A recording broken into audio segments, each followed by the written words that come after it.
semester so long for the teaching. Right now I'm just waiting until spring break. So we have a program throughout the year that's just like completely separate. So the one for the year, but the students come to campus once a month, like for like months. And yeah, so that's what we're going through right now.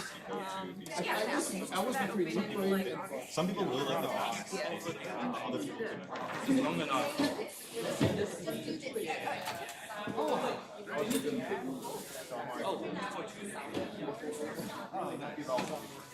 I'll be the boss, George. George, that we're neighbors. Yeah, he's big Yeah, this is Working very well. your last He told me you that. guys are STEM sections. It's like it's your time to practice. as well as like what is going on.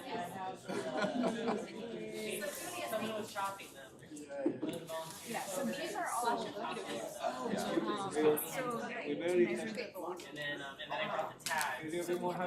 Here and then like the wake is coming down into the wheel, and then No, too much. There you go. That's good. Yeah. Are you robotic?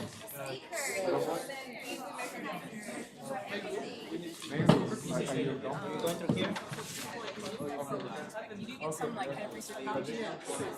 No, I can help. I have all the creases in. I'm just trying to do the impression. Either, so it's kind of like That one works the best. Yeah. It's so much better. If it was an activity that participated at PCC. We're affiliated. Yeah, I'm in faculty here. So. The orange one, this one we almost know it. And yeah, because so they were not able to like actually figure out That's actually really cool. Yeah. yeah, and that's all done by students. Yeah, community college students. Yeah. So, I mean, there's many different products that we offer, and they differ every year, of course, but the main gist is that you're able to, do some of these studies, in this case it was like a parametric study, and in other cases you'll be a little bit more manufacturing forward. But in any case, these projects are designed to... Where I was born or where I was raised? So you'll be doing... I was born in printing, soldering, so on and so forth, which is all involved in like the experimental. Then I moved back to like California. We'll also get you acquainted with, the things that would, make you a good engineer in terms of how to like build a research project, right? Oh, really? Making sure like how to do, I didn't do any of these. how to process results, how to interpret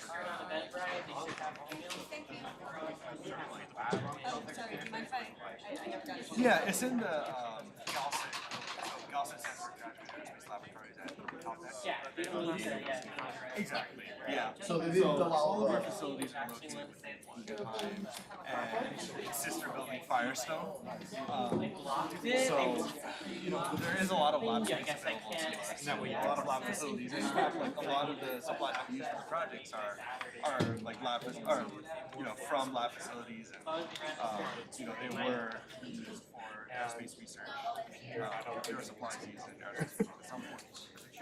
Anyone ever pronounced your name like that? Sometimes building where a JPL would Yeah, that's right. Yeah, on the roof. So it opens in August. Yeah, I think Maybe a little earlier, but definitely by August. Great. When they find out what he thinks. That's even better. That's even better. I'm Mike. Yeah, look at Oh, this. yeah, for sure. Yeah.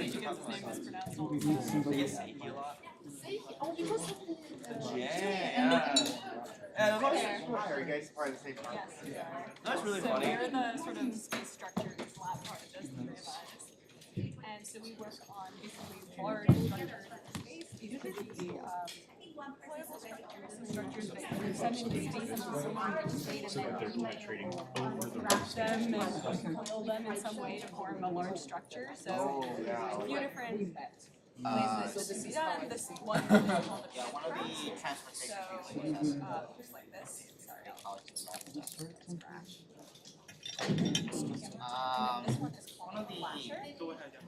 I want to say it's newer people. I think it's newer. This is a spherical pantograph. Okay.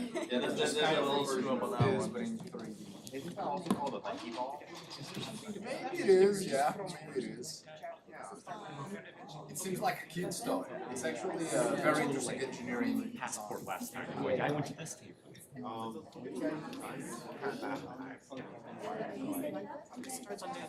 lot of geometry. kinematics are everything. You realize how these things are kind of If you angled. do like right So in the angle of this actually influences a lot, like how this thing is going to behave. Also, these things, I mean, they cannot be in the center, but in theory they would be in the center. They don't be because these joints obviously have the center. So for example, this has 1, 2, 3, 4, 5, 6, 7, 8, 9, 10, 11, 12. So you can make them all We can do that. You want to we did like head count of the tangle we did. Right? Where native location is like, if it's like 3, you can what's really loud. well, there's, I guess there's Well, two there's triple questions there. Yeah, the question, number one is there a minimum number of A's that you need to have, and the other one is can you do it with an odd number? That itself is entirely just question. We should do a You guys pantograph. also, was this like a project that the college students worked on? This was something that we grabbed out of our labs museum, actually.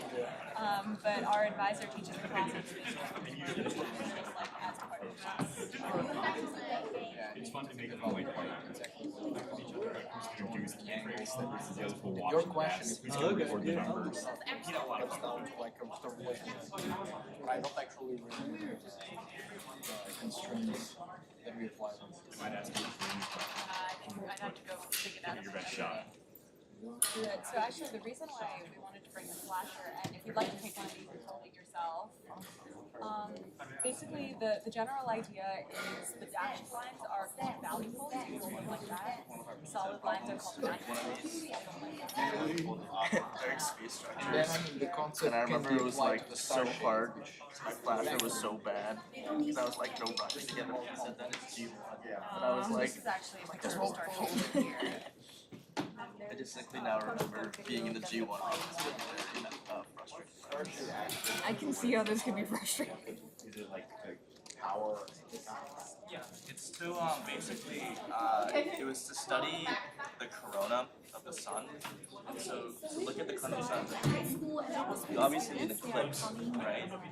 And so to make an eclipse for your telescope, you start to hold out the sun. That was there. Oh, you can see them are coming.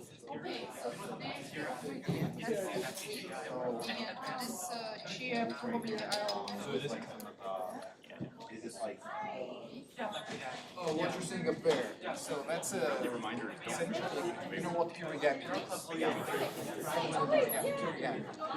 So imagine like kind of an origami, but you cut. Yeah, so you cut these stress concentration.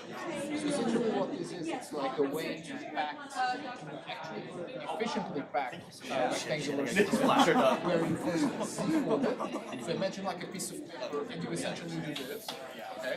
And then you carve it. So next why is this important? Because in our lab, large space arrays to space.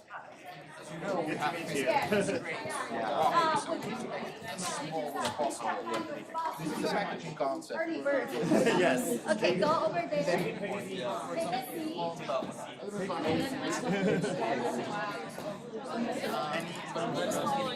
Yeah, we're all following Aiden. Yeah, we're all gonna follow Aiden.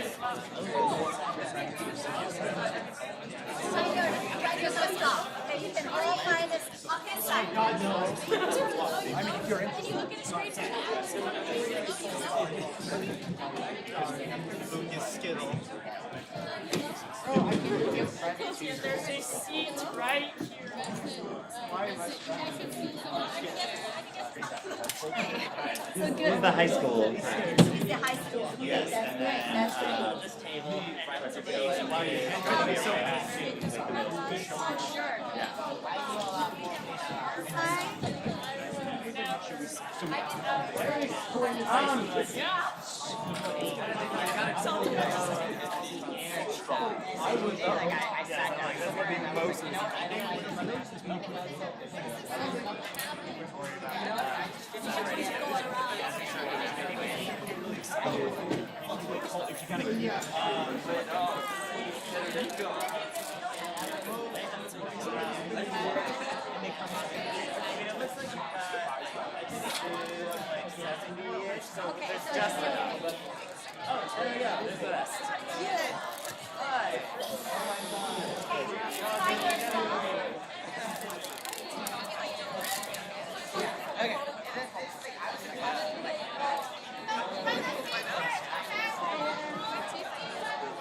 in principle, it's supposed to also be like PCC math people. But I think a lot of it is basically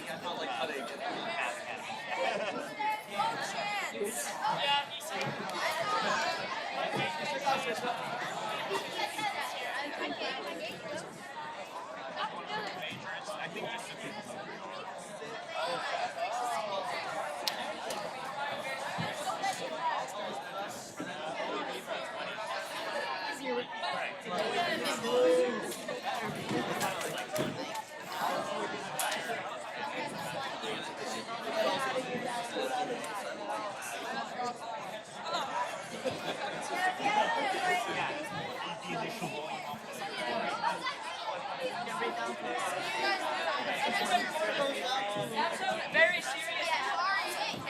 Why are you touching a minor, bro?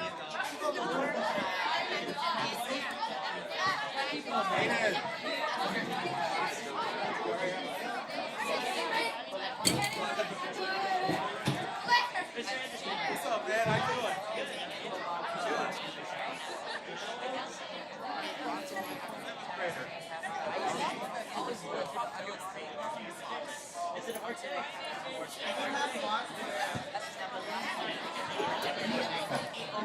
That's what I was thinking. You got third place, but you got first. I was hoping you got second, but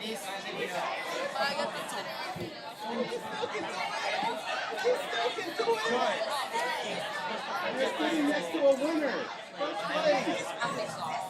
That robot? She didn't tell you? That's true. They tell us about it every year. Why didn't you tell me? Tell us. We're the youngest people in. I used to be the youngest person. Have you guys talked to Mateo?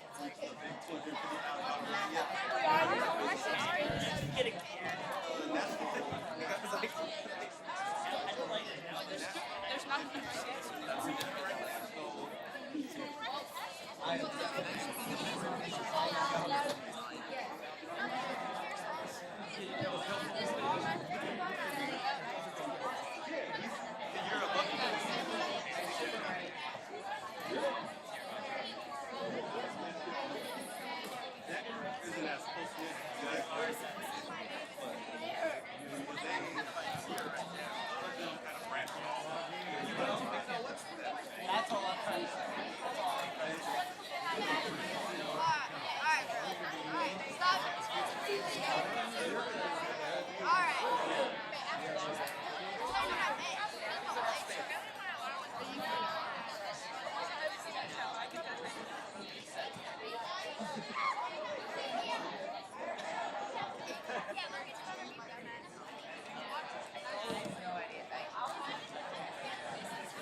You should not be in Math Academy.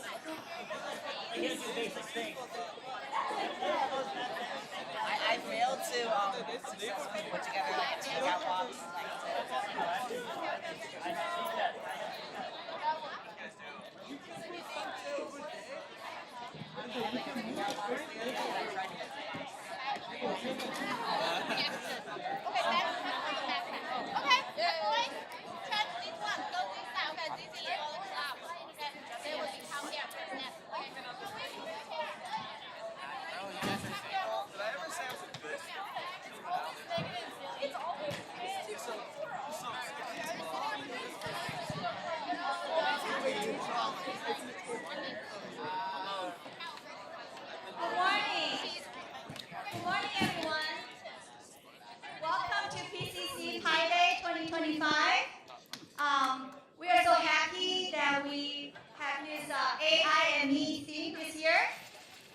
to start our event, we are going to have a icebreaker presentation to let you know that there's some of the things that generated by AI is not quite trustworthy, and you're going to have a fun game, and you can try to differentiate which one is the real one and which one is generated by AI. How is that? Okay? Okay, all right. So let's welcome Ivan and Aki. They are going to give Evan and Aki, and they are going to lead this presentation. Hello, everyone. So, can you raise your hand if you've used social media like Instagram or TikTok, YouTube? Many of you. So, how many of you have seen a picture or a video of something that was really cute or really cool, but you did not know it was AI generated? A lot of people, right? And that is what we're going to be playing today. Which face is real? So, if you think that the left person is real, raise your hand. Quite a few people. Now put it down your hands. How many people think that the right person is real? Should I give you guys like 10 more seconds to figure this out? Discuss among yourselves which image is real and which one is fake.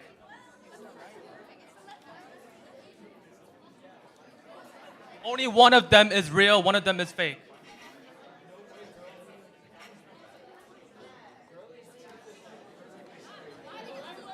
Okay, raise your hands if you think the left person is real. And now the right person, do you think this one is real? I think I see more hands for the left one, so we're gonna try with that one. You are incorrect, the right one is the real one. Let's play again. Now, I'll give you guys 10 seconds. Please discuss among yourselves which one is real, which one is fake.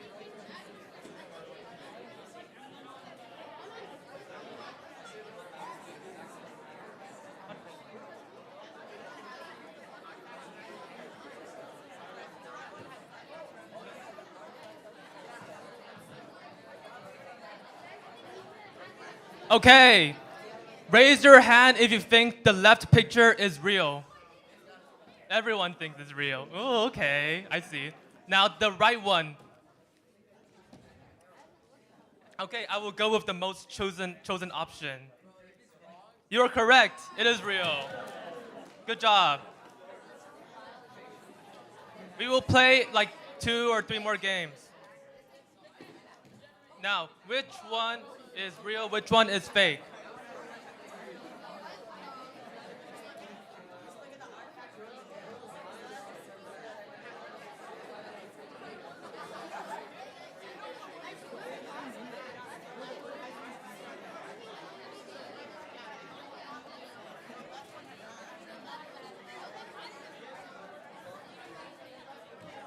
Okay, raise your hand if you think the left person is real. Thank you for those brave students for raising your hand and being in the, yes, okay. And raise your hand if the right person is real. Many of you, okay. Let's go with the right one then. You are correct, the right image is real.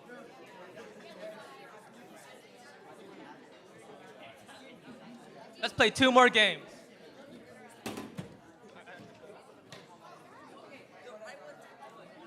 Okay, 10 more seconds for you to decide which one is real and which one is fake.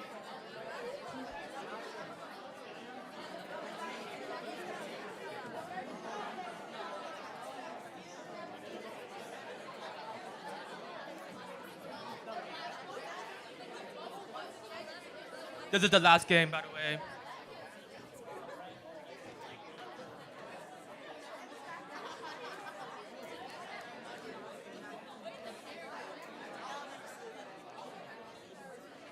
Okay, last one. All or nothing. If you think the left one is AI, if you think the left one is real, raise your hand. Everyone thinks this is real. Okay. If you think the right one is real, raise your hand.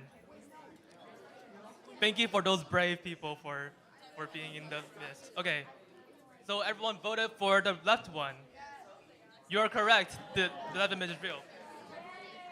So what is the purpose of this activity? It is to show you that AI can be deceiving and that there are many inaccurate, there are many fake resources out there that are generated by AI. So make sure that when you are scrolling on your social media, your Instagram, your TikTok, and YouTube, stay safe and make sure that what you're looking at is real. And do not believe everything you see. Thank you.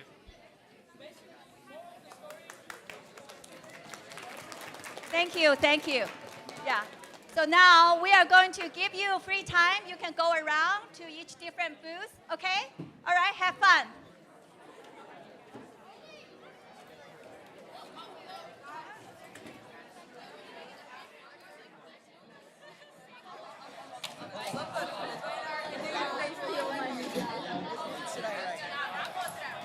They just told me to do this.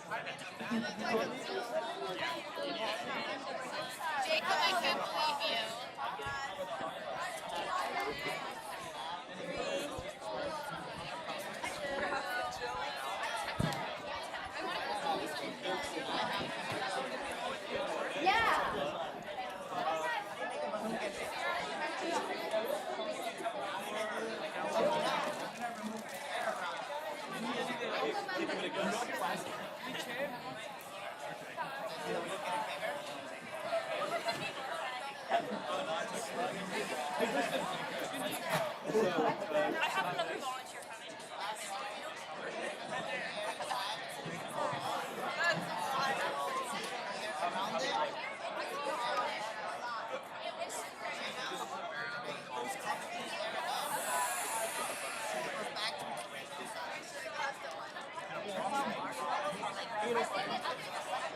We are passing out a passport that we encourage you to visit all the booths if possible.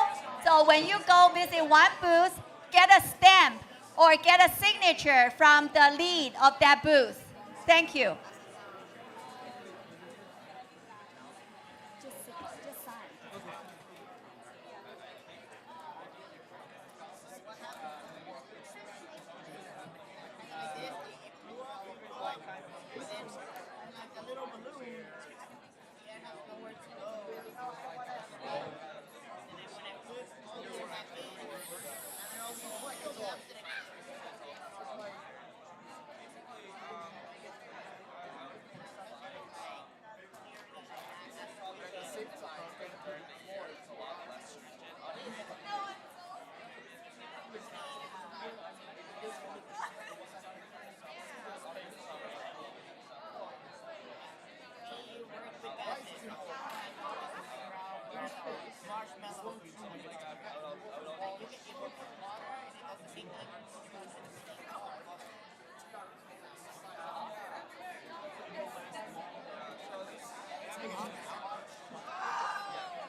Point. big field project that we have this on start. Just kind of lock out the sun.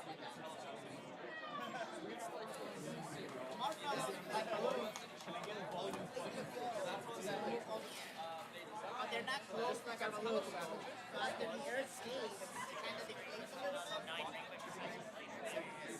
When you break loose all the air, now there are all these gaps.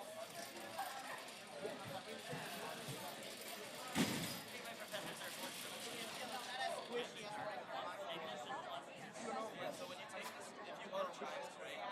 So these solid lines are about No marshmallow.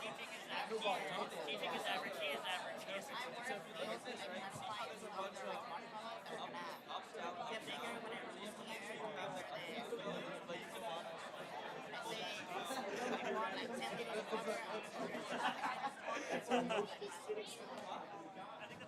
there's a lot of guys on the internet, it's called Flasher, but also just, if you follow these lines, that's all you need. So, again, these are mountains, and the dotted are valleys.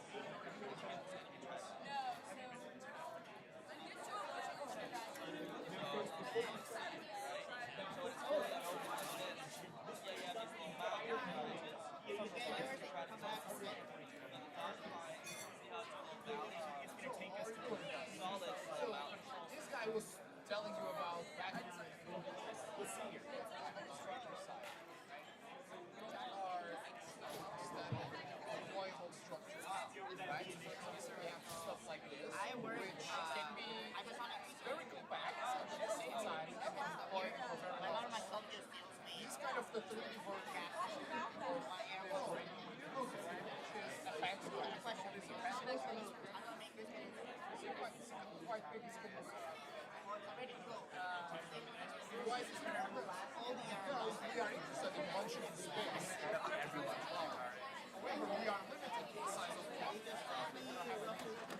And so that's why we are interested in compacting these structures. And it's really an example of a structure which was launched 15 years ago. And the principle behind this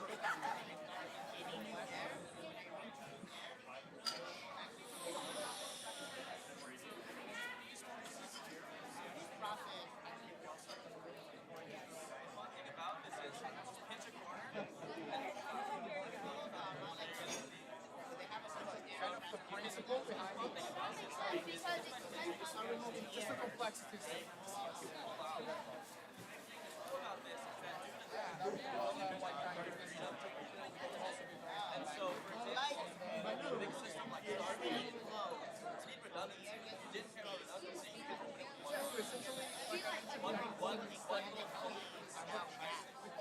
some people even call this smart board. so it's very compact, it's simple, And they are the a lot of restrictions we would have this spacewalk. So I mean, nowadays space structures are being very, we are designing them as much as possible. Is that good or? Yeah, the good guys are interested in like, Okay, so now what do we do? Scroll down. Can you scroll down? Yeah, I think this is, yes, I think this will be good. you're just exploring. Yeah, basically these expanded see pressure inside without changing the pressure outside. So like when you look at hot air balloon, it kind of stays in that state. Oh yeah.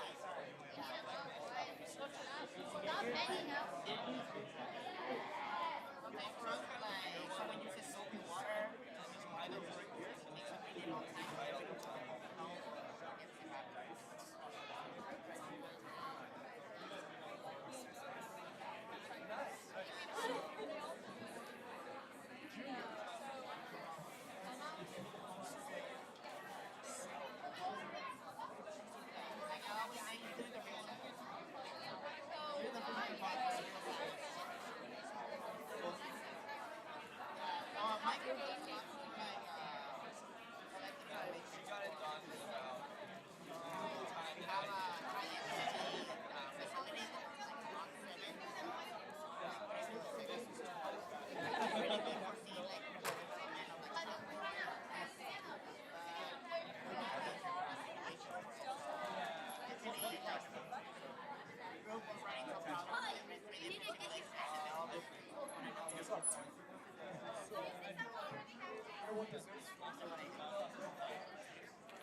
bring them in like which is the same for you.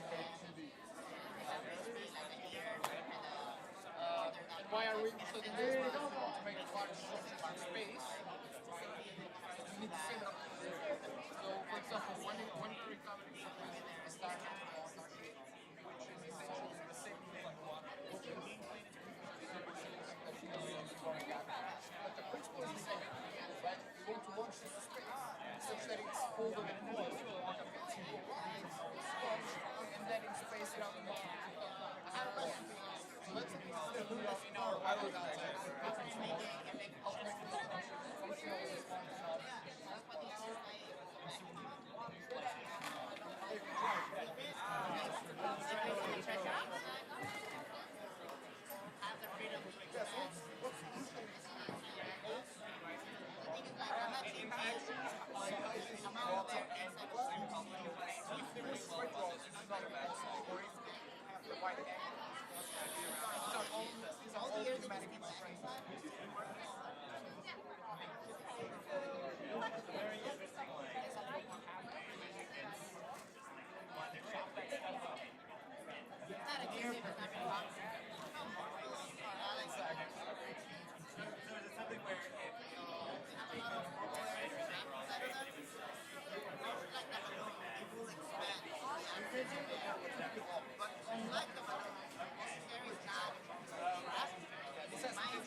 There's a bunch of research on how to optimize that.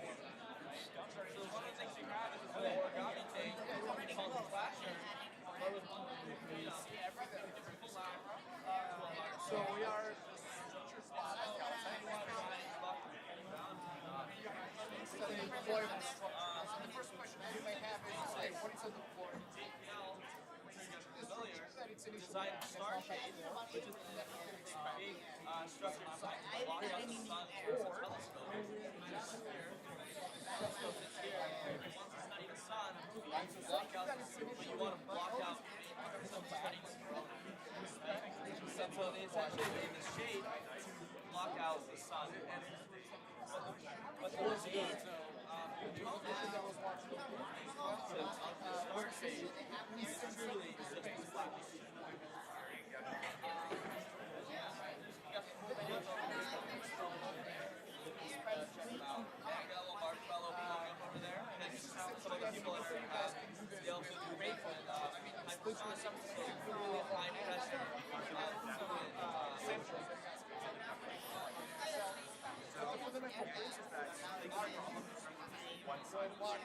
The kind of speed where you make chemical change from the true. Those dudes been hanging out forever. All of them are combined in color.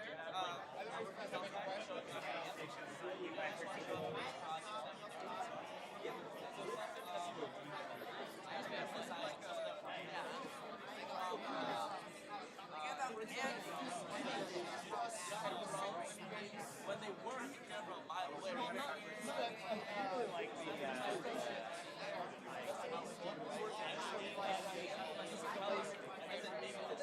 It's a lot quieter.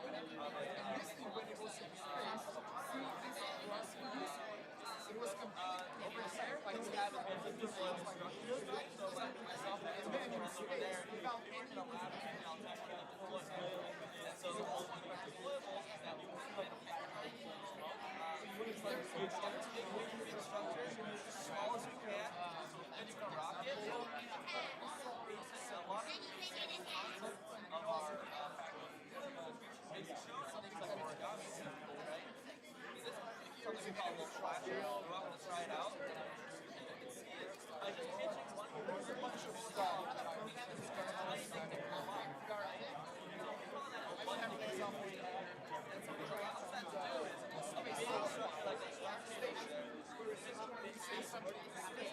It's kind of open and just one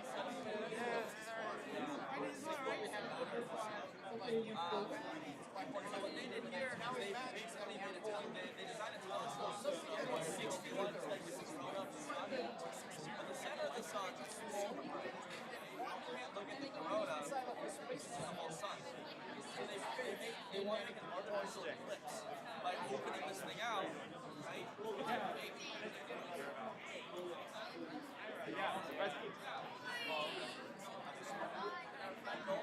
Area is blowing up marshmallows. He works in a hypersonics lab. He works with really high pressure air. He did some fun vacuum stuff. Also,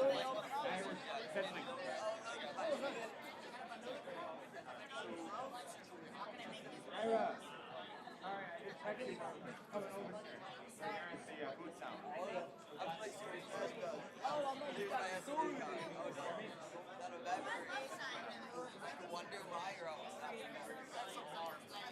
really couldn't take a gas.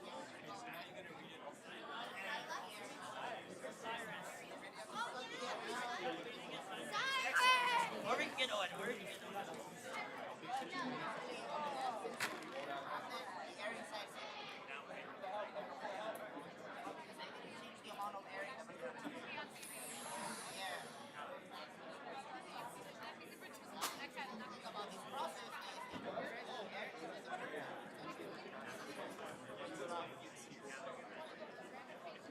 Well, Bryce and I are going to do a demonstration. And we'll do that sometime. The thing, I'm not technical with the term. But unlike the balloon, they can pop these small little bubbles.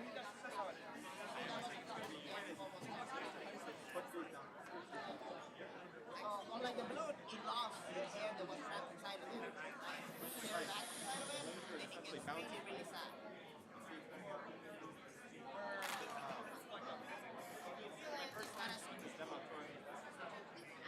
Something like the gyroscope. Unlike the balloon, the pressure doesn't get warm. I'm scared. I do. I'm worried it's like looking at What?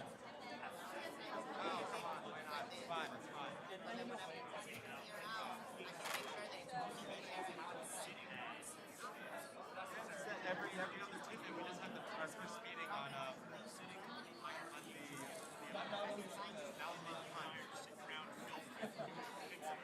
why is it 7? The idea is that a square or any polygon is like stars, which is usually All kind of things. When they count the influence.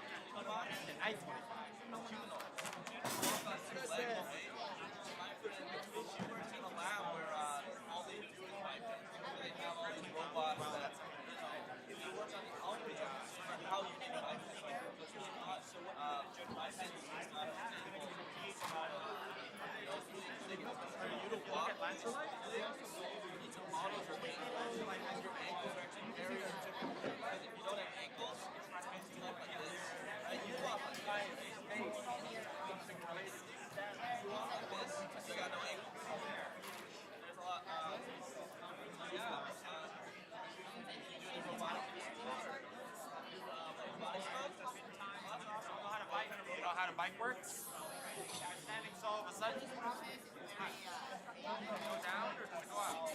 How do you make it stand up? By spinning it.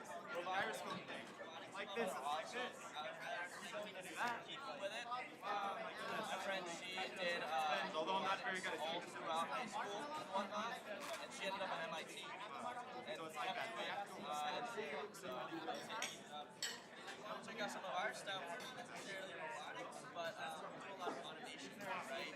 So what my friend, my two friends over there, what our work is we do deploy. So the thing is, Because it's keeping the angular of momentum, all of a sudden it can spin on its own. But because there is something holding it right here, What if you want a really big satellite or like an solar array or something like that, right? Essentially, you can keep rotating. That's our lab. We work with same axis right there. spinning until it's called momentum. Why do we lose momentum? Because of gravity, because of something called friction. Yeah, it's really fun about this is you can open this by just What do you think that's going on over here? these things. So it allows us to What do you think is causing the friction here? Slow it down. Axles of air, that's right. Look, we don't see the air. There's still something called I'm gonna be honest, if I take some time, drag. That's right, that's right. And then essentially all these little things, you just drag. hold it like this. The dotted lines are valuable. Like that. All you do is just follow the pattern. Feel it over here, try turning it. Yeah, so you Try turning it. Feel that vibration? up like this. Because something's leaking to it. Even though it provides motion like that. So what I would recommend is making all the lines first to very solid spaces with a mountain hole. And then you can pop them out later. So start with some of the bigger lines. Spin, spin, spin. Fast, fast, fast. Fast, fast, fast. Come on. Oh, there we go. Come on, do it, do it. Wow, fantastic. Stop at the line. Wow, my goodness.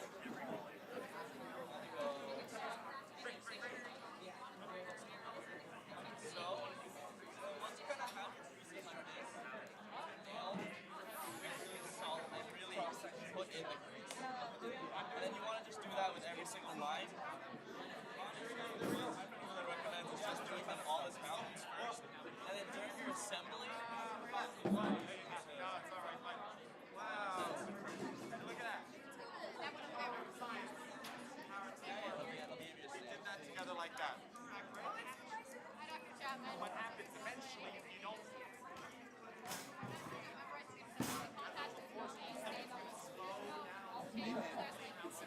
Oh, that guy's nice. it's going to keep spinning. Look what it's doing.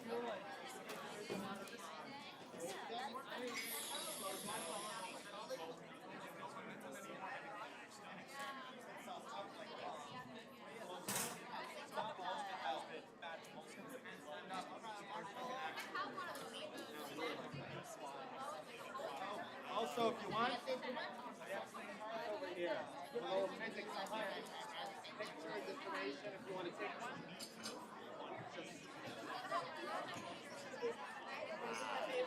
That's right. Take one for your friend, we have a whole bunch. Please. There we go, bud. Okay. Andrew, it's not that hard. Over here, just do like this. I have to hold it out. I think it was just a concerning joke that was too well executed. I count it as there. Alright, spin, spin, spin. He doesn't have any of his suits here. Good.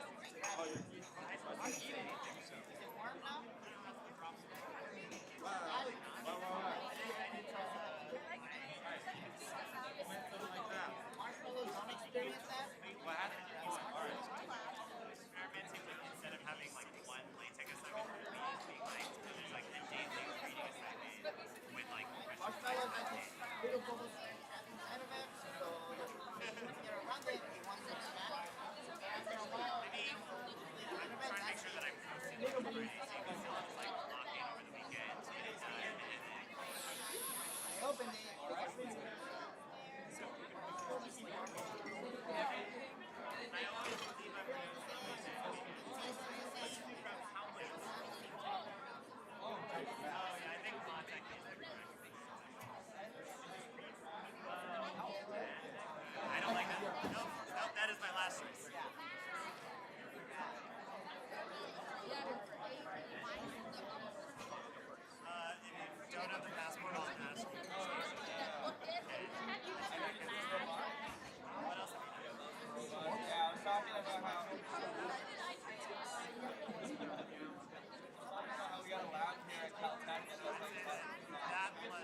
either super strong or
I can't see myself over here, but I can see you, right? I can see you in this direction, even though your face is direction, right? Because essentially concave mirrors. I remember I was a menace in fifth grade. I was big mode. Yeah, no, like I mean, like I remember me, like when I went to college, like I suddenly became like, you know, like really no good student. I listened and I was like, how much for mine? And I was like, oh, and school, you know, until like programs like this one in Montreal, you guys know that stuff.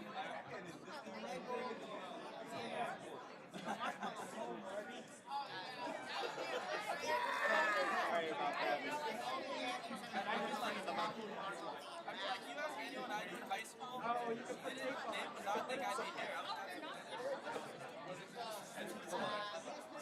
was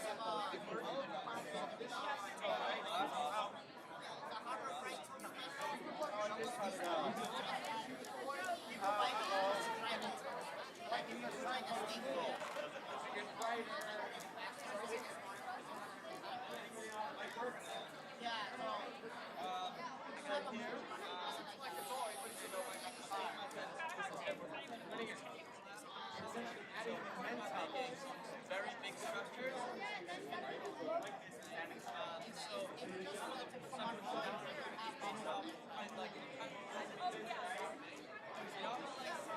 Different applications, right?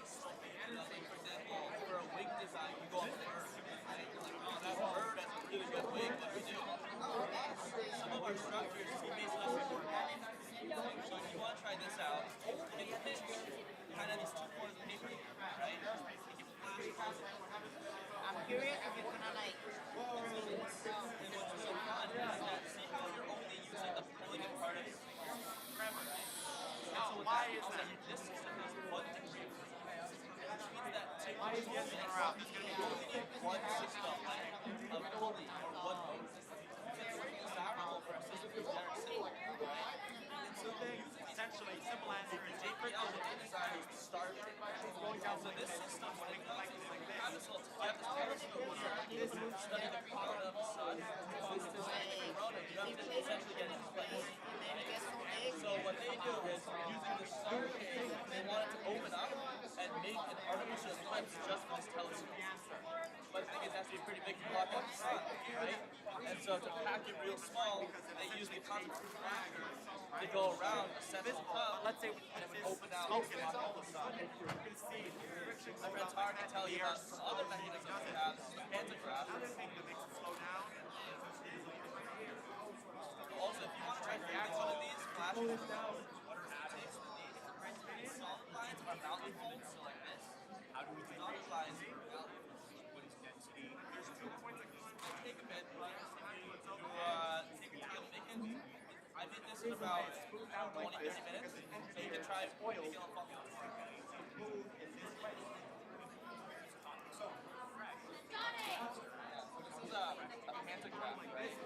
And so all of these are repeating elements, right? So you just have one of these. It's like, okay, we added this also makes a fun structure. You kind of just pull out like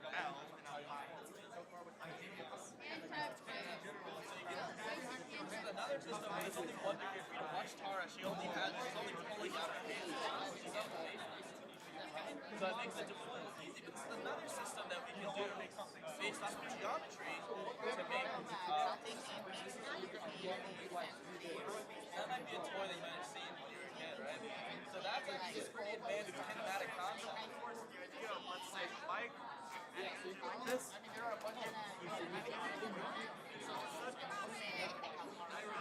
What's gonna happen?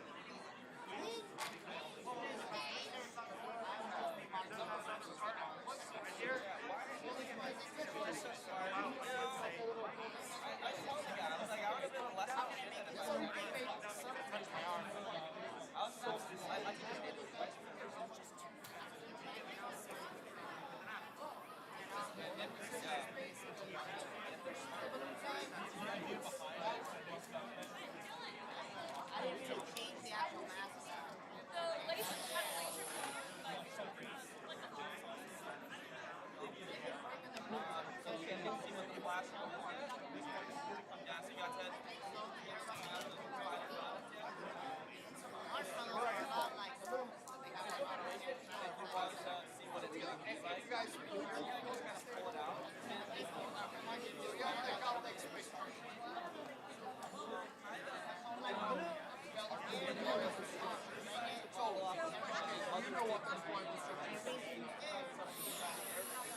Yes, I know, it's not totally simple. Yeah. So it's simple, but like, we have something that is back to My energy is why is this important? all of a sudden. There's just like this air system.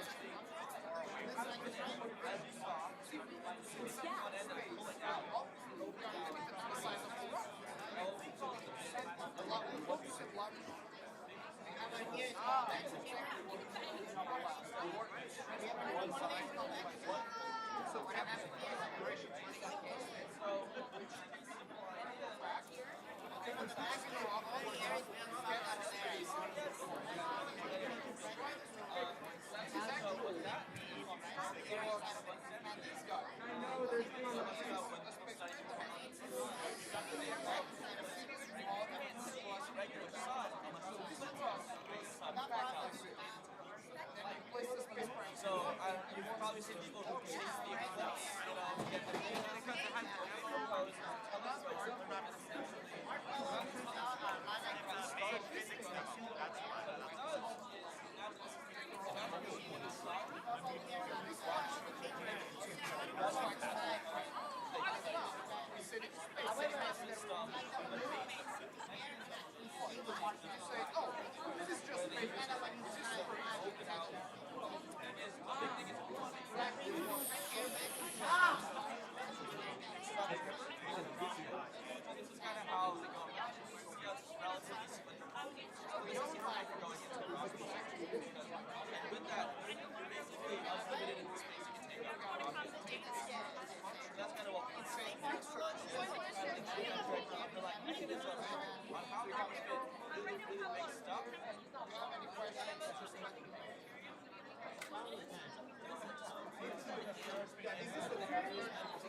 students from the to work on projects. So some projects are kind of just one hole. We also have fluids. So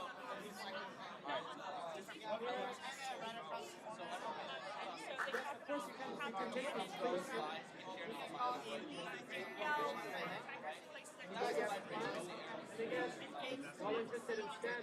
You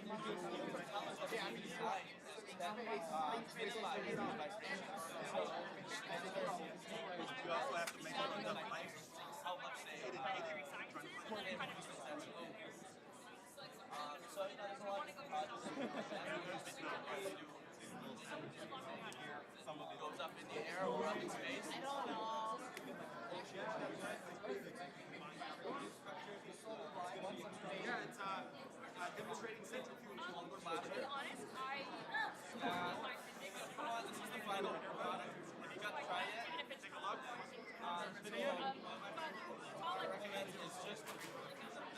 spin. Do them all as mountains first. Isn't it? You get a really tough That's reset. the power and the momentum. You just pop it there. Like this. That's right. Use your nails to really just Like that. Keep on going. Keep on going. That's right. Come on. You do it. Alright. Let's say if we give enough momentum to this. All of a sudden, it has to be a lot. It has to be a lot. What's going to happen if I let go? Stay. That's right. Oh my goodness. How does it work? Wait, tell me.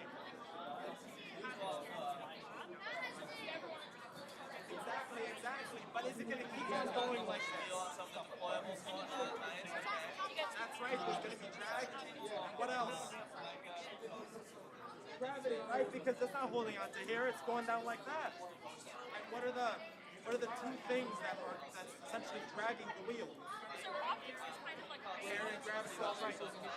Gravity on friction, right? But in terms of friction, where's the friction coming from? Attention, please. Attention, please. If you got all 6 stamps or signatures, you can go to that last table to exchange for chips or water.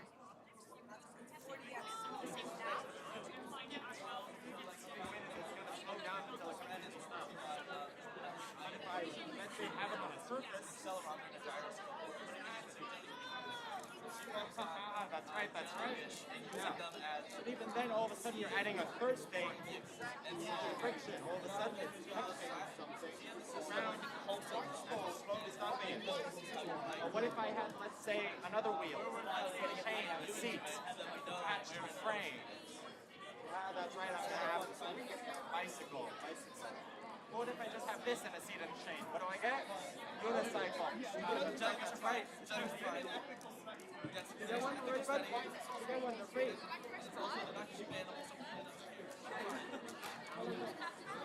This is going to be a demonstration. They have stress responses. It's like the wheels of momentum.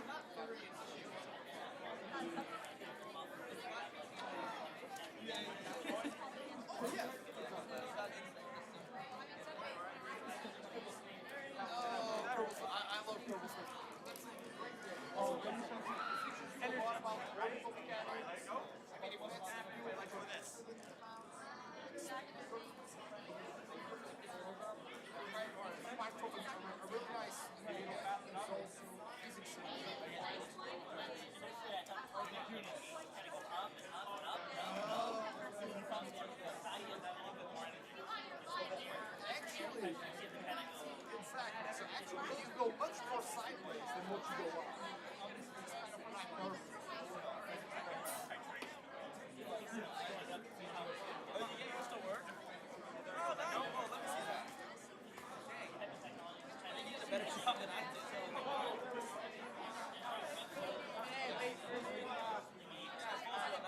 Goodness. I recommend what I did is once it's folded like this, you kind of continue to crimp it.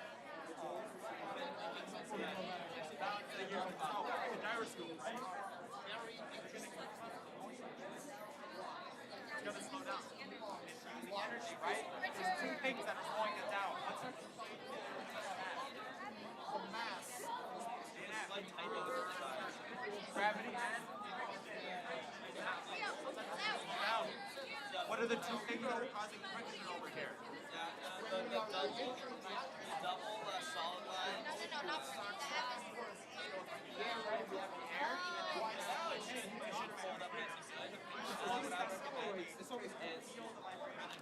Pressing it like this. You can see it's not going to burn it up. So now, yours looks nice though, and it's better than mine.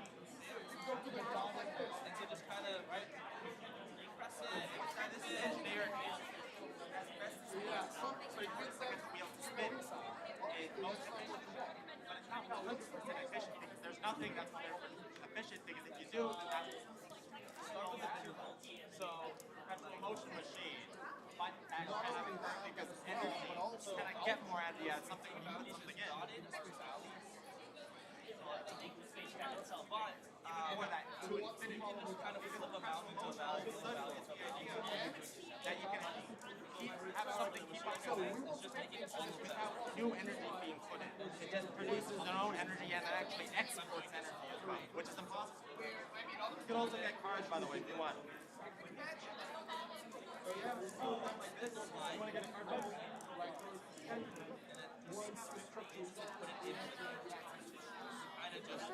Seal in different patches. That makes sense. And then just kind of go through and do that with all the lines so that you have. And then you do assemblies and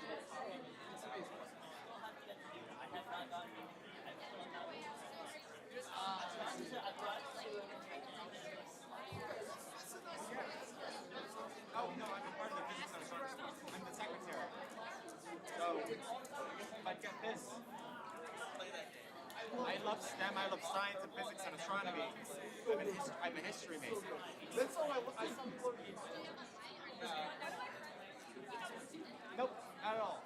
I just love all this stuff. I think it's very interesting. And that's the thing when it comes to major interests. You don't necessarily have to have a degree in it just to love the subject and love the things about it, right? I think it's a beautiful thing. Like all these things. Yeah. On it, dead or alive. Schrodinger's cat, right? Meow meow. Does anybody know Schrodinger's cat? Like the whole concept behind that? What does it tell me?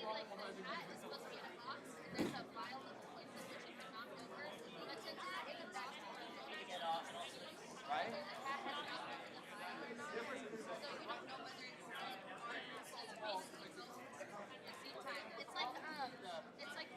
It's like quantum physics and super something.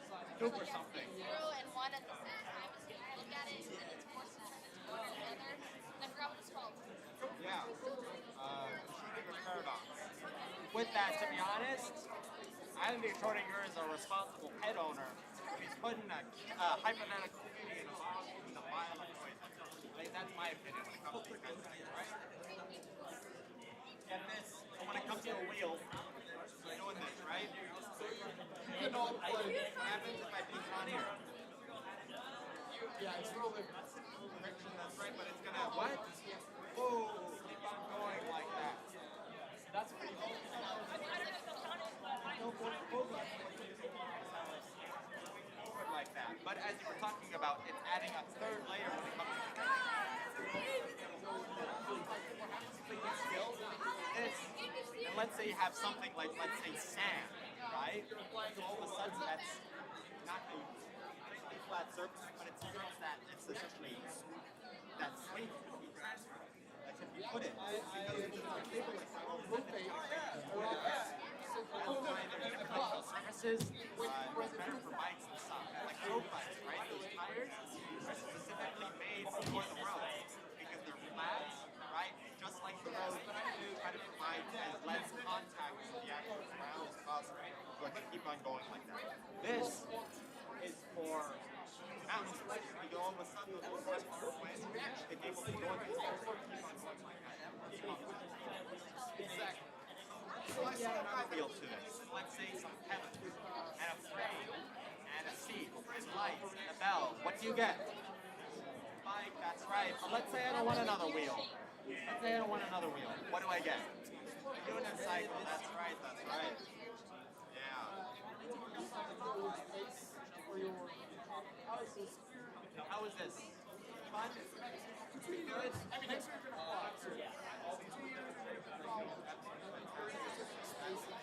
lot of curious people here together.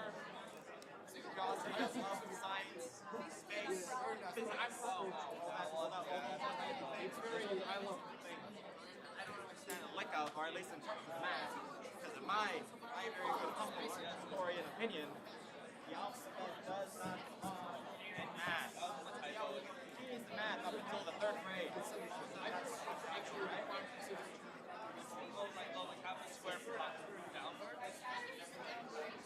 Thank you. Appreciate it. You're just gonna have a white. This is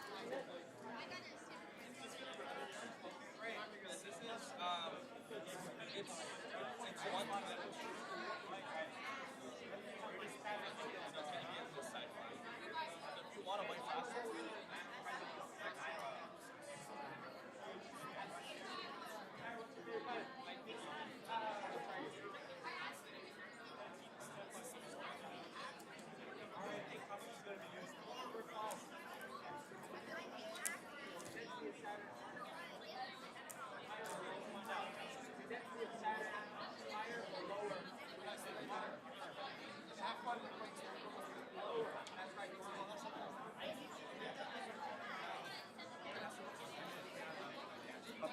lower, right? Because the density is lower.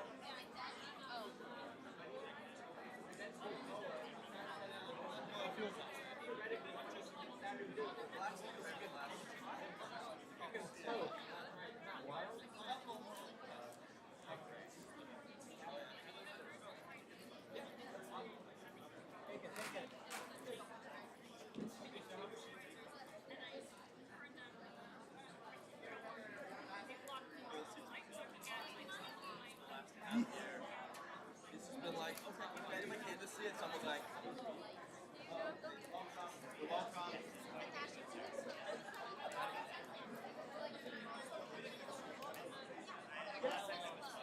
Yeah, this club is open to anyone. Of course, of course. Yeah, I mean, just, you know, this guy, you can literally just join and be curious. We have telescopes.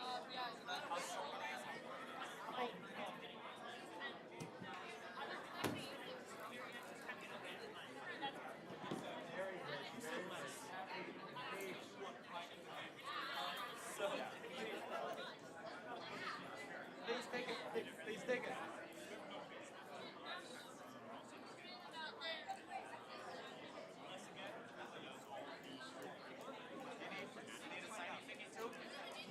It's a shiny thingy.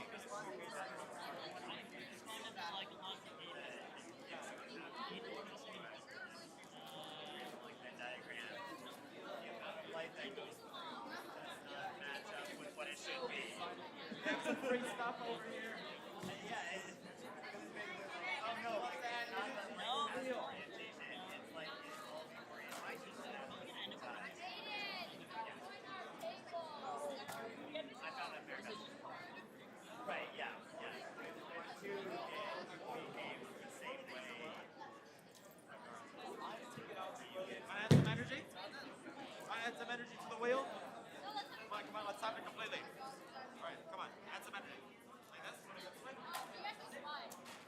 What's going to happen if we add enough energy? It's going to spin, right? But that's right. Well, what if I let go of here? It's going to stay up or no? Right. It's going to keep on going like this. Is it going to go on forever? No, why is that? Friction, that's right. Where's the friction coming from? Air, that's right, that we breathe. And also, this thing here. Very nice to meet you. So you take so much thought. Lighting against you almost like that. Basically, the point is, there can never be a friction surface like this. Over here,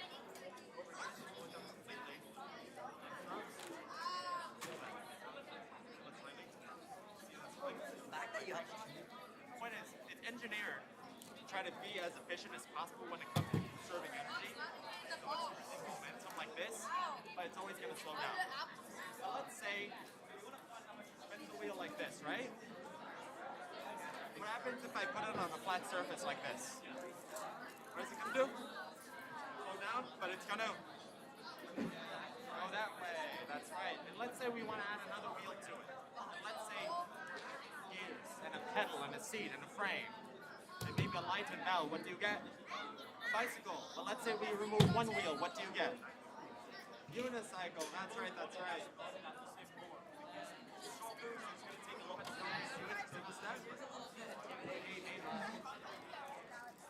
I just needed some technical engineering. What about you, bro? You don't know? That's totally fine. That's totally fine.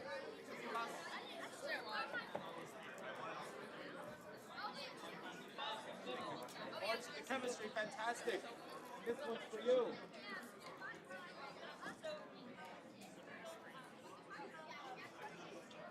Yeah.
right? Because it's the projection. I have to reach down inside it for what? It's Washington himself.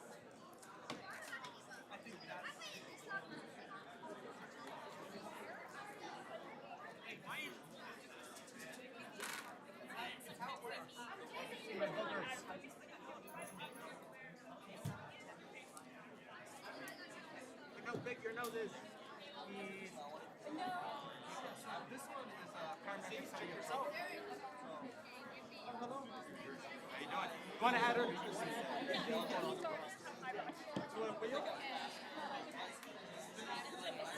Some energy.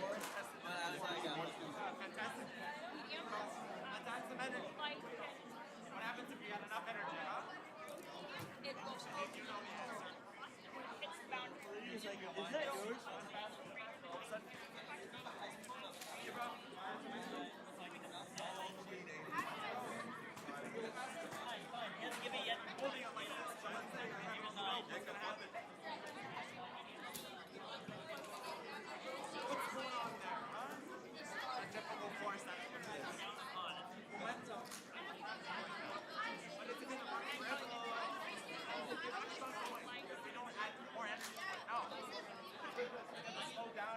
Stop.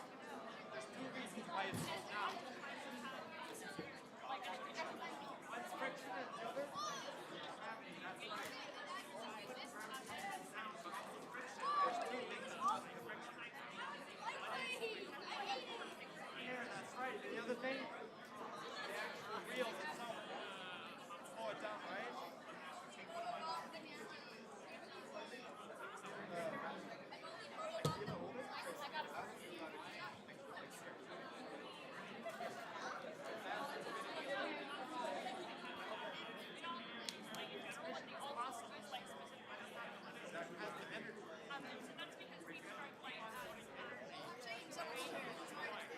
And so the way that polarized Let's say fill out light, that's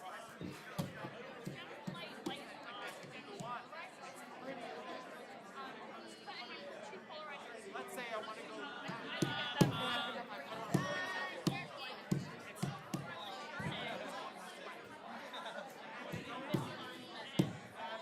It's gonna go like this, right?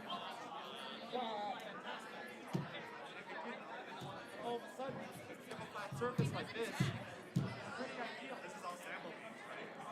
Well, let's say what's gonna happen? It's a lot more energy than it's gonna be out. Because the sand itself, it's essentially digging into it. And there's so much contact with the actual, what we call that material. Since the surface is not solid, it's just gonna dig and dig and dig. And it's a lot of that energy is gonna go into the sand and lost. That's the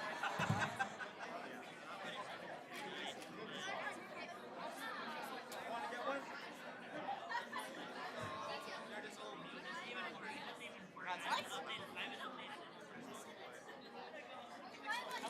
Some of them are actually impressive. I didn't say you could do anything. No, I swear she said that. This is my second year. I'm well, group in San Gabriel Valley, but I was born in Philippines. Arcadia, Almani, Arcadia, Alhambra. Yeah, Almani. Yeah, but I'm actually an art history major. I know, right? Physics and astronomy club. It's an appreciation club. The whole point is, with STEM, you don't have to major in it to be curious and be fascinated by, be interested in it. All of a sudden, you can just have fun, enjoy it, just like me, huh? Narrow over here, what's your name? That crazy, that so takes many big words. Rocket up in space. Right back.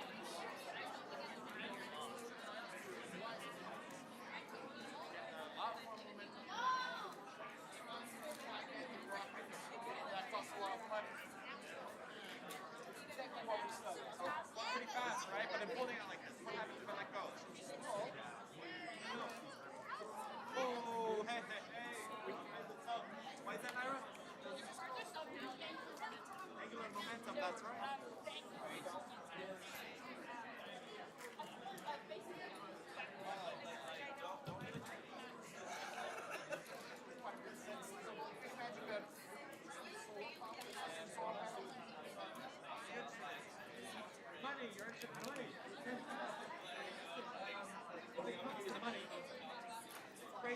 understand the idea of science, right? Because when you're a STEM major, you can make money. Like crazy, you can make money with anything. It just depends on how you apply it as an individual. Ah, fantastic. Lawyer. I love that. I love that. Lawyers, what do lawyers for? Fantastic. Fantastic. I love that. Good, good, good. Nice day.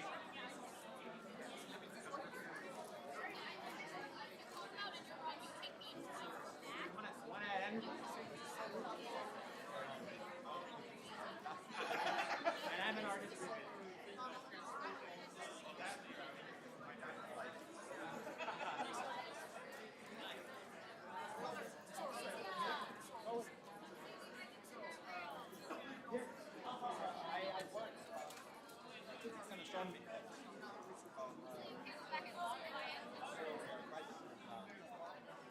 What's your major?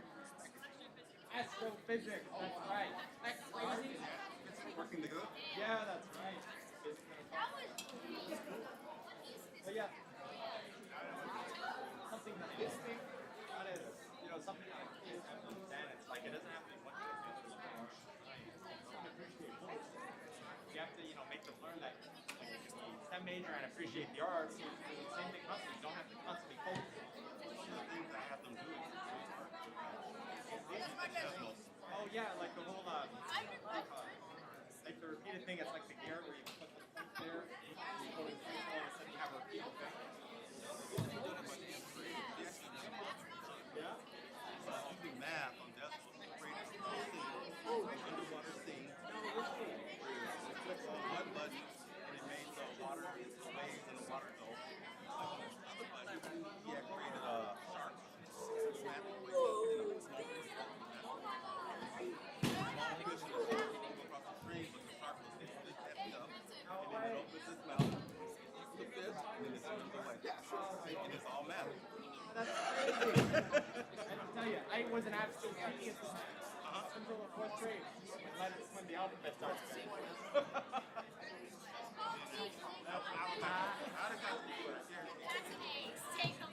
Guarantee it's just like the most interesting man in the world.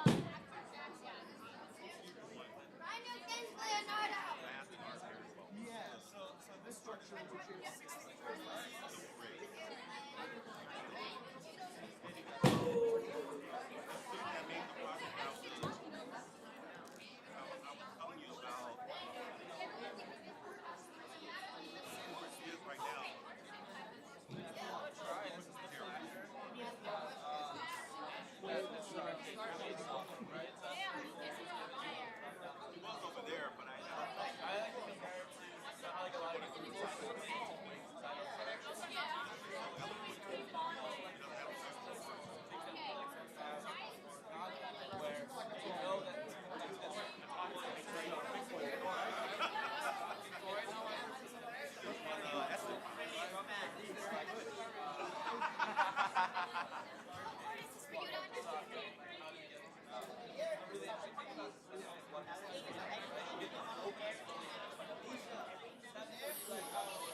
What do you call momentum?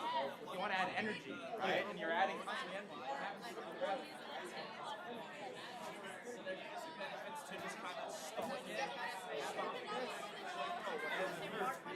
I wait for an answer and then like It's slowly, it goes like this,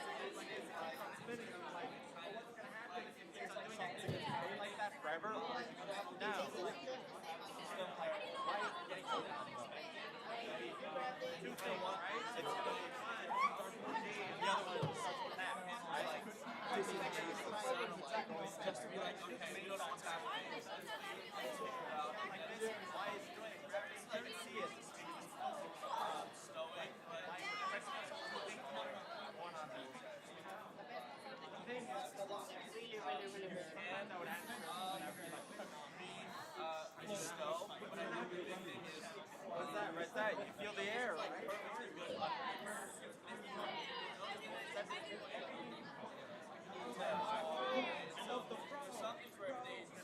Fantastic. Fantastic. Wow.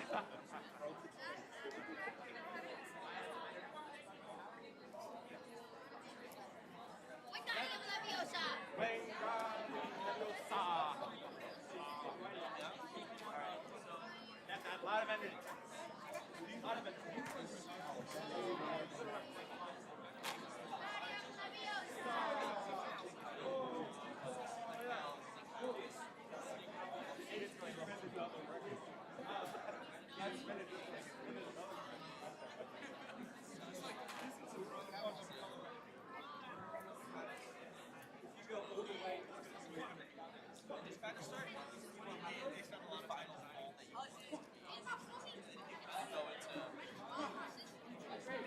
It takes a good amount of just kind of like This direction, right?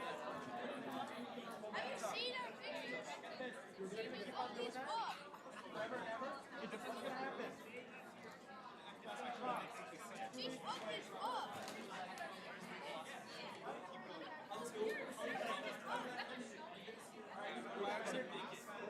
Have something that starts with an F.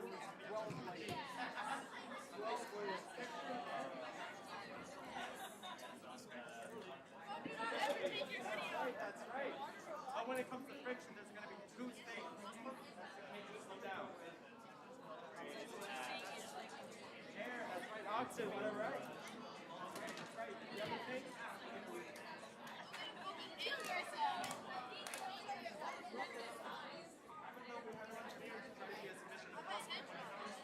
Storing that energy, momentum like this.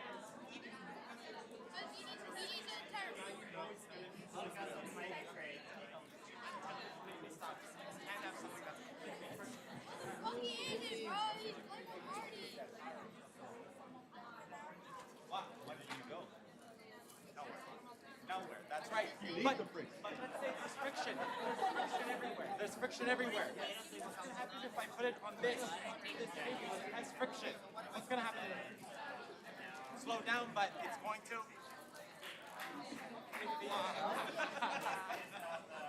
That's right, that's right. Too many parents did not want people doing the yielding noise. That's right. He's the one trying to figure out exactly how it works. Just look at my nose finally and see if I have any boogers. Just pick one side. Maybe some cavities too. Want to check? Want to check if you have boogers? Ira. See what happens if it's like that. Oh my goodness, look, the front right there. I want to take it myself. I can't take it. Why is that? I'd be done with the It's a hologram, right? Why is it a hologram? Projection. It's a projection.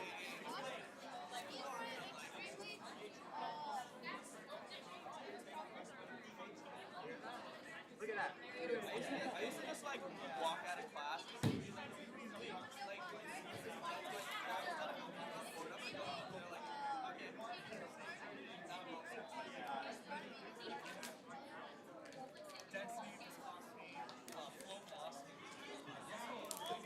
Oh, with this kiddo. What is this?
Mateo, yeah. The wicked smart dude.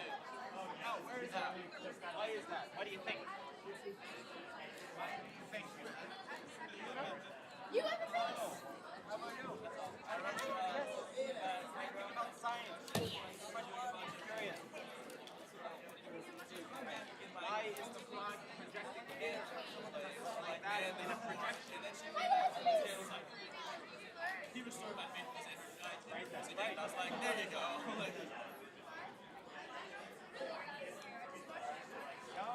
No, what is it's right there because the light. Like that.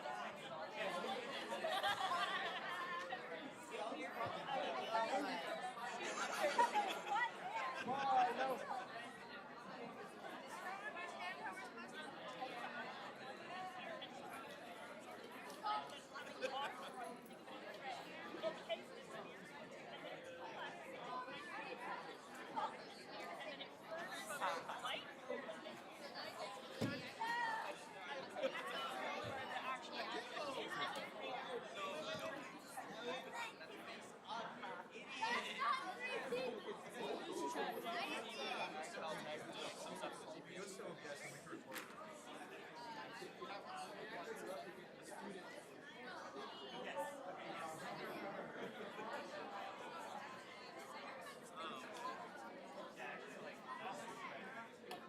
If you want to take some clips. Some notes out.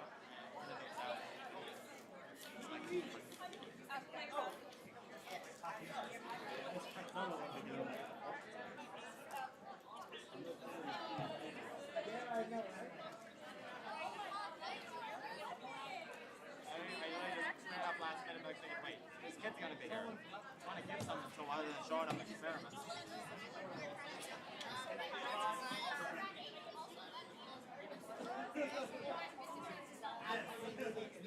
This is limited edition, by the way. Big pre-sale money in about 20 years from now, okay? You gotta put it in the sleeve like Pokemon.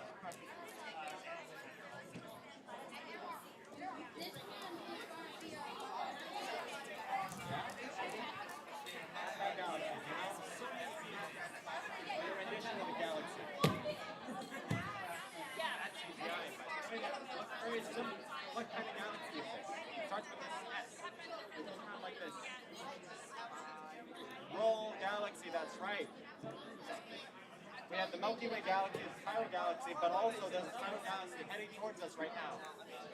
Anybody know the name? Starts with the N and then ends with Andromeda. What does that spell? Andromeda galaxy, that's right. And what's going to happen 4 billion years from now? Whoa, that's right, that's right. No, it's not going to explode. Andromeda, that's right. But listen, galaxies are so humongous. They're like at least this big when it comes to galaxies, right? At least this big. And so when you have two galaxies coming together like this, they're so big, there's a very high probability there's low probability of any of the stars actually interacting because there's just so much space in between. The space, get this, it's mostly empty. Exactly, that's right, that's right. That's right, that's right. That's right. And Naira over here personally counted every single atom.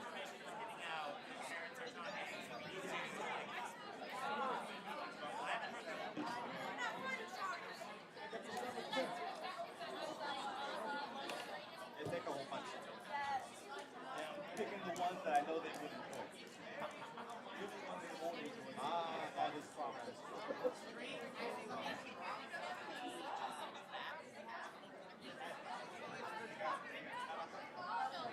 Hey, this one. This one is supposed to be linked up to,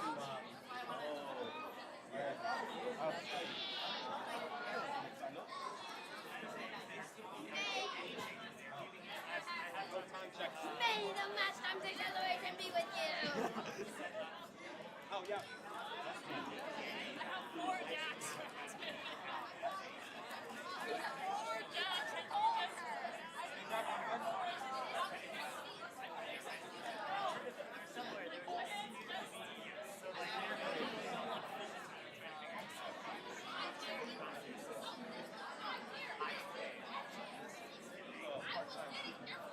Really?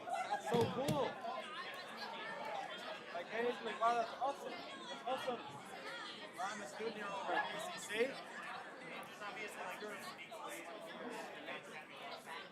Civil engineering.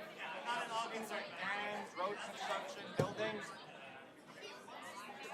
I bet you know the YouTuber, the real civil engineer. I watch his videos all the time. Crazy. Yeah, I just watched this video when it came to dams. The haunting of sediment building up behind the dam. Right there. Now essentially there's a risk of essentially because the sediment from the Mississippi River it's depositing constantly. Because of that it's like the amount of surface or the amount of like actual retention the water's gonna have is like in the reservoir. This one dam is gonna be like only 45% capacity within the next 2 decades. That's pretty nutty. Yeah, Rose up in here is fantastic.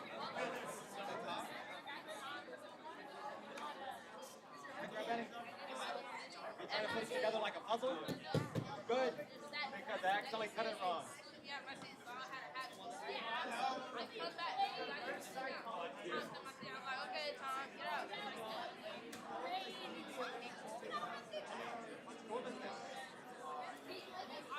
It's a few. We have Octavia Butler is here.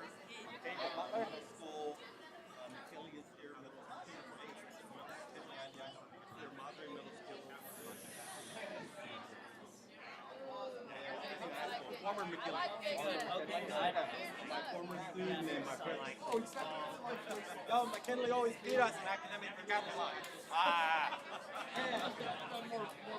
Quite a long time ago. I'm 24. My goodness. Always it was McKinley, it was Alhambra, it was just little old Arroyo High School over in El Monte. That's alright, I had fun. Yeah.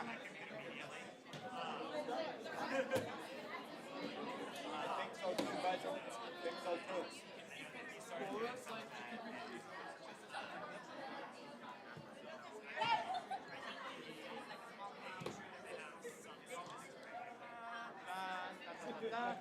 I should have brought my lightsabers. Here's the test. Wow, come on, that's cool. I know, but we can't. A kid's not going to say no to turning on a lightsaber. That's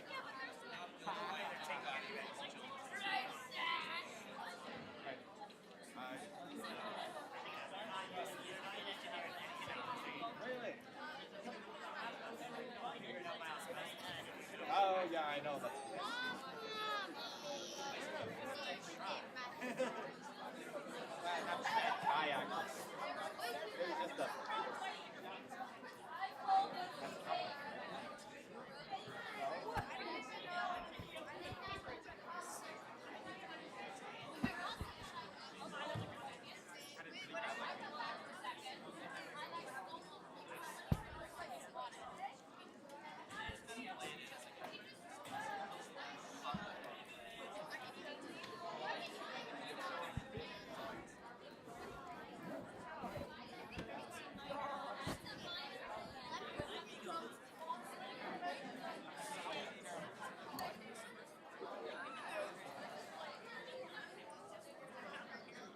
What?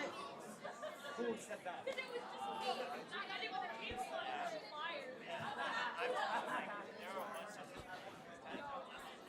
Study skills that I did not learn from college because that's what we're doing. You are learning this now, so when you have like and also like when you're in a college class, like you're gonna have to struggle your way through it. You want to overtap that shit.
happens? Gotta keep on going like this. Solid surface. If let's say we try to put this on the sand. What's gonna happen? Is it gonna go forward like this as efficiently?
Yeah.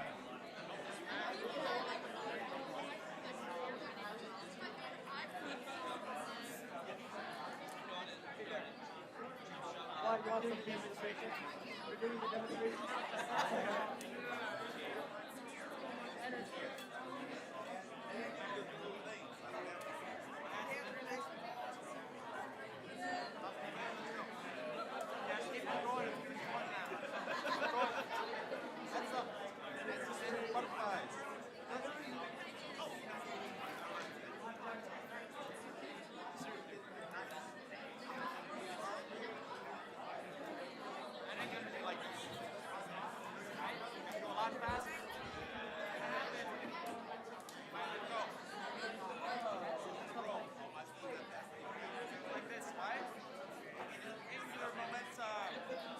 That's right.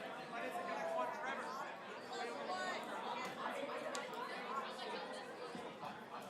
Keep on editing. There's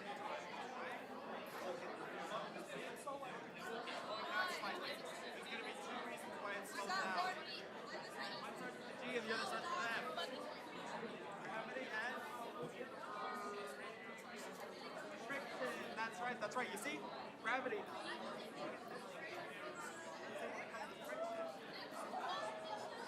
You have two things. You have breath. What are we breathing? Air, that's right. Essentially, there's gravity like this. Also, the axis itself. You slow it down, turn it slowly, just get some vibration. It's engineered to try to be as efficient as possible. It's a bike, right?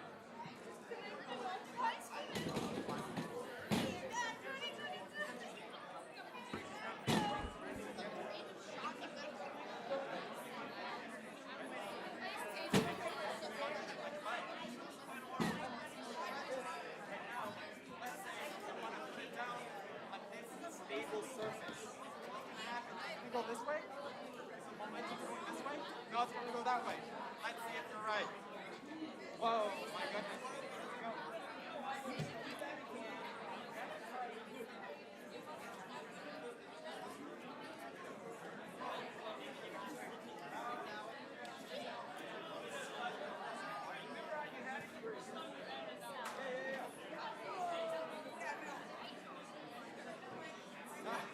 Thank you. Thank you. I'm an art history fan. One of the physics and astronomy club. I love all the science stuff. Let's say the math. My math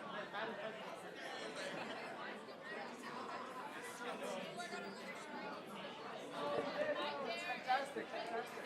Dylan. I know. We saw that. Thank you very much. I appreciate that.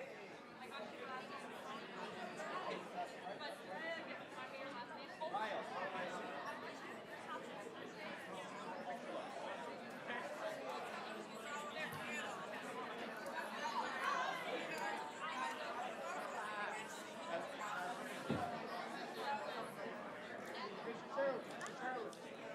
Pictures. Okay, yeah.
kids out there.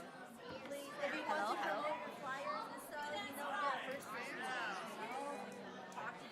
Hello, hello, hello, hello. Hello, hello. Please, everyone move to the left side corner, okay? We take a group picture. Please move to that side. We take group picture. After picture, we have a lunch soon, okay? Please move, okay? They cannot hear me? Hello, hello, hello. Attention, please. Please, everyone move to left side corner, okay? Left side corner. Thank you, thank you. Move, move, move. Move, move, move. Okay.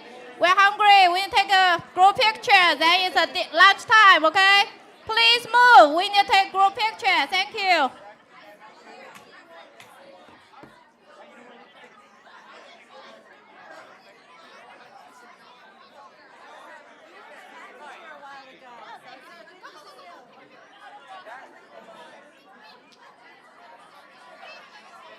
Once, then the demonstration doesn't work because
Sit down. Here we go. On three. Don't move after I shoot the initial photos because I'm going to do a panorama photo.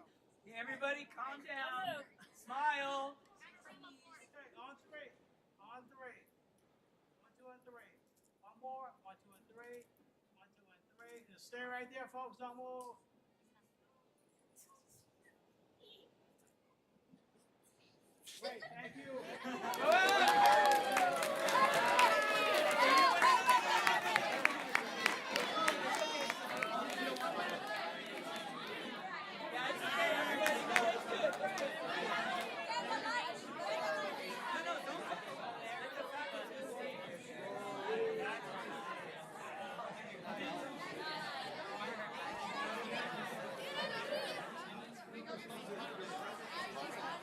Hello, hello. Hello, hello.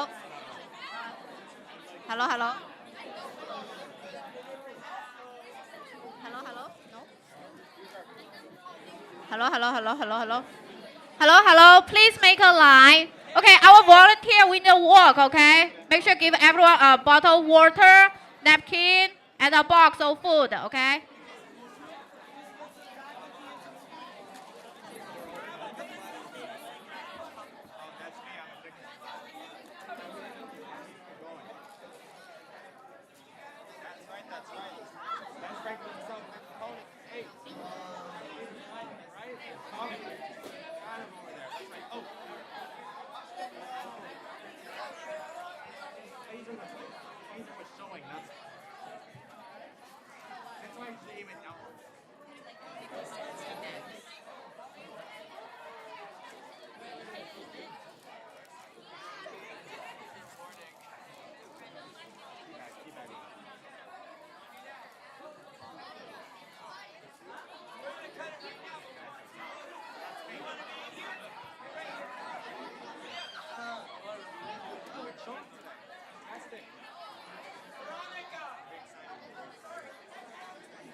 Area of expertise.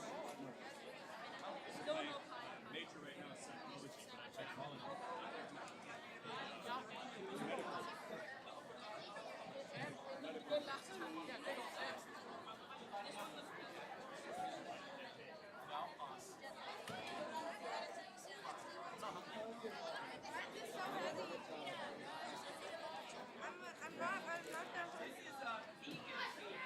How do you try to get in medical field? Art history, writing. I work for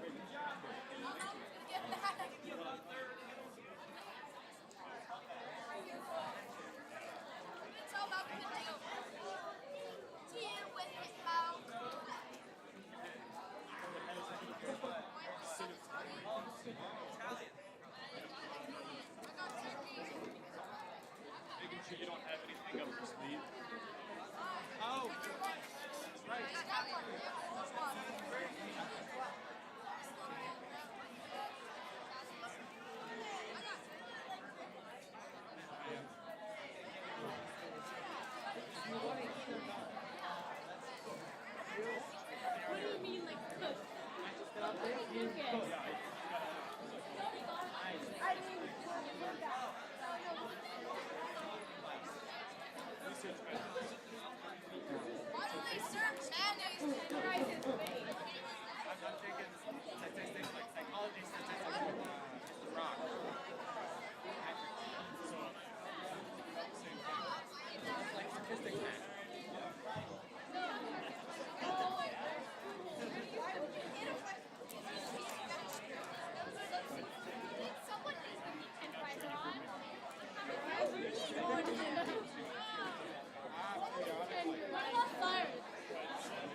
back at like 12:50?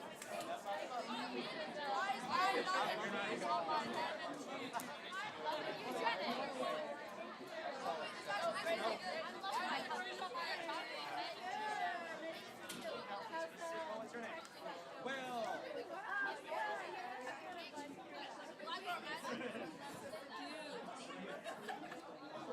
I have like when I go to the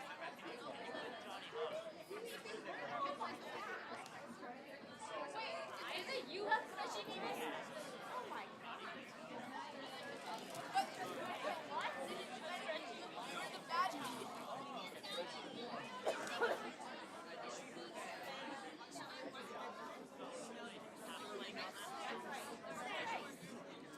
Okay. Are we ready?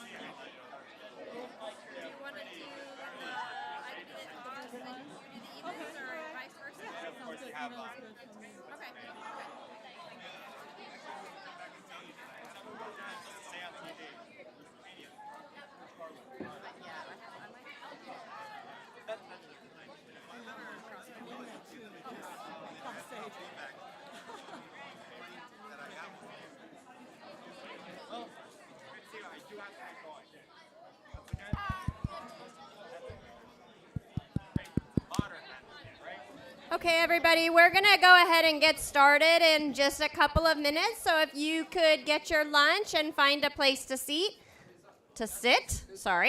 and then if I could have the panelists come on up, I'd appreciate it. We'll get started in 2 minutes.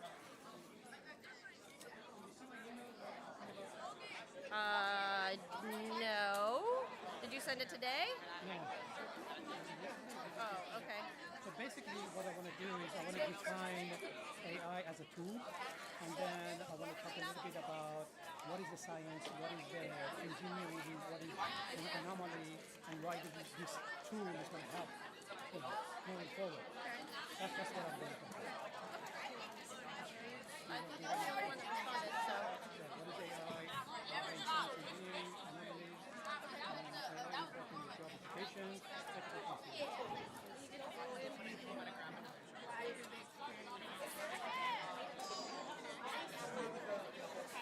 Later. We have all the panelists. Talking about, you're the expert. Okay.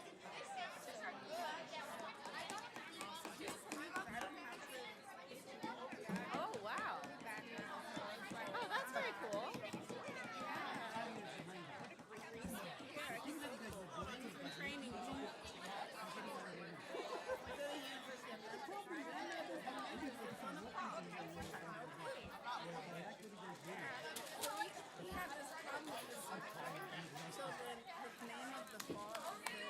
Not easy being innovator without support. Well, I can understand. My colleagues are doing it.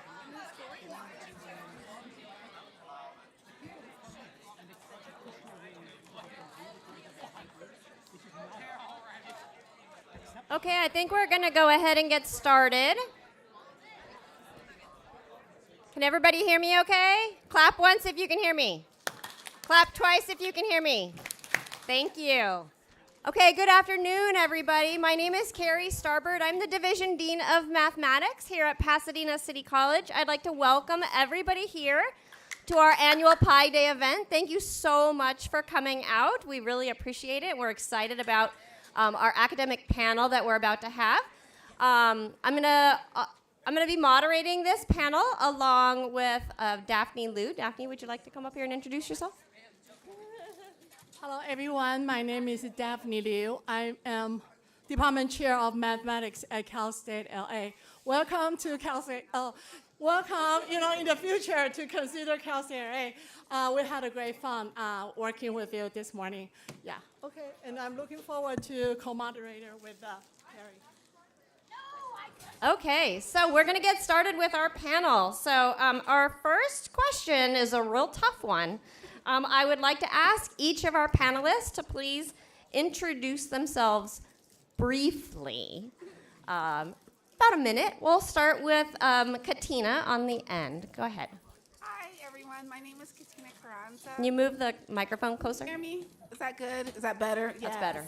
Okay, hi, everyone. My name is Katina Carranza, and currently I am a student here at PCC. I'm studying math and computer science. I'm also a parent, and look forward to having the opportunity to talk to you guys today.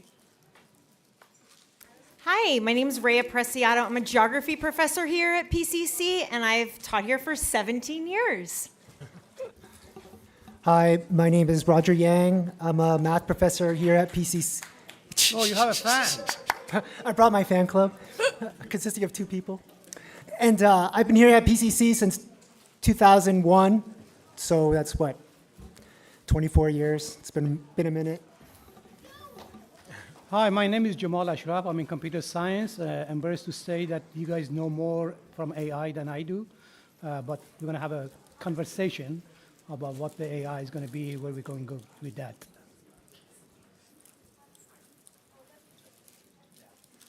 Thank you so much. I appreciate you remaining brief. Thank you. Yes, so the first question is, what do you think is AI's current or future role in the academic world? I'd like to ask any panelists would like answer this question. I can take it. I actually think that, you know, if you look at the world today, AI is such an important tool. So it's something to be used so that you can improve your academic knowledge. And like everything in life, a balance is what we need. So I think it definitely, AI is a great tool. Don't think we should be afraid of it, but we should embrace it and really learn as much as we can about it so that we can properly use it. Thank you. Do we go in order, or should we just randomly go? Yeah. Okay, can you guys hear me? Here you go. So I am looking at AI as a tool, and before we start the conversation, I want to define a couple of terms. One is the science, the other one is engineering. So I know these days we're just getting confused with all those things. So to me, scientists are the one that's going to be spending a lot of time to figure things out, and engineers are the one that's going to be creating stuff that we don't have. And the question is, when we have this AI, where are we going to be using it? So is it going to be helping the scientists, or is it going to be helping the engineers? Is it going to help our students? Is it going to help the faculty? And that's what I want to focus on, that as a tool. Of course, if the tool is in the hand of a wrong person, then that person can use it wrongly. So as we all know, that the gunpowder was created. I had to use ChatGPT for some of these things. First I said, tell me what to talk about, and then it didn't work very well. So one of the things was, for example, gunpowder. When it was first created, they were going to use it for medicine, and they were using it for pushing the ghost away, and then turn out to missiles and killing people. And you can talk about any kind of a tool that can have either way. So I'm looking at you guys, the future of scientists, that you're going to be looking at what's the best way of using this tool to move everybody forward.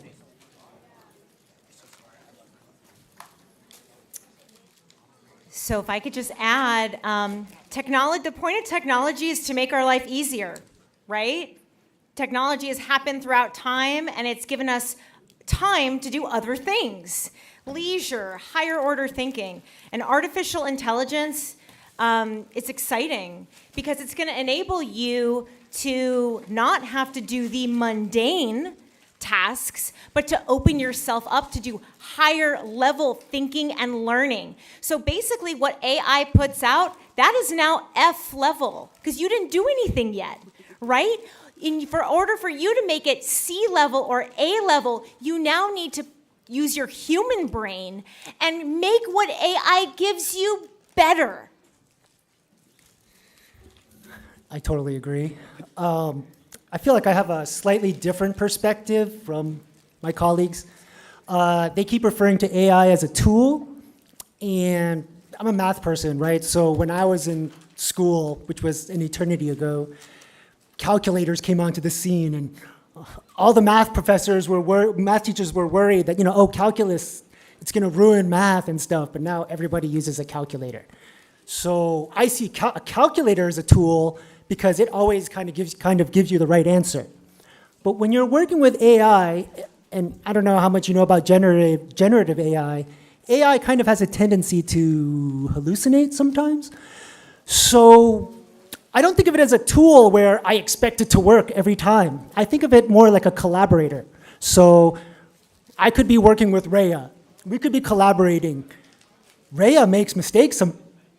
Do you ever make mistakes? I do. I'm a human. Right.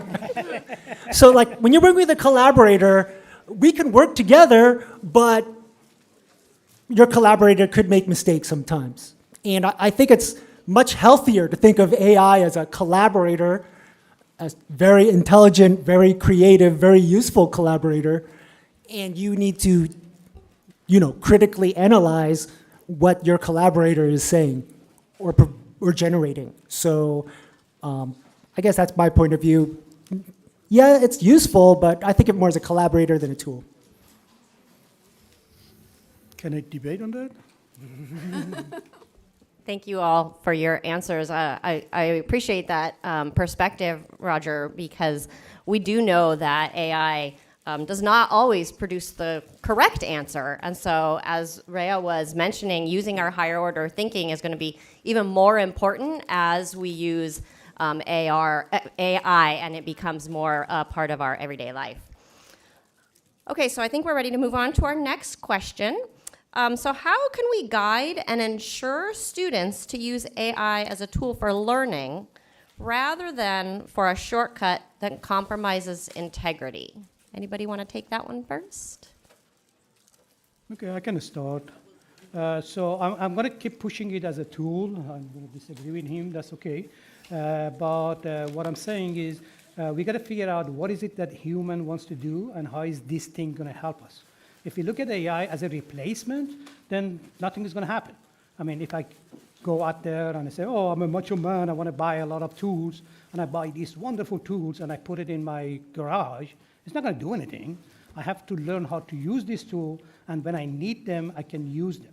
And that's the way I look at it, that in the future, you guys are going to have assistants, and these assistants are going to be the tools that you can use. So just like a CEO of a company going to have an administrative assistant, you're all going to have your AI assistant that's going to help you. But of course, they're going to do things wrong, but the most important part to me is the creative part, that people are going to use this thing, and it's going to push themselves a little higher. So every time we see the changes that happen in the history, generally it was a genius came along with a much higher IQ, or we find something by mistakes. So they were doing some science research on something, and all of a sudden they find somebody else.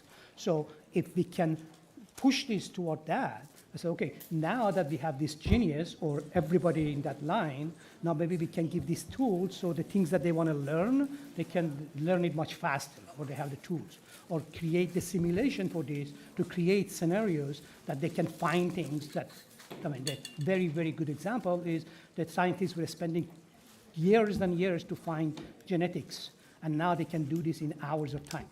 Of course, it's going to have a drawback, but the question is, what is it that you want to do, and use this tool for that? So if students want to cheat, okay, go use the AI to cheat for you. But a student who want to learn, let's say, how are we going to learn it? Now we have this tool called Notebook LM that you can put your whole classroom with the audio, video, anything in there, and now you can communicate with your notes. You can ask questions. You can communicate with it. You can set up the plan to learn. If you want to learn, there is a tool available for you to learn. If you want to cheat, there is a tool available for you to cheat. And that's my worry, that in a few years, we're going to have a bunch of people who didn't go through their school and learning stuff, and instead of using the tool, they were using it to replace them. And then we're going to have a bunch of people who don't have no idea what's going on. They're not going to have a job. That's the bottom line to me. You want to have a job, you have to know what you're doing, and you have to know how to use AI to do the things that you want to do. I agree with you, and I think it's really important that that expectation is set. So we should inform you guys of what piece we want you to do and what piece we want AI to do. So there's some part of your education that must be hands-on, things that you actually do, because that's part of the learning process. But we want to make sure that there's a balance between that AI piece and the piece that you learn from just being around things and just interacting with people. So I think the best way that we can use that AI tool would be to set that expectations, because maybe you don't know that going out to ChatGPT and putting in something and getting back a whole paper and submitting it is plagiarism. If someone doesn't explain, hey, use this for XYZ, not ABC. So if we set those expectations, that's going to make it easier for you to know what piece you're expected to do and what piece you're expected the tool to do. So I'm a geographer, and every time you ask AI a question, it uses over a gallon of water, fresh water. And fresh water is something that is a dwindling resource in our warming planet. So as we think about how we're going to use AI in your classrooms, how your teachers are going to teach you how to use AI, our standards are going to go up, your assignments will get harder because they know you all have digital assistants helping you, right? So more is going to be expected of you in the classroom, and I think we should expect more from ourselves also as stewards of the planet, and ask ourselves, is this question that I'm asking worth a gallon of fresh water? Thank you, Ray. I've killed many gallons of water. I agree with all of everything that my colleagues are saying. I really feel like AI is this disruptive technology that disrupts everything. And probably, I'm biased because we're all educators here, but or students. But I think education is massively going to get disrupted. And because in the old days, we would ask you to write a paper or do this calculation, and the AI will generate content that could very potentially answer those questions, probably better than a human could, but probably or possibly not. So I think the nature of our assignments is probably going to evolve. Earlier, Rhea had mentioned critical thinking, higher order thinking. These higher level skills become more important as AI can handle the lower level skills.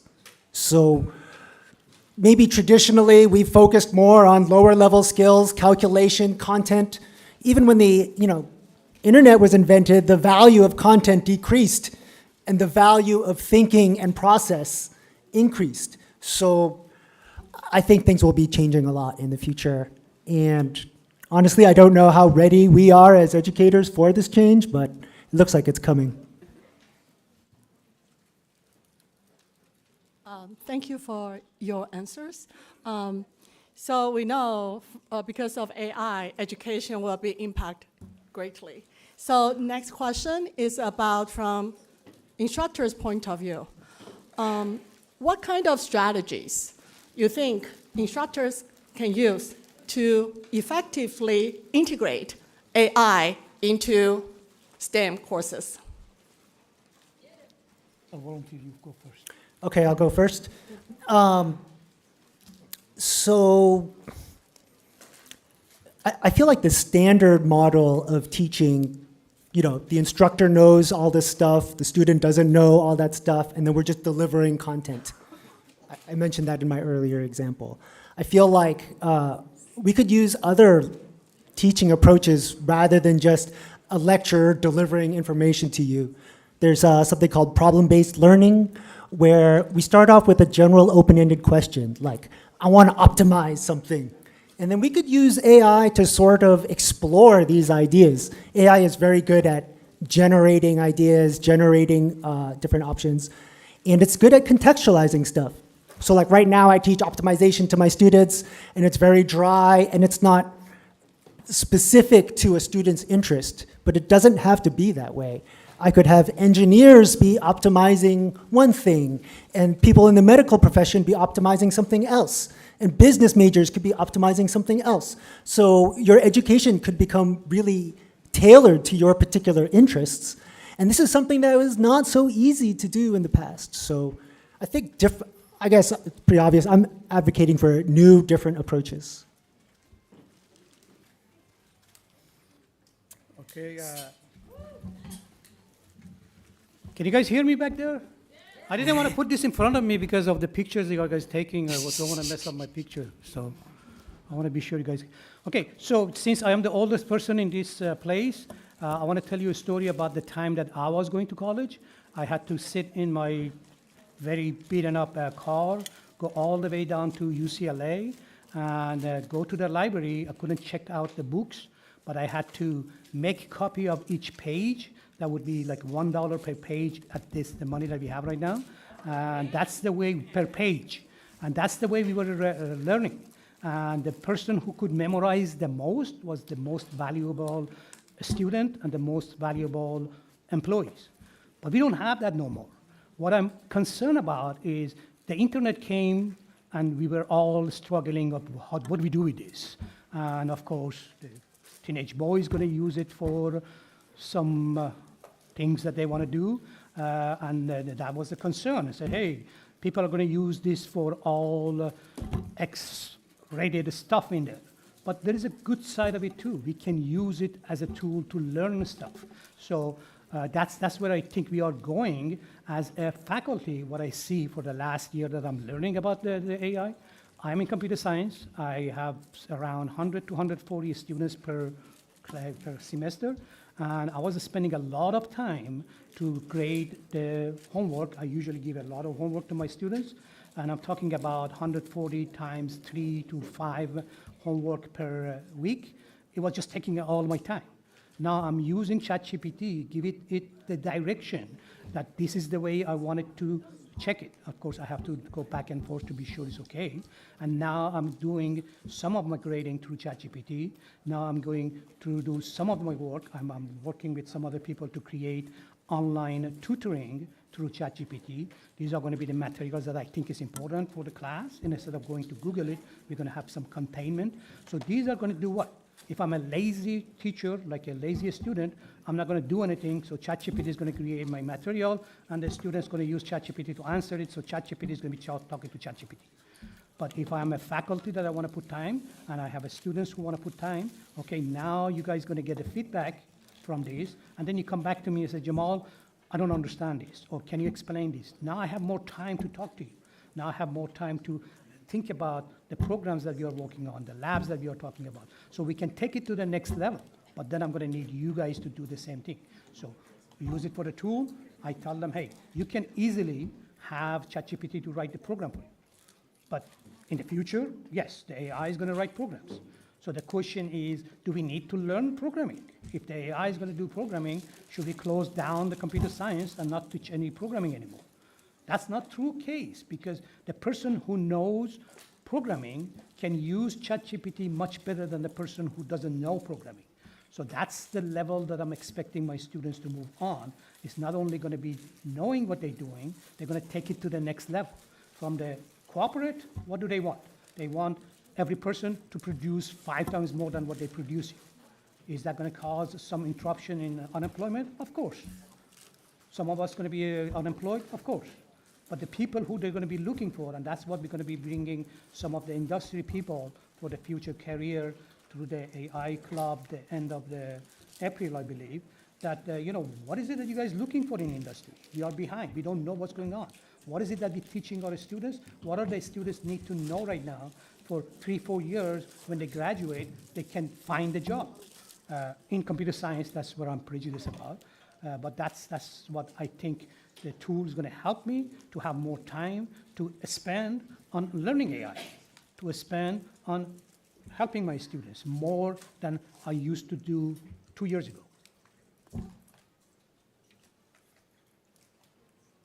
I would say I'm not an instructor, but I'm a parent, and I really see the value of parents knowing about AI, parents instructing the children, so they're working hand in hand with the instructors and the teachers so that they know what they're expected to know and what they're expected to use with AI. I think for me, my children, it's a good balance. They know technology as well as they know that outdoors. They have a certain amount of time that they're allowed screen time, and there's a certain amount of time that I expect them to do something like read a book. So I think that it's up to parents and educators for us to be educated about the tools that you guys are learning. We shouldn't just let you guys run off with it, but train you on the proper way to be balanced. And right now, sometimes I look around and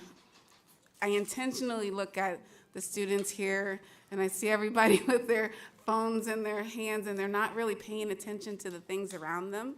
And it's really important to have that good, you're gonna hear that a lot with me. I like balance. I think you can't get rid of AI. You can't say, oh, don't do that, that's bad. Because unfortunately, that's the way to get people to go towards something, is to tell them they can't do it. That's the first thing that they do. But if you do it so that you set the expectations, then the key is going to be is that you're working together, parents with the children, parents with the educators, and then that way we're really having bright and intelligent students across the board, using AI and also being able to use the AI brain that they were born with. All good points. Students, I'm challenging you to, when you go back to school, find out which teachers are encouraging use of AI in their classrooms. Because those are the teachers who are innovating. Those are the teachers who are probably gonna have more fun assignments, right?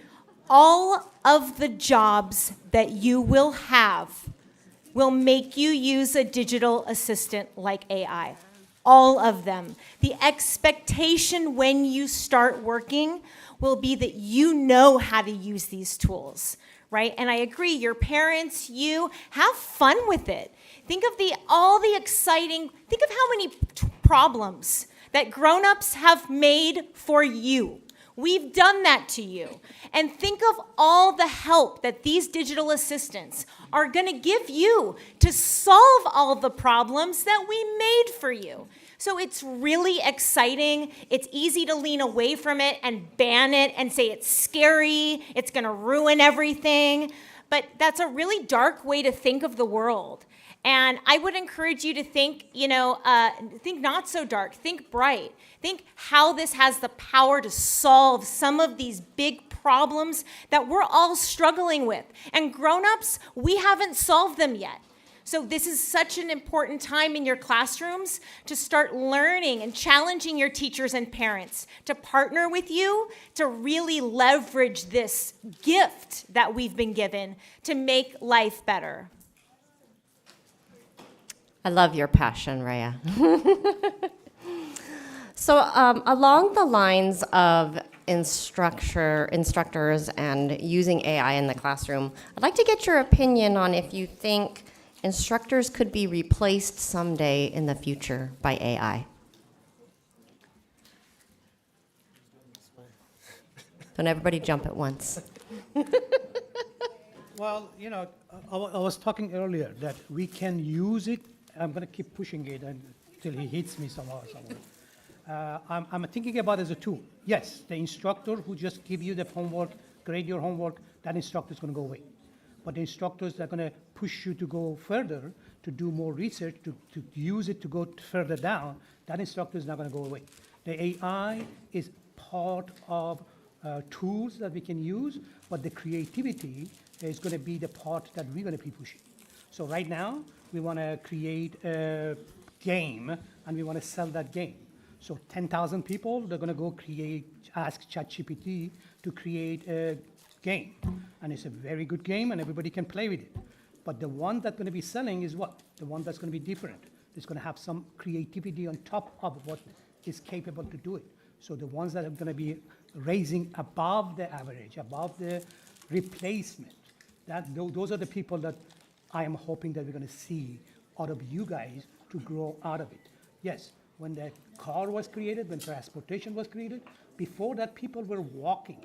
People were walking days to get to a teacher in another city, another place to get some education. Now we have the car, but the drawback of that is what? We are not walking as well. So now either we're going to be exercising or I'm going to get bigger stomach. So the question is, when we're using these tools, we have to learn how to balance it, as she was saying. We have to learn how to balance it. Yes, you want to play games? Fine. But do I play games 24/7 or do I play games 1 hour a day? Let's balance it. Let's use it for the next level.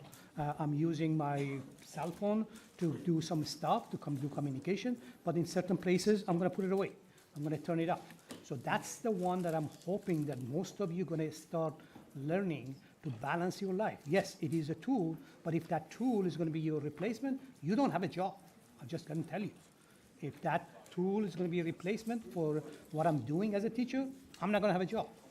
But if I use it as collaborator, as a tool that I can push what I'm doing further for myself, and my student can push it further for their education, then we need those people. And if you think about it, when you're going to school and you've got that instructor that really strikes a chord with you, that's the one that makes you learn. So I personally don't think it will replace good instructors. I'm hoping that it will help just kind of weed out the ones that aren't quite as strong, but I agree with him with the creativity. That's what you remember when you're learning, and that learning process is important. It's such a key to growing into your adulthood. That creativity, that learning process, you're never upset with the learning things. I've never heard anyone say, oh man, I hate learning. I think it's the process in which you learn. So if it can be creative with the AI, I don't think that it can replace it, especially when you think back. I know you're as old as we are, but when we think back of what instructors influenced us, it was key, it was important. That's how we learned. And sometimes that's what drove what we wanted to do when we got older. Sometimes when we get into university, you may not know, and it's just that one professor that drove into you and gave you that ignited that fire for that love of that subject. So I personally don't think it'll replace instructors. I disagree with that. I strongly think the instructors who are lazy and the students who are lazy, they're going to be replaced with AI. That's my take on it. All of us have to take it to the next level. If you're thinking that you're going to go through your whole education and the AI is going to do your homework and it's going to be submitted, you're going to be homeless. You're not going to have a job. I'm telling you right now. And if as a teacher, I'm not going to take it to the next level, AI can do my job. It can easily do my job. So either we're going to be taking it to the next level, all of us, or our job's going to be replaced. That's my take on it. So, So I disagree. with the disagreement. Respectfully. In order to use artificial intelligence, it requires a human. A human, folks, needs to make a good prompt. What's a bad prompt? What's a good prompt? Well, start practicing. Put something into ChatGPT for it. That's free. See what it gives you. Garbage in, garbage out, right? It requires a human to take what the AI gives you and then truth test it, right? See if it's garbage. See if it's fantastic. You need a human, and you need a smart human. You need a human that has content knowledge, right? So no, I don't think that we're going to be replaced. I think we need humans to run and use it and critique it and then think about the ethics of AI and how it's changing our society. And is that what we want? These are human things that we need humans for. So I'm team AI, but I'm also team human. I feel like it's really difficult to predict the future, right? Like, I'm a math professor, I'm not a psychic. But are you all familiar with what IQ is? IQ is like intelligence quotient. And do you know what the average IQ is? The average IQ is 100. So like the latest model, or the ChatGPT o3 model, I think has an IQ of like 120. So it's already smarter than the average human, and it's only going to get better and better. So I don't know how to answer this question other than the current AI we have is like the worst AI you're ever going to see, and it's only going to get better. And I don't know if humanity is equipped to interact with an intelligence that is smarter than it. Like, I don't know how we as humans are going to... Anyways, so I don't know how to answer the question.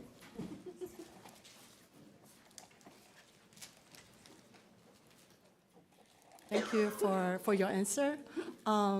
Yes, I like the answer about human. And I see here so many our future, so many young minds here. I'd like to remind you that, remember, you are smarter than AI, and you are creative. Today I see so much of creativity and the persistence from you. So you have a bright future. Yes, I know. And thank you for paying attention to this panel. This brings to very last question. Last question is about what you think what role you think legislation should play in regulating using of AI in education. Because we're a little bit running late, so hope you keep like a 1 or 2 minutes answer. We appreciate that. I don't have an answer. Well, Although this is a big question, sorry. well, I think the regulation is something that the human is going to decide what we're going to do with anything. So do I have the right to carry a gun with me all the places? Is it good? Is it bad? But the idea is, what are we going to do with this? And the idea that this is going to affect everybody's life, and the idea that generally we are behind the technology. I remember the time that internet was coming along and people were asking me, what's going to happen if my child goes to the internet and watch these things? That's the same thing. We don't know what's coming up, and we are scared of some of these things. It has to be some regulation. But I learned my lesson a couple of years ago when one of my students, I was asking my students, how do I catch cheaters so I cannot let them to pass the class? And something she told me that is really stuck with me. She said, Jamal, let's focus on learning instead of catching. And that relieved me a lot. That doesn't mean that if I catch somebody doing it wrong, I'm not going to catch it. What I'm saying is I put my focus more on the part of teaching. The rules and regulation has to be there. So if we see somebody's doing something wrong, we have to notify it, we have to bring it up. But if a person, to me, is going to be doing some not correct, no matter what I do, they're going to go find a way to cheat. So my way of looking at these things, yes, we have to have rule and regulation. We are working on it in the college, and I'm pretty sure everybody is going to look at it. But my main concern is not about the rule or regulation. My main concern is how are we going to be moving forward with this thing in our hand. So if I could speak to local legislation, all of your schools have a student council, right? Some of you might be on student council. You might be a representative. Each of your schools is coming up with an AI policy. Do we let the kids use it? Don't we let the kids use it? What teacher's doing what? Each of you can go back to your schools on your student council and help your school write a policy that says we want to practice with this. We want to be prepared for the jobs that we're going to have. And so each school is going to come up with their policy, and you sitting in this room can take this information back and share it and to be a part of that policy making.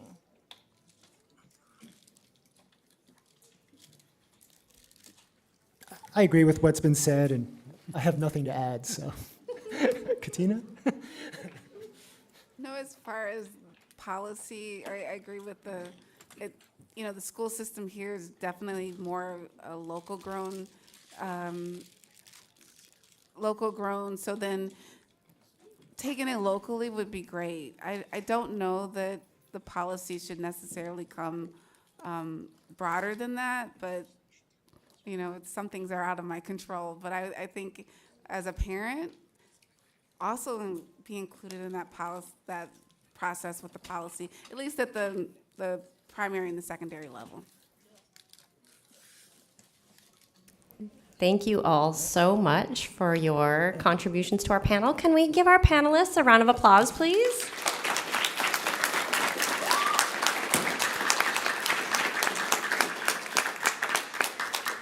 Hopefully you all learned something about AI. I know I did. A gallon of water, that's like really impactful to me.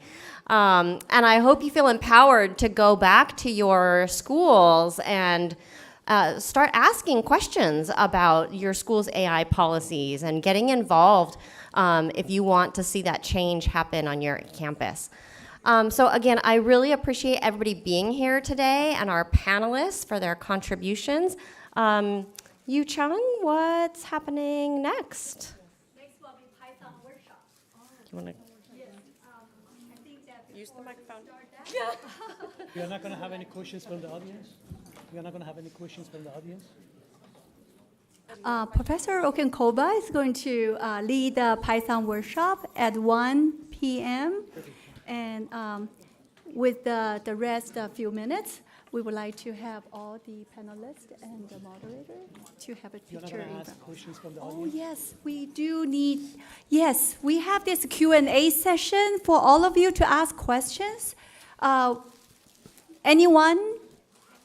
Come on, somebody ask a question. Don't embarrass me. Hold on. Let's get the microphone. I don't think this Yes. microphone is working. It's not working.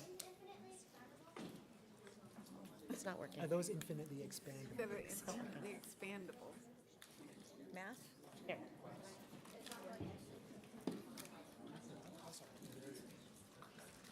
So this young lady in the front just asked if these are infinitely expandable.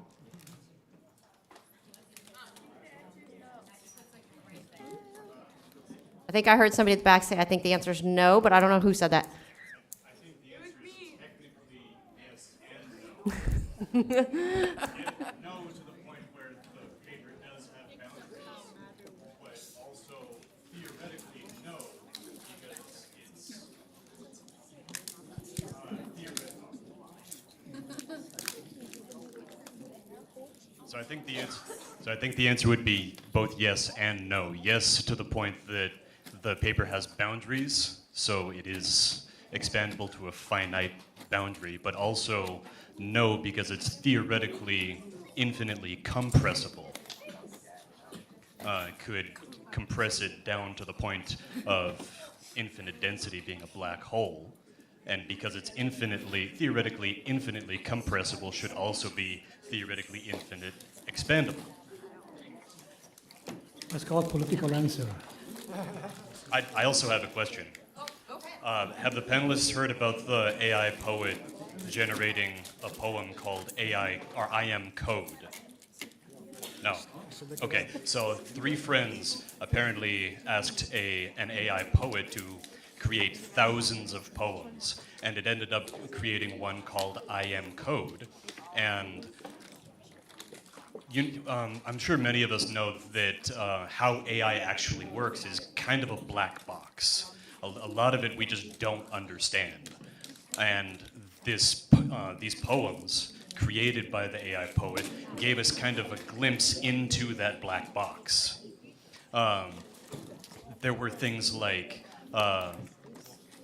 the AI finding out that its creator was dead, so it's just saying, my creator is dead thousands of times, and then later wondering why it's being used to do these menial tasks.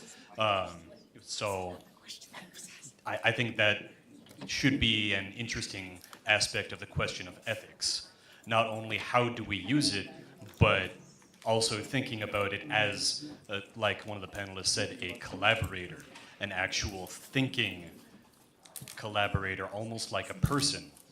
I personally view it as both a collaborator and a tool, because at the moment, a lot of them aren't actually quite self-aware, not sentient.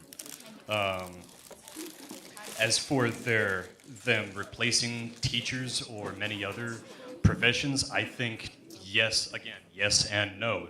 It'll be kind of a mix, like virtual classrooms versus in person. So it'll be eventually used by administrators to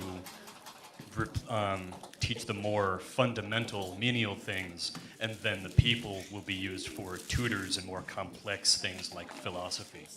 Because as some of the kids might not really understand yet, the brain is still the most powerful potentially most powerful computing center on the planet.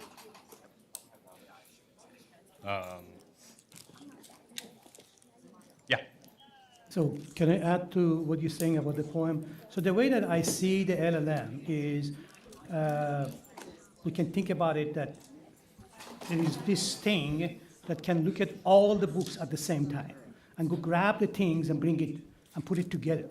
So it is not technically making up stuff, it's just picking up the stuff that it has. That's a library that it has.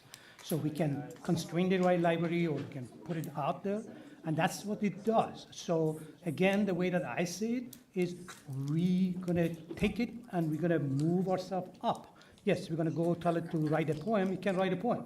But if I, as a poet, wanna write a poem, but before I write my poem, I wanna read 100 of books specific in this type of poetry, and then I want to do a research on that, I can do that much faster now than I could do before. So I could have spent tons of time to read these types of poetry, to learn it and try to make it. And now I can have this one to do it much faster for me. And I strongly believe that each person is going to be capable of doing a lot more work than it's doing right now. The way that we are doing it right now is a lot more than we did 100 years ago. So that's coming. So the question is, if I, as an expert AI teacher, can do the job of 5 other teachers, let's do it. Or that's the way I see it. So every person is going to be creating 5 more times that they're doing right now. And the question is, what's going to happen to the rest of them? If the company want to make more product, then they're going to have more product. But if they want a company, they want to cut the cost, that means what? That they're going to keep one person, they're going to lay off 4 other people. And that's the reality. That's going to come up, unfortunately. I think your I am code thing is fascinating, and I looked it up on my phone real quick. I just wanted to share something that a tweet I saw from OpenAI. OpenAI is the company that created ChatGPT. There's these chain of thought reasoning models, and this is what their tweet said.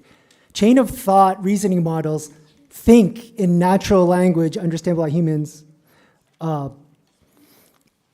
Monitoring their thinking has allowed us to detect misbehavior, such as subverting tests in coding tasks, deceiving users, or giving up when a problem is too hard. In other words, it kind of sounds like a human, which is kind of scary. But anyways, your poem made me think of this tweet, so I just thought I'd share. I want to pitch in here because they were talking about collaboration and all those things. The AI Club is in the back, and they're going to bring in a similar situation for the end of April. What they're trying to do is to have a panel from the students, to hear from the student side of point of view, to have a panel from the faculty, to have a panel from the industry, what is happening in industry and what kind of a jobs coming down the line. So they're working on that. They're going to create some workshop to work with, teaching, helping, create workshop. I strongly suggest you guys talk to those people and get hold of them for any questions that you have in the future. They have a workshop today from 2 to 2:45, and you are going to bring a project that you do with them Great. Okay, thank you so much. Can we get one more round of applause for our panelists?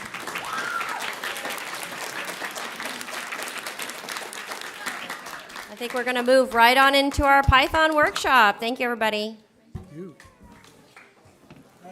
All right. Talk to you later. I wanna learn how to talk like you. You're passionate. Ah, I know. That's so good. I wanna learn. Do I have to learn geography to talk like that? Or? I like the way you talk. That I don't have.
Hello? Okay, good.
I'm just gonna make sure my animations can play. Okay, good.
hi everyone. Can you all hear me?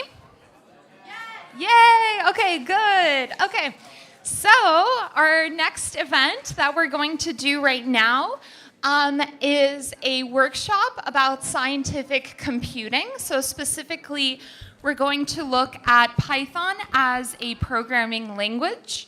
You'll be able to actually do some Python code in the browser, so whether you want to use a computer, whether you want to use your phone, so long as you have a browser available, we're all good in that regard. So we can get ready for that. If you don't want to look at code along with us, no worries. We're going to talk about things from a conceptual level. So this is our goal right now. In terms of questions, I do have to leave promptly at 1:50 because I have to teach my astronomy class. So if you have questions along the way, please just raise your hand. So a little bit of introduction about myself. So I'm Dr. Maria Okinkova. I go by Masha. I'm physics and astronomy faculty here at PCC. And I come from a research-based background where I've spent my undergrad and my grad in physics at research-based universities. And then I've done a lot of computational research throughout my scientific career. And I came to PCC in 2022. So I'm very passionate about scientific research, especially when it comes to computing. And I want to share a little bit of that passion with you today. Now, we're going to do a computational physics simulation together, but even if physics isn't the field you ultimately want to go into, I want to stress to us that computation is really everywhere in modern day STEM. It's extremely difficult to do any sort of science, technology, engineering, even something like applied mathematics research without taking a computational approach. And we're in a very interesting age of computing, right, as we build better and better supercomputers. So we have access to a lot of computational power, and we can use this to solve very interesting scientific problems. So who here is passionate about engineering, for example? Yeah, okay. So if you're designing something like a plane or a jet or a spacecraft, you're going to run into computational fluid dynamics, where on the computer you fundamentally solve the Navier-Stokes equations of hydrodynamics, and you do something like model, right, fluid flow. So in this case, we can think about air on airplane wings, trying to design the best craft that you can. So if you want to, get serious about engineering, you are going to run into computations in your engineering career. Who here is passionate about biology? Okay, so if you are passionate about biology or you take a biology class, who here is passionate about chemistry? Yeah, so chemistry. So you can get into, for example, the field of computational biochemistry. We have lots of complex problems these days, things like protein folding, which is a huge, important question for things like drug discovery. And so there, people run these high-scale simulations as well. You really can't do, something fascinating like protein folding without leveraging the power of computing to explore the possible space of solutions. We have a very strong geology department here at PCC. If you're passionate about, for example, thinking about propagation of waves through the earth and you want to accurately model this, so let's say you want to do something like predict earthquakes. In order to accurately model this, you need to run supercomputer simulations. You need to run scientific code that can include all of the geophysics that's relevant to the problem in order to make robust predictions. Okay. At the very least, who here is passionate about Pixar movies? Okay, more of us. This is great. So, in order to make a realistic looking movie or game, most of the time, right, a lot of this is done computationally. And I really like this set of images from the development of the Disney movie Frozen, where they're using computational fluid dynamics to model how snow is going to fall. They don't have to get the physics just right, right? It's ultimately a movie, but in order to make things look as realistic as possible, they explore the place of possible parameters, look at different simulations of snow, and ultimately pick the most successful one for their movie. So even if, let's say, you're thinking about a different field of STEM, if you're just hanging out, watching some beautiful CG animation movie, computation is involved in that development as well. And then my own research field is what's known as numerical relativity, where on supercomputers we solve the equations of Einstein's theory of general relativity, and we get to model really cool things like black holes, binary black hole mergers, things where gravitation is really at its most extreme. So I think this is a really fun field.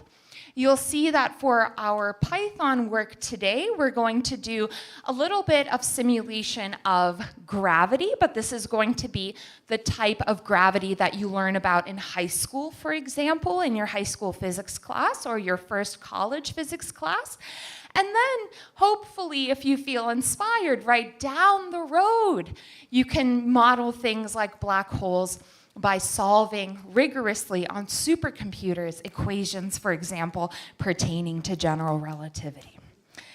And here we get to do all sorts of cool stuff, like model black holes, evolve fundamentally how space-time behaves, leveraging the power of supercomputers. So in my own research, I do a lot of scientific computation. But what we're going to do today together is play with a simple example, and we're going to explore Python as a scientific computing sandbox. Now, if you go into, kind of large-scale supercomputing, at that level, you're probably going to use a language like C++, for example, something that's closer to the machine set of instructions, something that's a little less abstract. But as you begin thinking about scientific computing, or you begin thinking about analyzing, a bunch of scientific data, Python is a wonderful language to work in. In fact, if you read any scientific paper, for example, in the field of physics, the majority of plots are actually made in Python. And the wonderful thing about Python as your first introduction to a programming language is that there's so many wonderful libraries that people have written on top of the base language. So really, for anything that you are passionate about, there's going to be a beautiful library for it. So let's say you're passionate about astrophysics, there are things like AstroPy.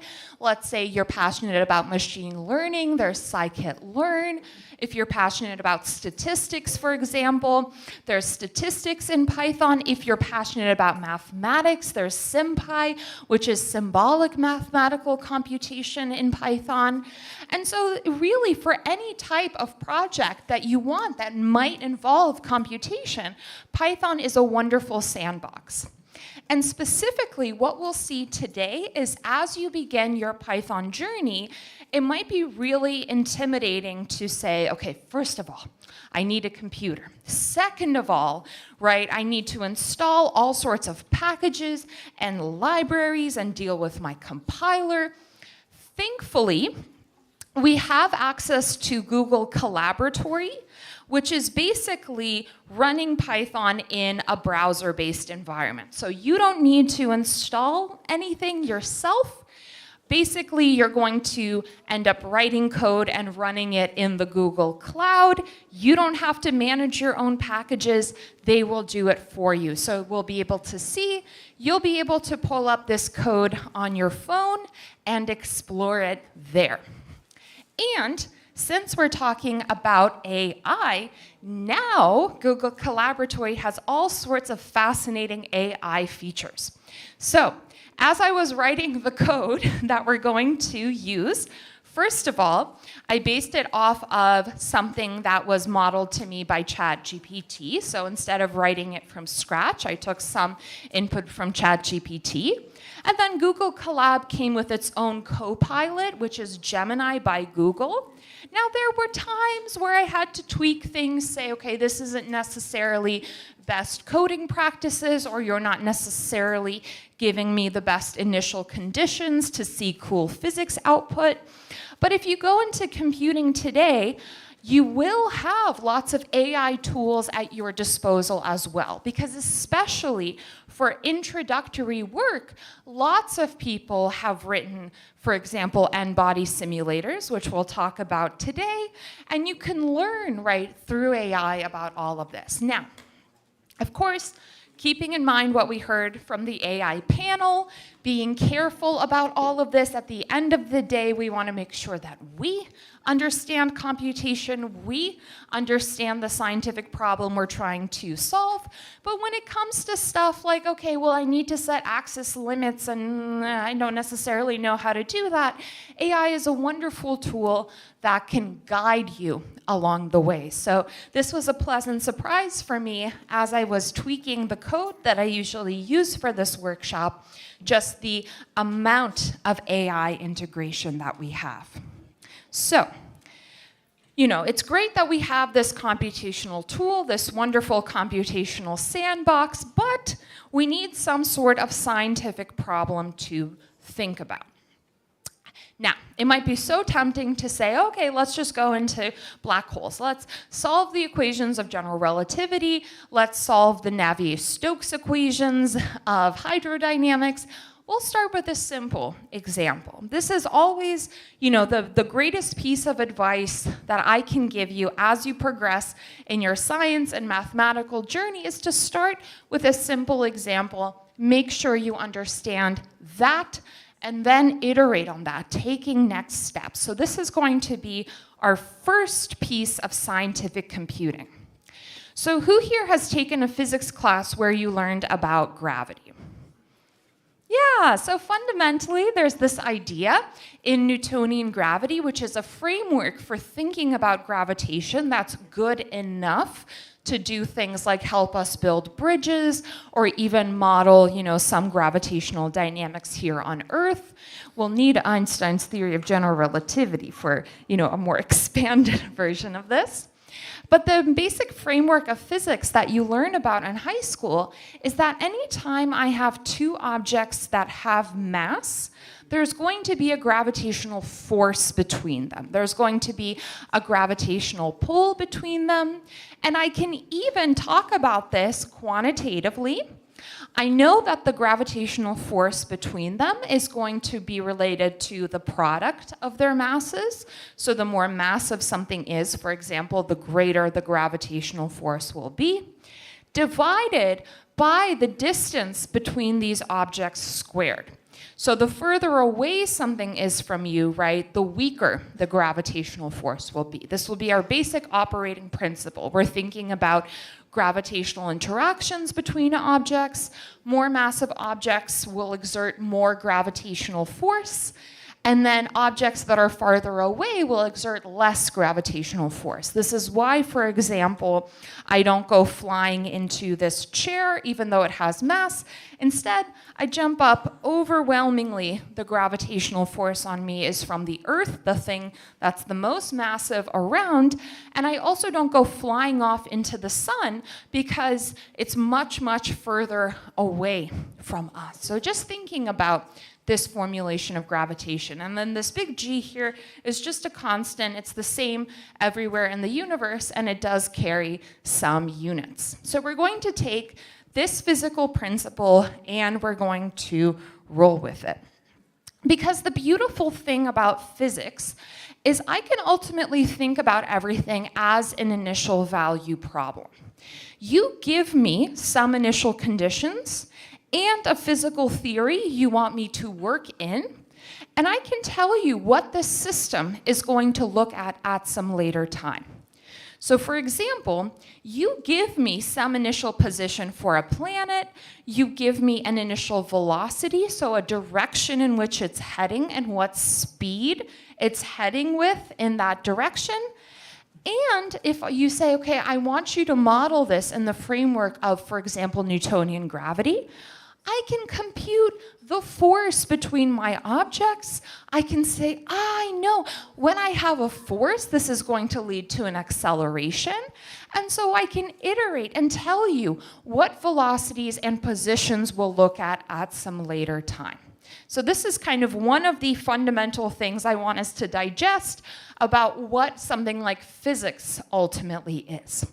And so we can model things really well. We can model, for example, interacting systems where I have orbits between objects.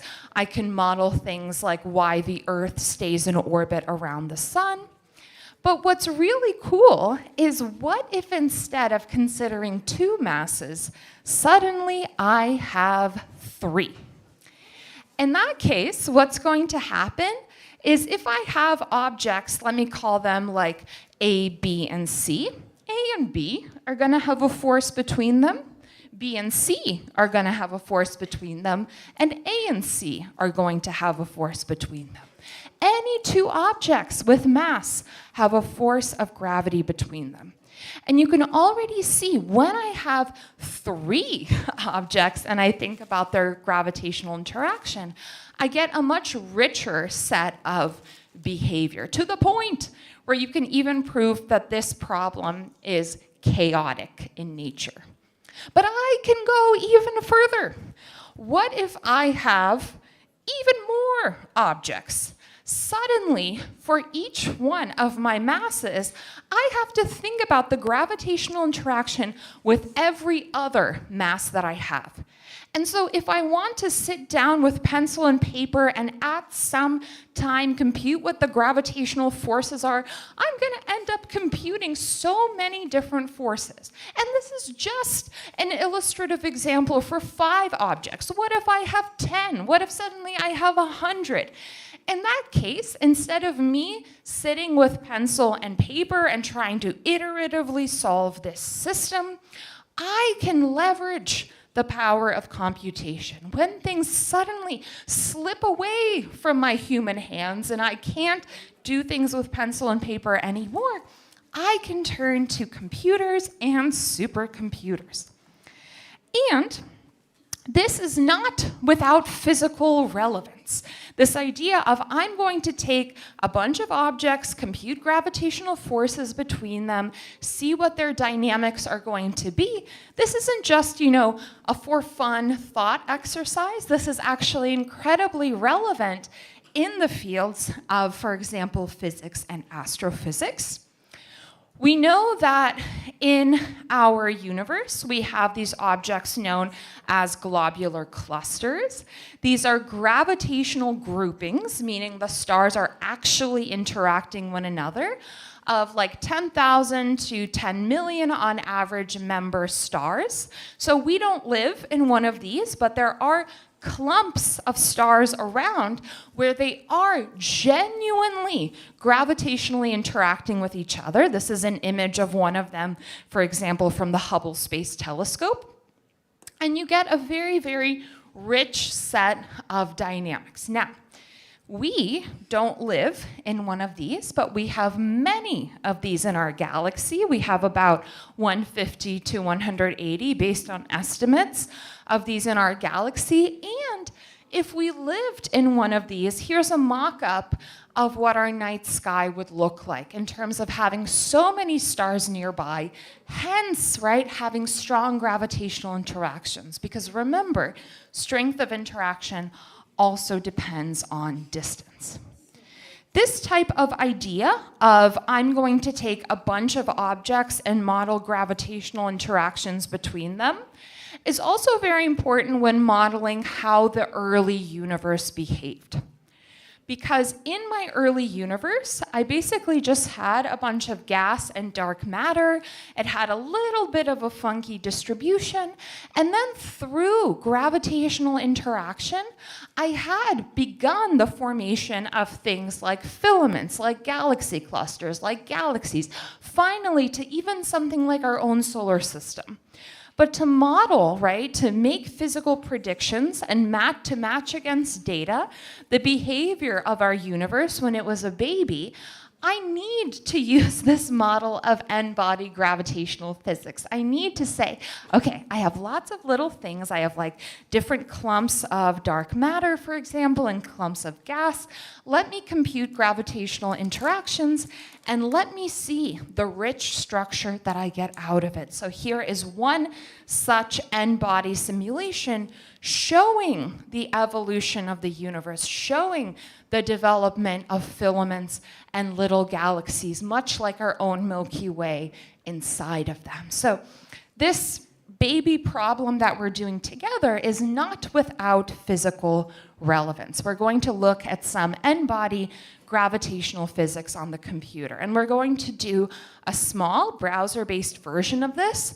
But for something as impressive as predicting the behavior of the early universe, where you're really thinking about billions of masses, there you do run this on supercomputers, we're going to limit ourselves a little bit. You can put in a billion things if you want to. Google will probably complain about the amount of RAM you're taking up. But on the whole, we can take this principle and run with it. So here's our goal, right? Ultimately, we'll start with some masses, and you'll be able to play around with just how many you use, with some positions and velocities, so speeds and direction at some time step. We're going to compute the gravitational forces between these objects, and hence the net gravitational force on each object. The beauty of classical physics is if I have a force, I can tell you how things will move under that force. You may have heard force is mass times acceleration. What that really means is given a force, I can tell you how the position and the velocity of something is going to change. I can tell you sometime later where are things going to be, and in what direction and with what speed are they now going to be moving. And we rinse and repeat. We take little time steps and we repeat this process again and again and again. So if you're versed in the language of computing, you might be thinking, we're gonna do something like a loop.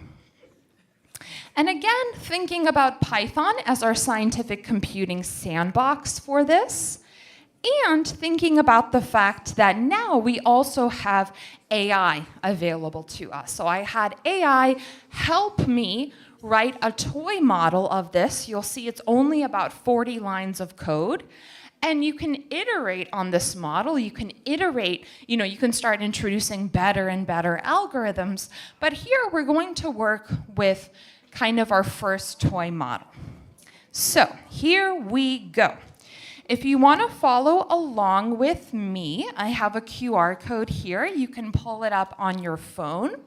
If you're on a computer and you don't have access to a QR code scanner, I also made us a link, so tinyurl.com/my last name, which is OKOUNKOVA, Pi Day. So Pi Day was already taken, so I had to throw my last name into there, which is a unique last name.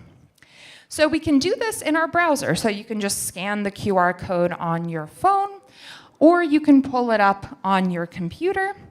And it, once I exit the presentation, is going to look something like this. You'll see it's some Python code.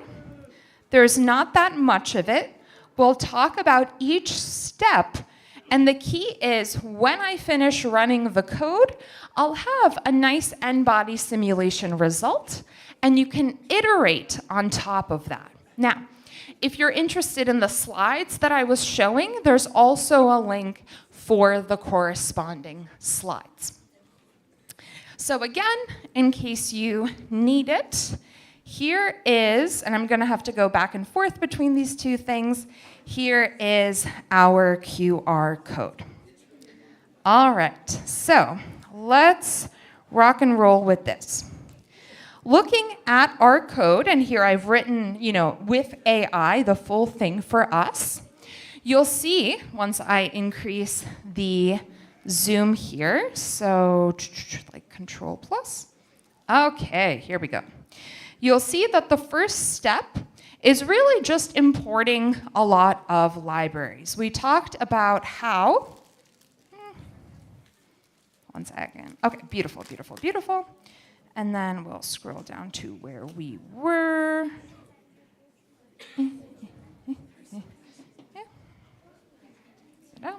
Okay, here we go. So we'll see that our first step is importing a lot of libraries, right? So we have a very rich set of computational frameworks that we can use. And in our first cell of code, you'll see that we import NumPy, which is a beautiful vector library for Python, and matplotlib, which we're going to use to make our plots. That's the thing that we're ultimately passionate about. So that's going to be our first step. And in your code, what you can do is just press play on step 1. It will connect you. So see how it says connecting? That means it's allocating for you a core on some cluster in Google. You can see how much RAM and disk you have available to you. So this isn't running on your phone or your computer. Instead, it's running on a Google server and giving you the results. So, okay, we're ready to roll. We have our libraries. Now remember, our whole point for this is to appreciate gravitational physics and the rich phenomena that we have. So you're going to see that we have a function written here. And I'll show us the function more zoomed in with code. But ultimately, what this is going to do is if you give me a bunch of positions and masses, given what I know about Newtonian physics, all I need to know are positions and masses, and I can give you the gravitational force. So that's our step 2, and let's take a closer look here. So let's see. We've run the first cell, here's our second cell. The beautiful thing about writing a Python notebook is that you can typeset equations if you want to. I apologize, there's supposed to be an r cubed here. I dropped the r. So ignore that for a second, I'll fix it. And so I can write down, an expression for gravitational force if I want to. Alternatively, you can think about, I take the formula that we looked at the very beginning and I introduce it, if you haven't seen this type of mathematical expression yet. So here we go. When we talk about, if you're kind of following along with the cells, when we talk about functions in Python, there's specific language that we use. There's this def keyword that we call. And then I'm going to name my function. I say, let me name it compute forces. And I know that to compute a bunch of gravitational forces between all of my masses, I need to know their positions, so where they are, and I'm also going to need to know their masses. Because what if a mass changes, for example? And all I do here is I iterate, so you might see this familiar language of for loops. We also have those in Python. Is I iterate, and pairwise, I start computing all of my gravitational forces. For the ith particle, I compute all of the forces from the other particle, sum those up to get the net force on that particle. Now, if you're keen, you may have noticed there are some inefficiencies here. So for example, forces are symmetric, so I don't have to actually iterate over everything. That's an improvement that you can make, for example. There are other improvements that you can make here in terms of pre-computing things, but just in terms of keeping things simple, this is me putting in the physics. Now, I haven't actually called anything, right? I haven't called my function, I haven't set up initial conditions, I haven't asked it to do anything. I've just written, here's a function that I can use to compute the forces for you. Next, step 3. So let us run that cell for step 2. And all that running will do is just say, hey, now I know this function. Now I know, given some positions and masses, how to do the forces. Next, remembering that our whole goal is to start with some positions and velocities, so directions and speed, at some instant of time. I know from the previous slide that I showed, that I've put a screenshot of here, that this is all that gravitational physics ultimately is, right? You tell me positions and speeds and directions at some time, I can predict for you how things are going to move. And so you see that in our third cell, we're going to specify how many objects I have, what their masses are going to be, and what their initial positions, directions, and speeds are. And this is where we get to really play and have fun. Because we don't think, right, we have leverage on changing the laws of gravitation. I mean, we could and see what happens, but we do have leverage in terms of thinking about different astrophysical systems. So what if I consider, a different distribution of initial masses? And you'll see towards the end of the slideshow that I actually wrestled with ChatGPT in terms of giving me better initial conditions. So that's our cell number 3. I'm going to say, let us begin with 10 objects. Here I'm saying, this is what I want their masses to equal, so I have an array. So from computer science, you might know the language of arrays. So in this case, I'm going to have 10 different numbers, each one corresponding to a mass for one of my objects. Here, similarly, I'm going to have 10 different position vectors. So for each one of my particles, I'm going to tell you where it's initially located.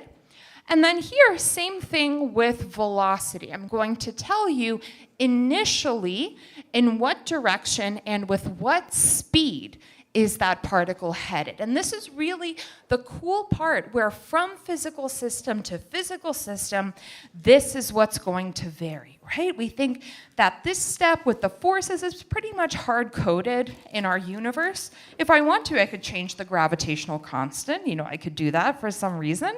But here is where I specify what my physical system looks like. And our ultimate output here is going to be an animation of the gravitational dynamics. So here, if you're passionate about something like graphic design, is where you're going to get to have a lot of fun. So this is all using the Matplotlib library. This is putting together a 3D plot. And even if you don't want to play with the physics and the initial conditions of the simulation, you can do something like play with the colors. You can iterate. And the AI Copilot is wonderful in the sense that I don't know off the dome, how I can change the the background color of my plot. But I can ask the AI assistant and say, hey, how do I change the background color of a 3D plot in Python? It will tell me, exactly what to put, and I can put that in. And I think that's fair, right? Because this has to do with the semantics of the language. This isn't me thinking, okay, I don't understand the physics. Could you just do it for me real quick? This is just me saying, hey, there's some sort of language convention. I need to know how to use that. Very similar to looking up the translation for a word. So when we run this cell, you'll get to see that we have an initial preview of our animation. So here we go. Oh my goodness. So let me zoom out a little bit. Here, at some initial time, we get to have all, in this case, 10 of our particles. So up to you if you want to add more particles. You can start changing the simulation yourself. All you need to do is very similarly to a Google Doc, you just need to make a little copy for yourself, and then you'll have edit permissions for it. So if I wanted to, I can make a little copy. Here's my copy, and then this is my own personal copy. And if I wanted to, I can say, hey, instead, I want 100 particles. Or maybe if I want to do this on a supercomputer, first I'd write more efficient algorithms, but then secondly, and suddenly I'm doing something like modeling dark matter in the early universe. All right, so here's our little preview. If I took off, let's say all of these, changing things to yellow and changing things to have a black background because I thought it was astrophysically relevant, then things might look a little bit different. And this is a fun time to play with graphic design as well. That's my favorite part, actually, of writing scientific papers. Once all of the science is done and you've, iterated and you've challenged yourself, then when it comes time to making plots of your data and doing graphic design, that is my favorite part of all of this. So here we go. The last step is the following. I have my initial conditions. We're good. I have the physics in there, right? Given positions and masses, I know how to compute gravitational forces. I've got my libraries loaded up. And the last step we need is step number 5. And this is where the computation actually happens. And I'll walk us through the following. Remember that our whole point of, let's say, computation as an initial value problem is given some initial positions, masses, velocities, to tell me how things will move from step to step. And if I want to do something like an animation or actually compute trajectories of things, right, numerically, I'm going to take baby steps. Now, this might, in your head, set off alarm bells and say, this sounds like integration, right? Thinking back in case we've taken calculus ourselves. So here, all we're doing is the simplest numerical integration in the world. I'm basically saying, hey, I have some speed and direction. My speed and direction at some later time is going to be that little time step times my acceleration, right? Times what I get from the force, the little push I get from the force. And then now here is my speed and direction. You'll find that in terms of numerical error, much like when you take, sums to start building up integrals, there are better ways in terms of convergence and errors than other ways. This is the simplest way to do this, and this is also the one that will give you the most numerical error. If you're passionate about better numerical integration methods, I think one of the best books, and I'm not biased just because my PhD advisor wrote it, is Numerical Recipes, The Art of Scientific Computing. There you can read about Runge-Kutta integration, Simpson's rules, all sorts of different time stepping methods, but here this is our very first one. And same thing with positions, right? Thinking to physics, position is going to get updated by just taking my speed and stepping forward a little in time. So there, globally, I'm building up what I'm doing. And here, this is just an update method that we've written. We've specified our time steps, so how much we're going to step in time. You can see that if you take larger time steps, you quickly lose accuracy. At the end of the day, we do have to deal with the fact that these are numerical methods. But now we have all of the ingredients to say, here is my little update function. That is where, given the physics, given the initial conditions, I can tell you how to go from step to step. And then finally, we have our animate function, which is going to put all of this together.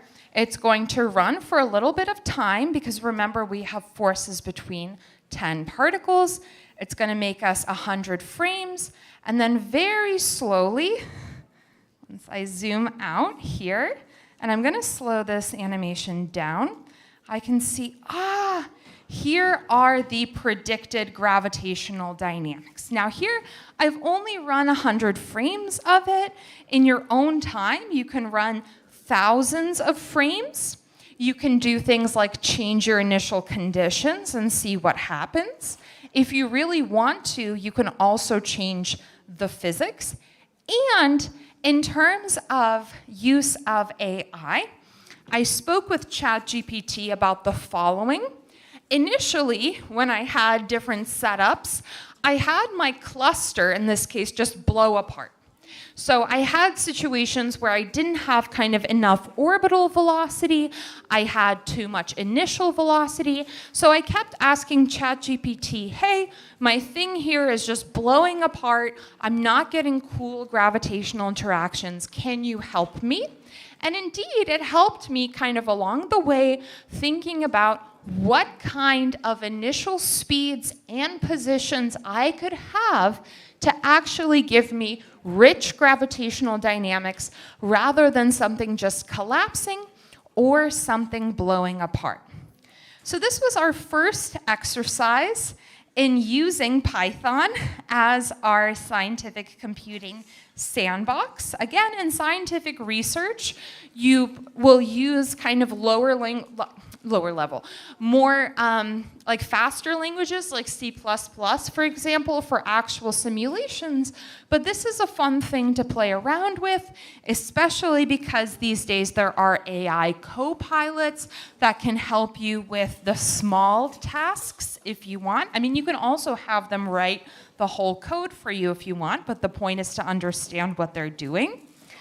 If anything, I want us to take away the fact that computation ultimately is everywhere in modern day STEM. So even if you're not passionate about physics and the kind of globular cluster-like problems we did today, you can also, think about how computation might be relevant to your STEM field. So I'm just going to leave this up. I'm going to log out of my personal device here, or my personal account here, but I'm going to just leave this up for us. So you can take this, play around with it, add your own stuff, change initial conditions, right? And appreciate ultimately what scientific computation is with our first very simple example. So I do have to run to teach my class, but yes, I see we have a question back there. Yeah, so if you broke it, what you can do is you can do the following. Oh, I'd have to sign back in. Oops, okay. I don't want to sign back in here, but you can do runtime, and then you can do restart session if you want to. So if you broke it, you can restart things, and if you think you broke something in terms of text, you can recopy this one here, which you are not allowed to edit, so it's always going to stay safe. Okay, and now I am going to log out here just to not be logged into this computer. Okay, and I do have to run, but thank you so much, everybody. Okay. Thank you. Ah. Okay. So I'm going to mute this. Yes, yes, yes.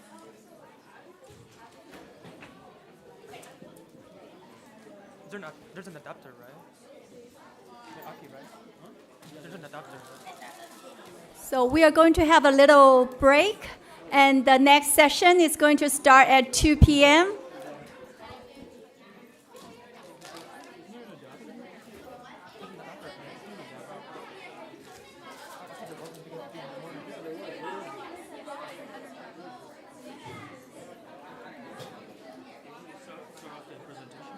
We're not gonna start right now. We're gonna start 2 o'clock. I mean, like, when we start, you want me to talk first? I'll talk first. All right. I have some things I can say first. Okay.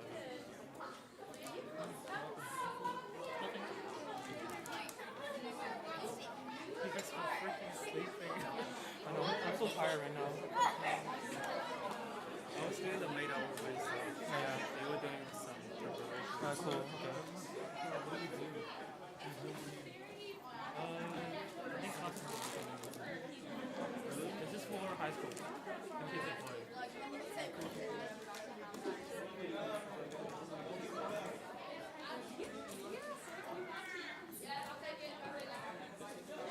Thank you, Professor Okudova. Okay, she didn't hear me. I was trying to talk to her. No, just go to class. There's an adapter. Somebody got it. There's an adapter. The adapter.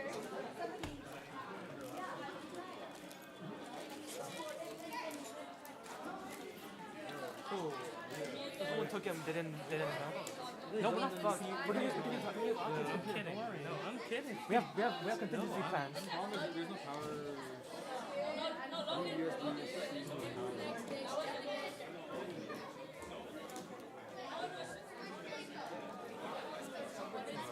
You wanna borrow my suit? I'm okay, thanks. Hello.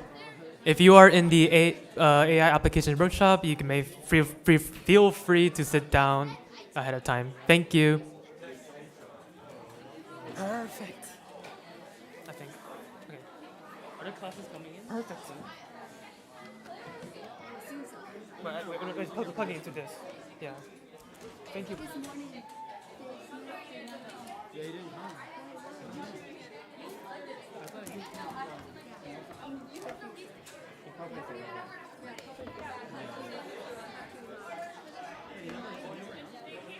Who did not announce it?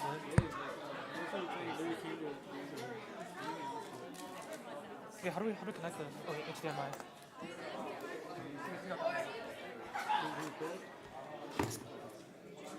I'm gonna put this down.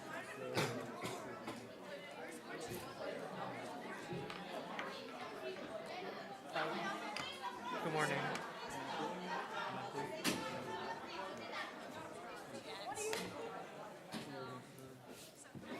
I lost Wi-Fi for a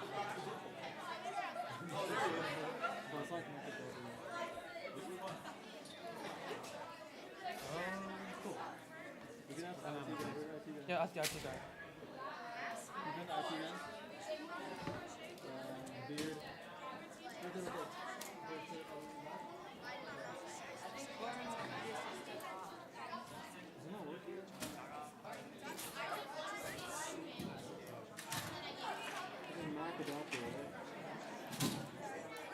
What the fuck is this for Mac?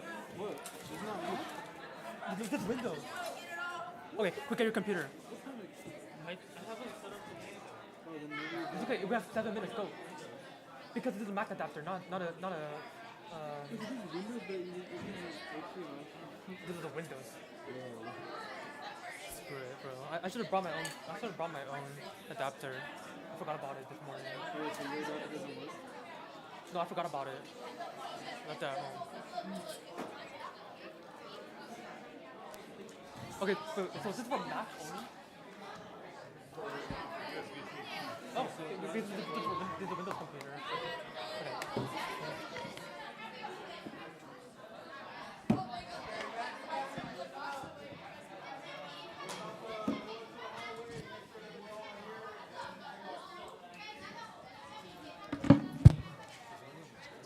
You got it? No, not yet.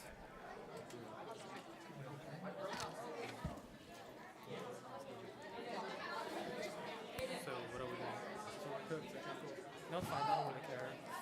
You don't need my MacBook anymore? Just give it a few minutes because the tech guy said it should be fine, but it says Mac on here, Mac adapter. Oh shit, Yeah, I only it's got just 3% battery. It's okay. Then in the end we use Aki's computer. I thought it wasn't it plugged in last night? That's crazy. I was pretty sure I plugged in.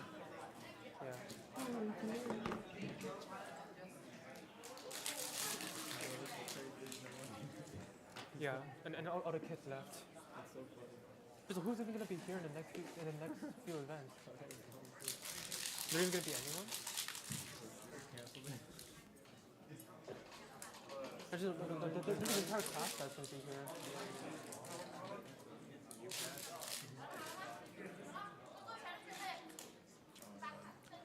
If you are participating in this workshop, I would highly suggest to come up to the front rows, please. Thank you. Okay. No one heard me, okay. Did you get it? We're not cooked, don't worry. If we have 10 people, that's good. Projectors? Okay, thank you.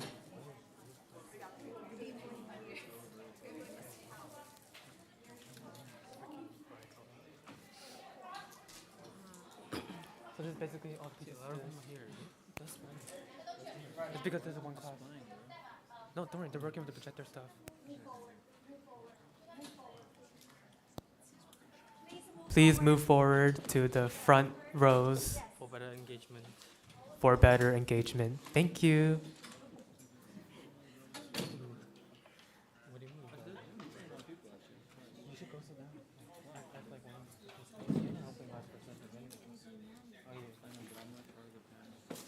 Sure, just stand up here. Stand up here. Why are you just taking over you're taking over the lectern like it's like you're the president. Okay, fine, Mr. President, fine. Bro, what? Bro, you're like this, like No, I was just dude, you look like something should be up there. External monitor. Multiple display. It doesn't detect our display right now. It's the same. Yeah.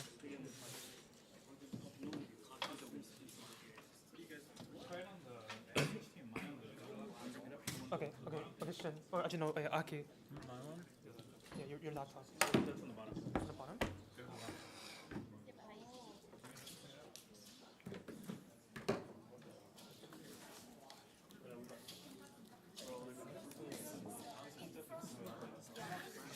It's a laptop, okay. Yeah, I can use HDMI. This one. Oh. Yeah. Yeah. But what do you need to open? What do you need to open? Other side. Go to the screen. You don't want to share this. I know. Can you like put on another tab, please? Yeah. Window. Put it in Okay. Just drag it out. Yeah. Just drag that. Okay. They can see It's showing everything. What the hell is going on right now? Bro, what is going on? Oh, yeah, no, bye. Okay, chill. No, I am chill. I'm just saying. Don't let it affect your mood. I'm not letting it. I'm just saying. Hello. This does not work. Okay, now we're gonna use this like. What's happening? Can you Just open a new the tab. row, Just open each the row new has tab. 4 people, please. So the back row, please. Why is to nothing the front. loading? Just open the Each new row tab. has 4 people. This is a group activity. You're going to do an AI project, okay? Yes, I can pull that out. Okay, but let me let it load first because it's last minute. Okay, it's done. Pull it out. That's all you need? Okay, perfect. Okay, cool. We need the Breathe in. Don't worry. Just leave me alone, okay? No, you doing this is gonna make me pissed off. Yeah, right here.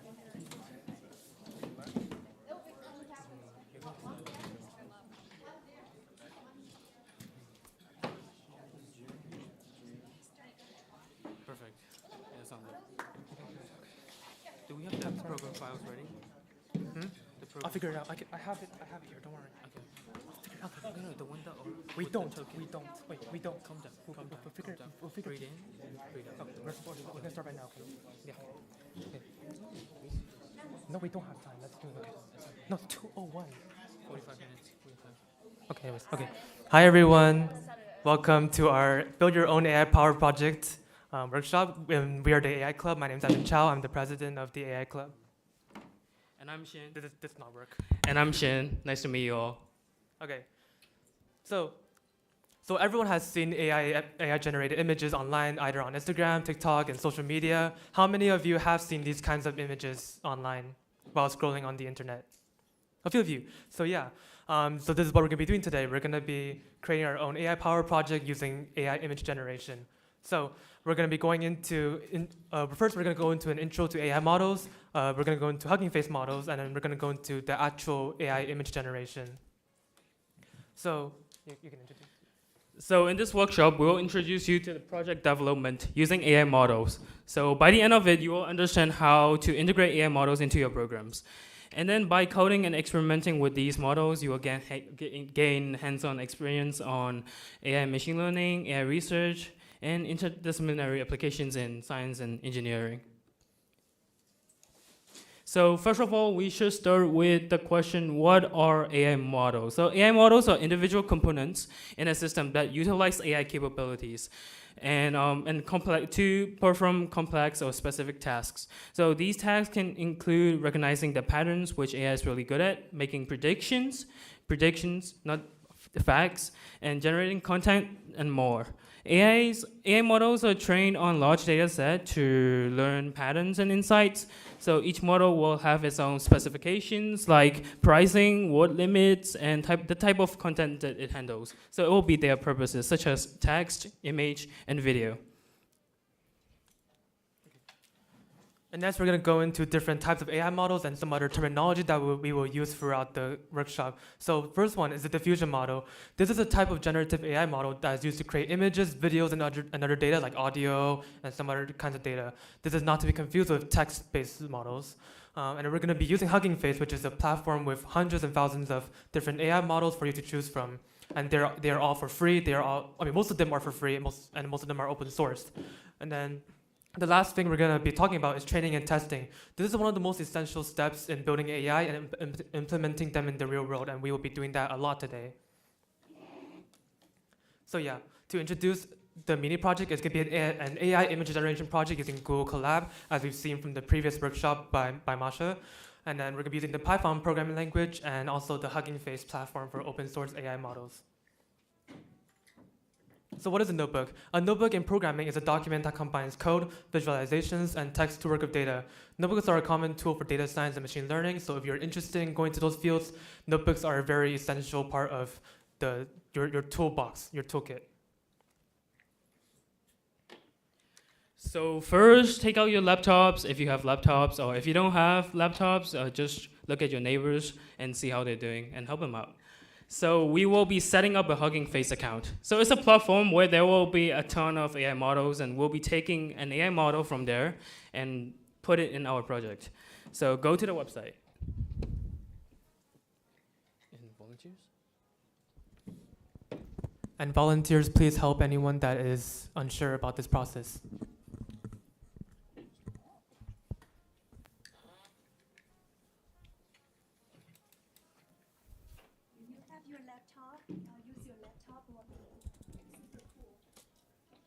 It will be interactive, and by the end of the project, you will get to generate an image of your own, according to your own prompt. Like a raccoon eating a pie. You don't have laptops? Yeah. Let's give them some time. Okay. Some people are getting their laptops. Okay, cool.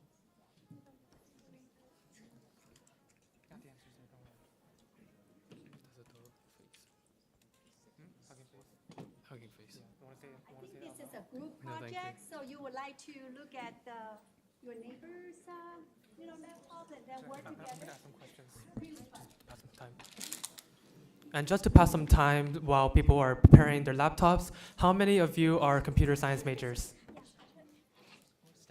Or STEM majors? Is anyone here interested in AI, machine learning, data science, data engineering? Cool. Actually, I think the question should be, how many of you have actually used AI image generation capabilities from like ChatGPT, Gemini, Copilot, and some other large language models? Cool.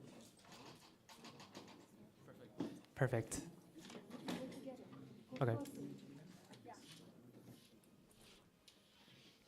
Give us a thumbs up once you're ready. Go to this website, everybody. Yeah? Volunteer, someone needs some help over here.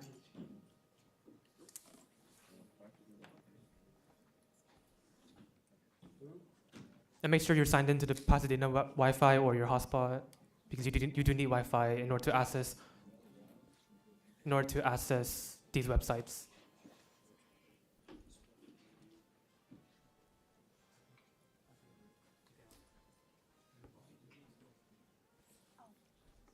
No, the person that Professor Cheng is with.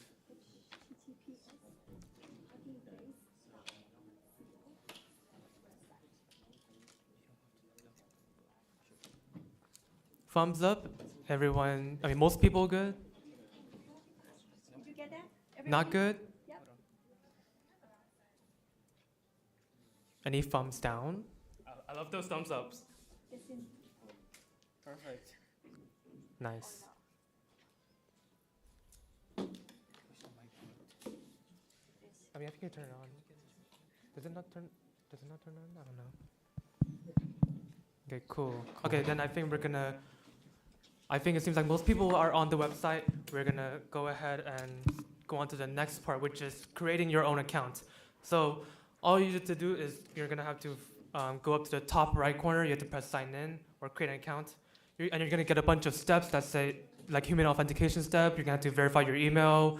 It's a lot of steps, but the project is very fulfilling once you get through this really tedious part. Another thing is, during the registration, you might be asked to join an organization. You do not need to join an organization in order to create your own projects through Hugging Face. Again, if you need any help with this process, please feel free to contact any volunteers near you. Raise your hands, and they will be there. Oh, you got it to work? Nice.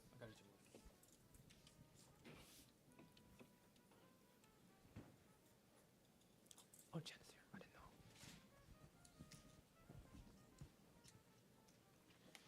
know. And for those who don't have laptops, if you want to look at your neighbors' laptops, feel free to do so that you can be part of the learning process.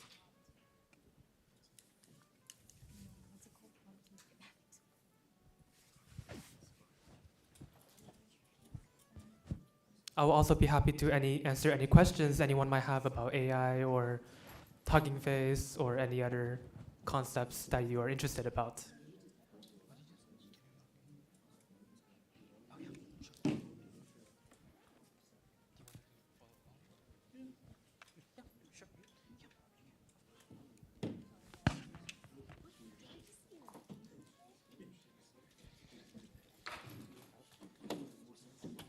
Give us a big thumbs up if you're done.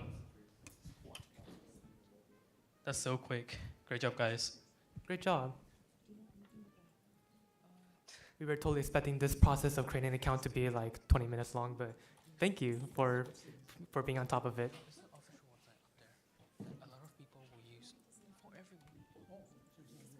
We will proceed in a minute or so.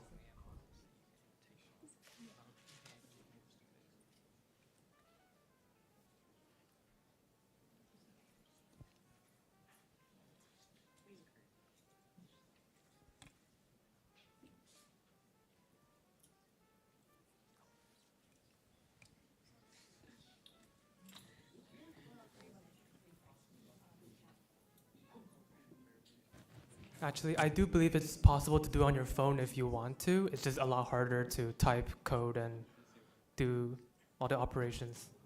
So if you want to, you can try and experiment it with your phone. I personally have not tried it, but if you want to, you can try using your phone.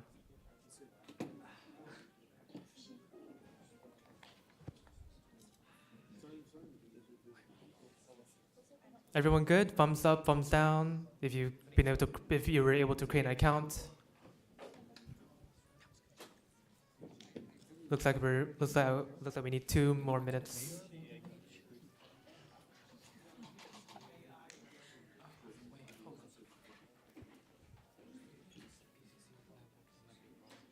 Is it network?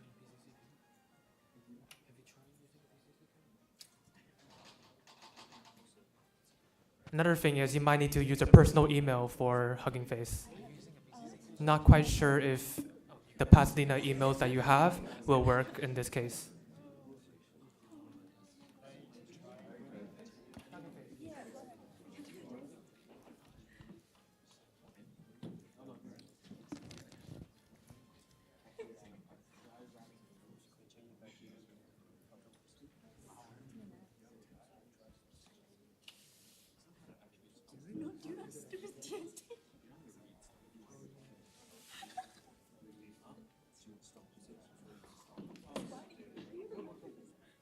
Any questions or anyone need any help? Again, it's preferred that you use a personal email, especially if you are interested in continuing your journey with Hugging Face and AI engineering.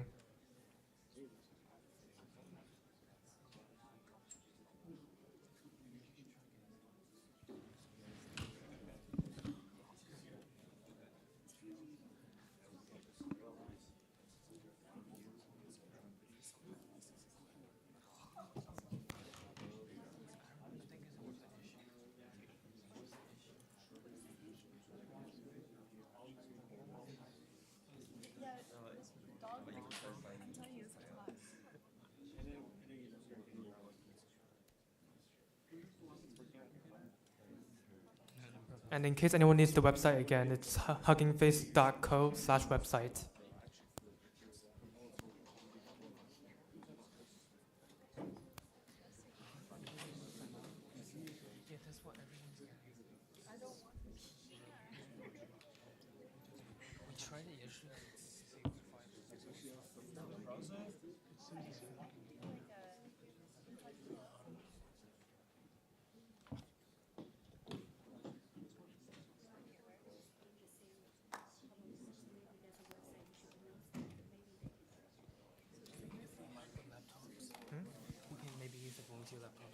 Is it all of them? No, only four groups. Okay, so You should announce it. Don't hold here. Let's continue. Let's continue. Four groups, they review to other groups. Okay, good. Okay, we're gonna continue. Okay, we're gonna move on first. If you still need help with creating an account, then please feel free to ask one of the volunteers. We noticed there are four groups that you may have some website issues. Then you can feel free to join the other neighbor's computer. Okay, all right. I mean, other groups they are working. Just we don't know why the website having this problem. I think it has something to do with the website, so it's not really your problem. So it's totally okay. If it happens to be that Hugging Face is down right now, then that is very unfortunate. Okay, the next step. So once you have created your account, please press the Access Tokens section of the Account Settings tab. In the next slide, we're going to show what it looks like. So it's going to be so you're going to press your profile button on the top right of your screen, and then you should be able to see Access Tokens.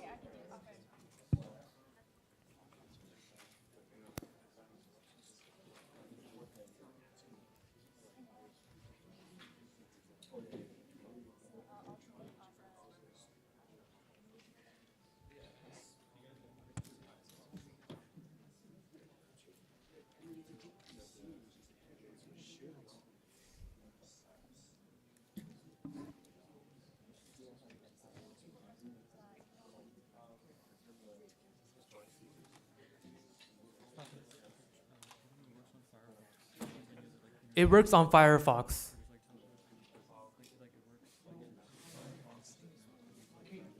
It might work on Firefox and Google Chrome. If you're using Edge, it might be a little bit weird. It doesn't?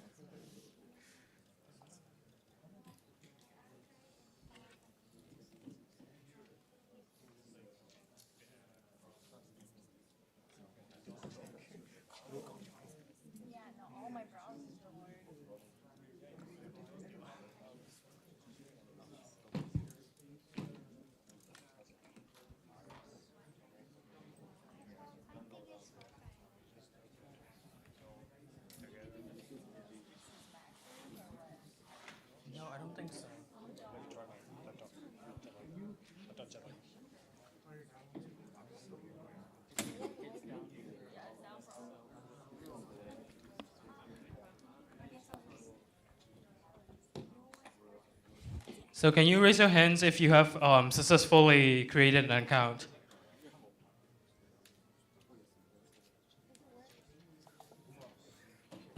Sounds great. We can move on to the next step. I'm just gonna. So this is what it should look like on your. No. Okay. It should display the human verification authentication, and then if you do it.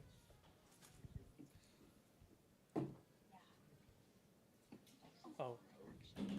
So that's the exact error that has been appearing in a lot of people's screens. Okay. So if it works on some people's laptops, then please feel free to look at theirs because it seems like there is an issue with Hugging Face. Probably right now, at the moment. Okay. However, you can log in if you already created an account. Okay, next step.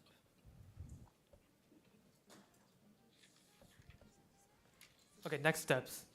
So after you access the access token page, you're gonna generate a new read access token. And over here, you can see that there is different token types, which includes fine-grained, read, and write. And so make sure that when you press create access token, that you select read. And then you can name the token name whatever you want it to be. For example, like test or Pi Day or PCC.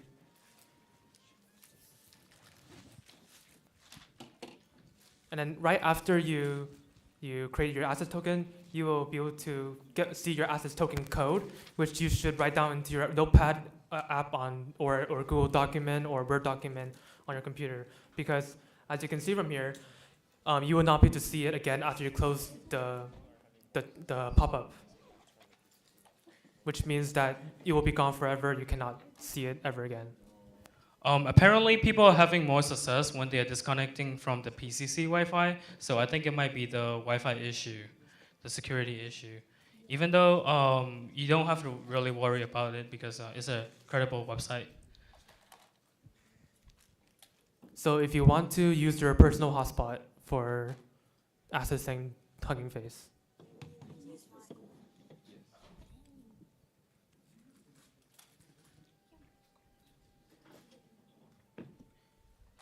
So if it's working for you, save the token. Let me see who is in this step right now.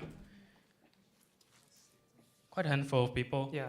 So that's great. If your laptop's not working, maybe you can take a look at your neighbor's laptop and see the process.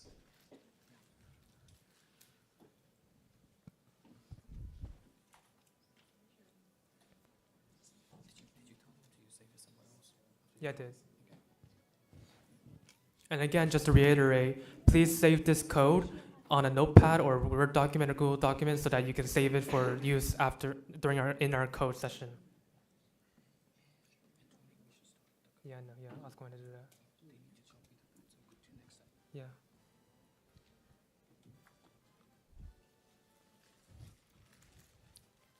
And while everyone is doing that, and while the volunteers are helping people, we're gonna basically introduce the steps that we're gonna be taking in order to build our image generative model and project. So the first step is to import the libraries into Python and Google Colab. We're gonna next import the AI model from Hugging Face for image generation. And then if we haven't already, we will set the runtime to T4 GPU and CUDA. We will explain what these are throughout the process. And then lastly, we're gonna generate and display the images that we generated from AI into the notebook. If everything has been working for you so far, please feel free to, please type in this tiny URL, .com/AI Club Pi Day, and you will get access to a Google Colab. I will show what that Google Colab looks like right now.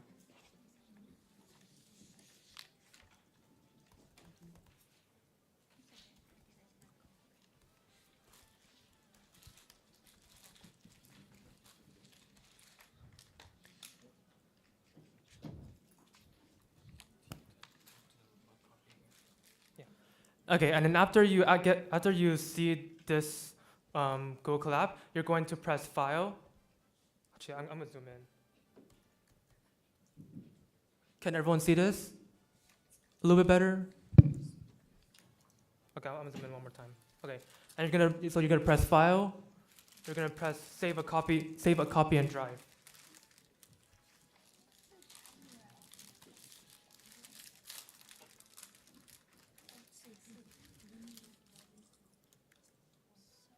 And this is your own copy of the project. You can work on it. I mean, we're gonna be working on this together, and you can follow along with us as we code together.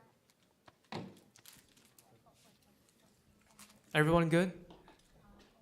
Save a copy? Save a copy, yeah. Save a copy.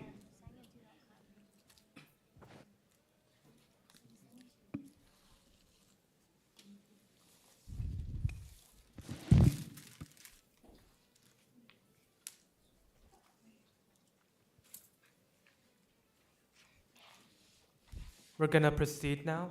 So if you want to, at home you can look over this document again, and then you can read through all the steps and what we do and what our explanation is for each step of the process. So the first step, we're gonna be accessing the runtime tab above, and we're gonna change the runtime of the file to T4 GPU. And by using this hardware accelerator, we can ensure that our code and file will run even faster than the CPU. And it does save us a lot of time, especially when we are in a 45-minute workshop. This is especially important in computer science and AI machine learning, where many operations and code may take hours and even days to finish running its processes. So in order to do this, we're gonna press runtime. It's one of the tabs up above. And then we're gonna scroll down to press change runtime type. What's the link again? What's the link? Yeah. Oh, the link? Yeah, it's tinyurl.com/AI Club Pi Day. Just in case you did not get it earlier.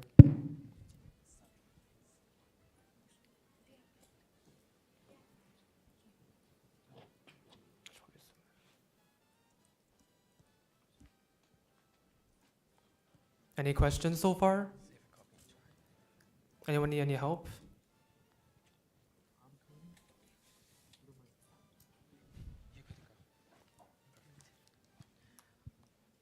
Okay, I'm gonna quickly go back to the file. Okay, so you might have, so what you see at first is that it was selected to the CPU, but we want to switch it to T4 GPU. And basically this is the hardware accelerator we were talking about that will help make all your code run faster. And then press save. Anyone have any questions about anything we've done so far in regards to the actual project? How do you change that setting again? You have to go up to runtime. It's one of the tabs underneath the title of your Google Colab. And you're gonna scroll down, so you're gonna scroll down and then press change runtime type.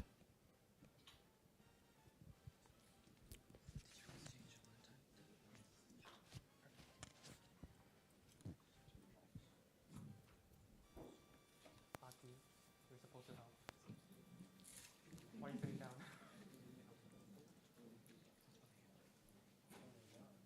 Just walk around or something and help people if they need help.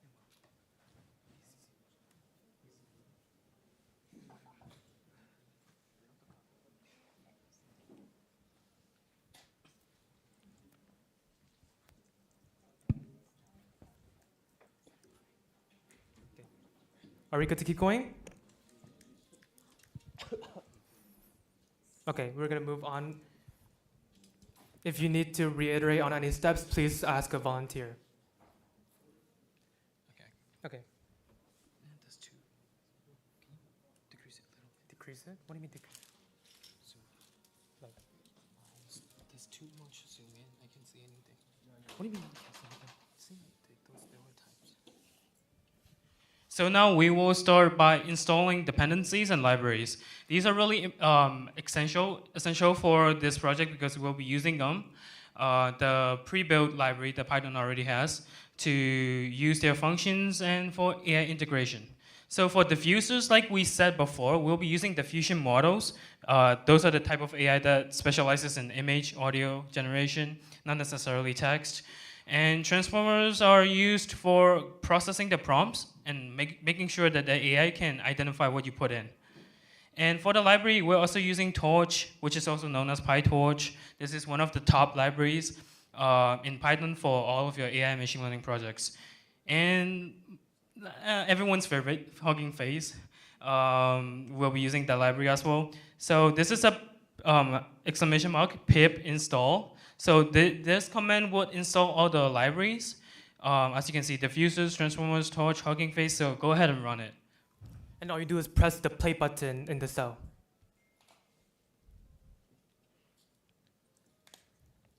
This should automatically connect you to the GPU and install the dependencies that we are asking it to install. And you just see all these requirements already satisfied or downloading NVIDIA CUDA.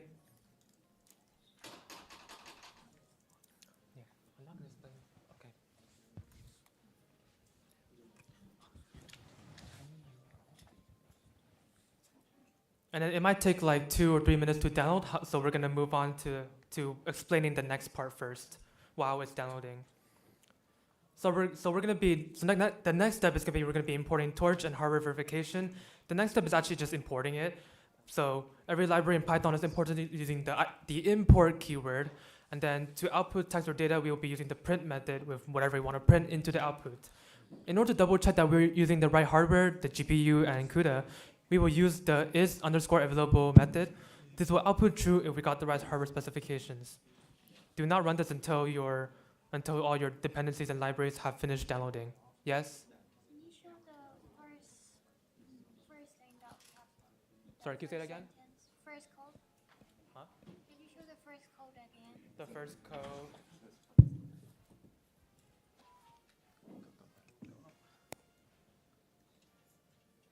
Everything should already be typed in, right? It should already be typed in, so all you needed to do will be just to run it. And if it's finished running, there will be like a tick mark next to the play button. That's how you know it's finished. Yeah, okay, everything, all the code is there.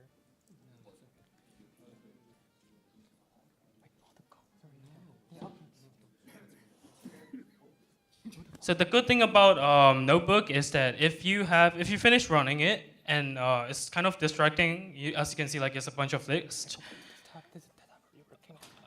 Okay, so hold on. Oh, you can see it right there. There's a tick mark, which means that we have successfully run the thing. And then, as you can see, that there's like a bunch of text, which might be annoying. So the good thing that you can do in Notebooks is that you can just press this one, and it will show show/hide output. You just need to click it, and it will hide it for you.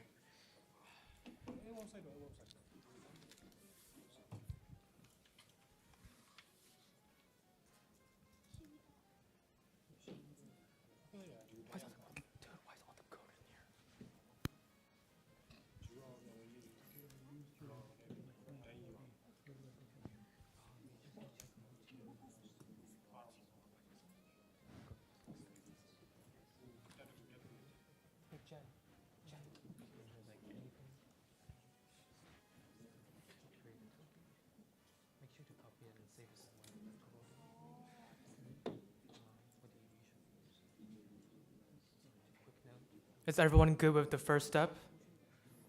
The next step, you're just gonna press run this cell as well. This is the one where it says import torch, print torch.CUDA is available. You can press that and it should come out with true.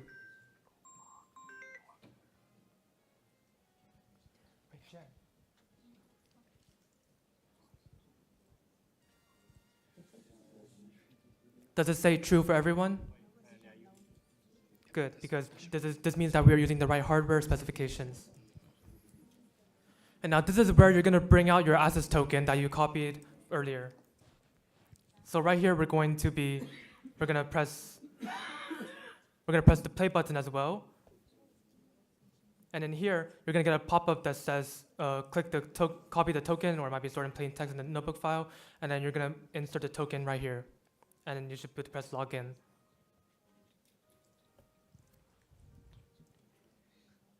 So remember earlier when we saved the token into a Google Doc or a document choice of your own, you just need to copy that and just paste it onto there and just go log in, just like that.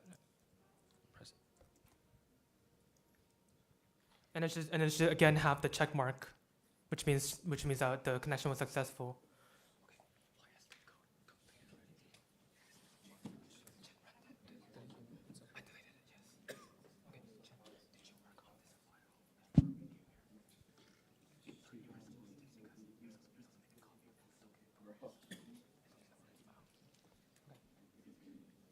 And just for a note, you might see this entire output. Just click over here, press clear, select the outputs.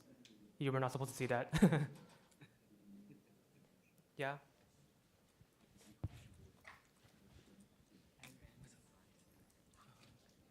Everyone good? Were you able to log in and set the connection between Hugging Face and your editor?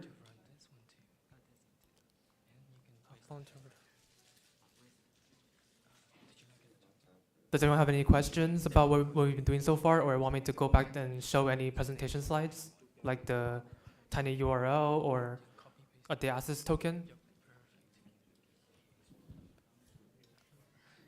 Nope, okay.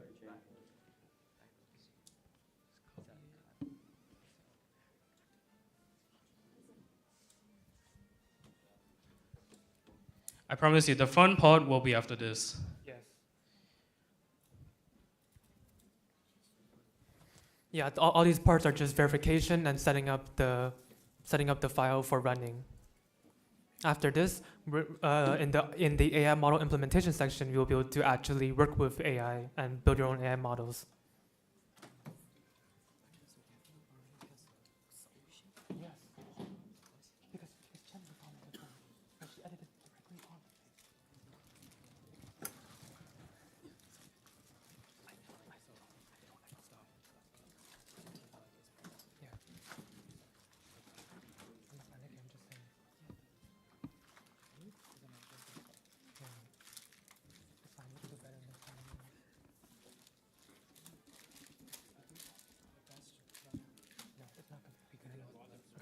Okay, and then the next step, we're going to be doing AI model implementation. So this is essentially the most important part of the project. In our code, we're going to connect the code editor to the Stable Diffusion 2.1 model by Stability AI, which is provided in the Hugging Face platform. We also specify that the model will use the float 16 data type, which is essentially a decimal number type. Lastly, we send this model to CUDA, as it helps us run our code and AI model much faster than on a CPU. So all you have to do again is press play and run this code. And then from there, you should be able to see it should be outputting some cache and model files and transformers. Okay. Actually, no, I just everyone can tell. It's okay because I deleted on here, so we can still show the coding. But okay, you got it. Okay, fine. Okay, fine.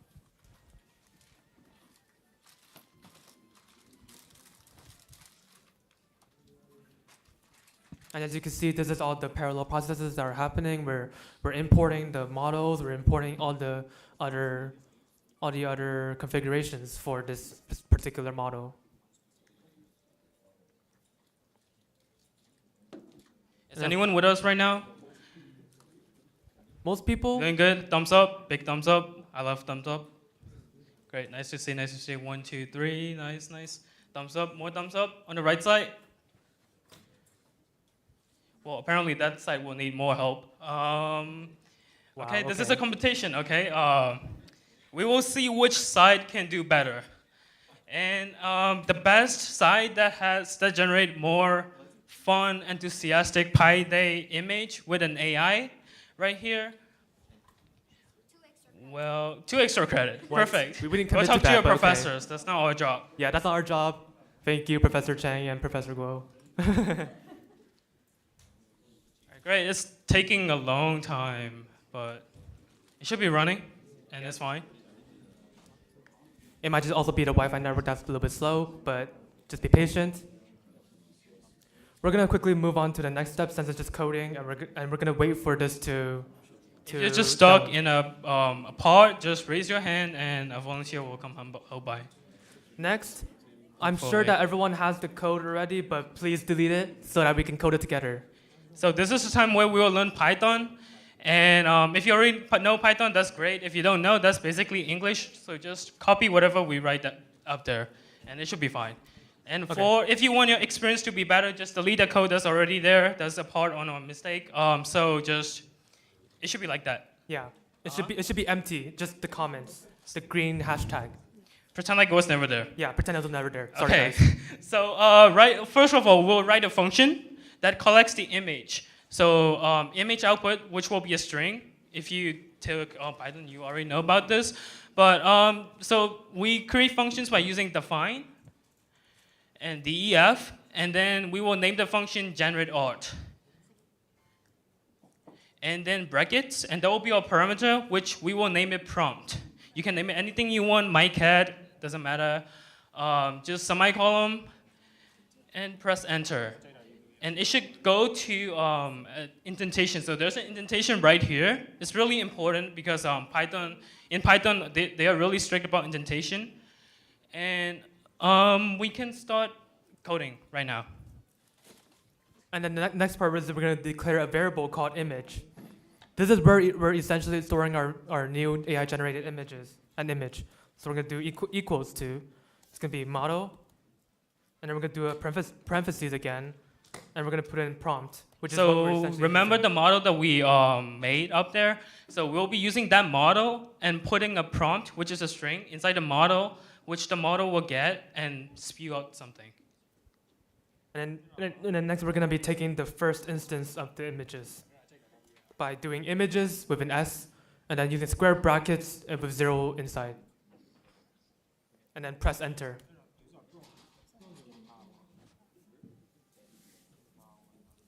For your reference, 0 means the first indexed. I'm pretty sure a lot of you already know, but for non-computer science majors, we always start counting at 0. That's the reason why we put it there. And images is a list inside the model, which we are accessing and putting a 0, so the first image that pops out from the model. And then next start inside the image. And then next we're going to call back to that image object, and we're going to do dot, and then show, and then parentheses. This is pretty self-explanatory. Mm-hmm.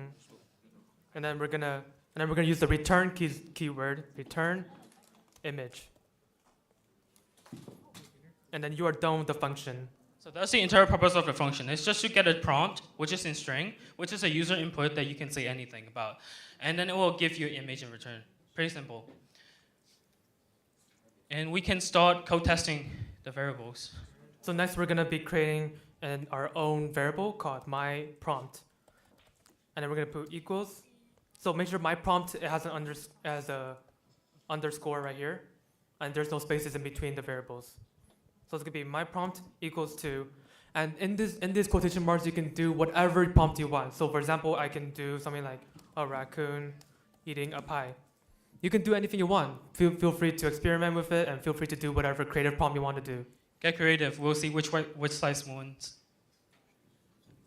And again, you guys get extra credit. Not our word, though. We'll talk to your professors. Yeah, talk to your professors. Thanks.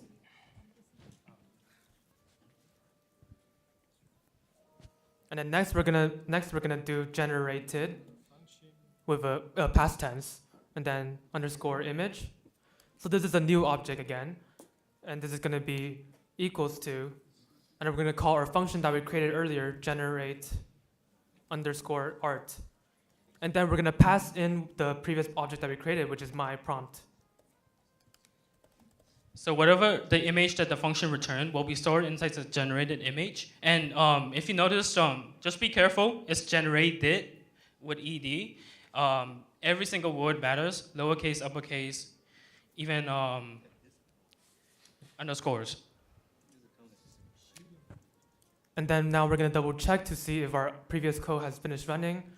And as you can see, yes, it has finished running. So after that, you can press show and hide outputs if you want to for better readability. And you can run the code cell that we just built. And if there's an error, just feel free to debug it by yourself, or just raise your hands and volunteers will help you.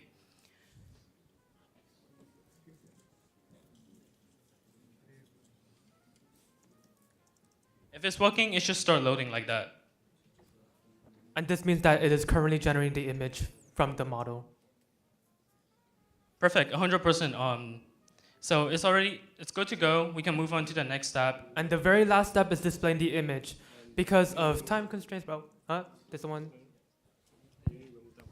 Up? Oh, up, okay. Sorry, I'm gonna zoom into this.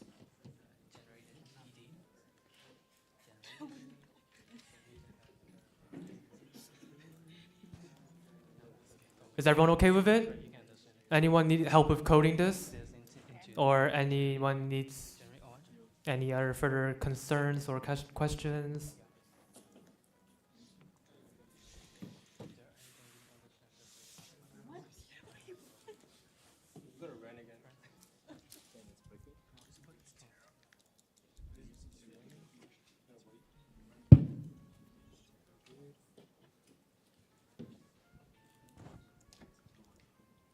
If you need help, wave like you're drowning. If you're doing good, just thumbs up, a big thumbs up.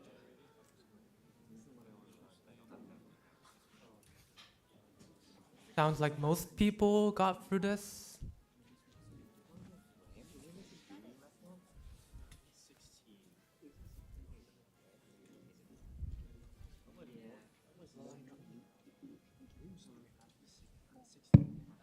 Anyone else needs the code? Raise your hand if you still need help. Okay, it looks like most people seem to have finished this part. So the last part is just, we're gonna be displaying the image. So the last part, I think everyone has this code, right? Does everyone have this code? From what I know, it should be in there. Cool, okay. Next, the very last step is just to press the play button. What? Oops, not that.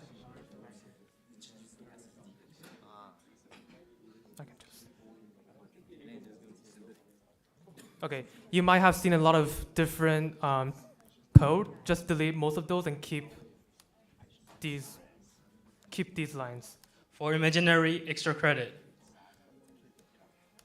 Just delete those. Yeah, just delete these. And make sure that your code only has these three generated image. Make sure that this is correct. So make sure that your very last cell, the one with matplotlib.pyplot as PLT, make sure that it looks exactly like this. And once you press play, it should display an image.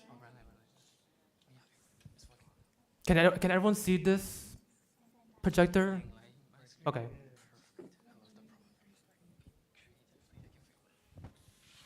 And then just for a quick reference, once you play the play button, you're gonna be able to see an image. Oh, that's interesting. Yeah, I don't know. This is actually pretty cute, but very interesting. Okay. Anyone have any concerns or questions? Yes. Jen, can you help him? Jen, yeah.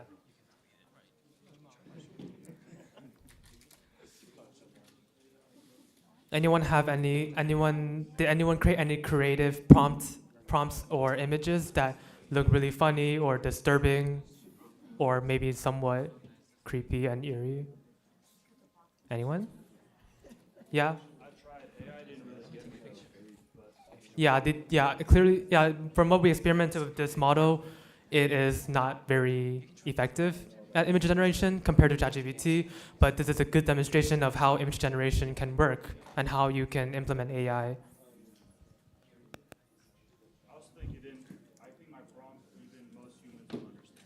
Yeah, I've noticed that for this model, they're very selective on certain words in your prompts, so even if you're very specific, you might not get your desired output. So I would suggest making your prompts very simple, or maybe just like 5 words at most. Anyone else need any help? There are so many creative prompts from the right side. My left side. I'm loving it. Yeah. Sorry, that was not a good joke. So for those who has already done it, I mean, I'm pretty sure they're all doing it again, but if you want to do it again and generate a new picture, you can just go up there, change the string or your prompt, and then run the code again, and then run the code again below there. So you have to run two code cells all over again if you want to generate a new image. Yeah, we're gonna finish right now.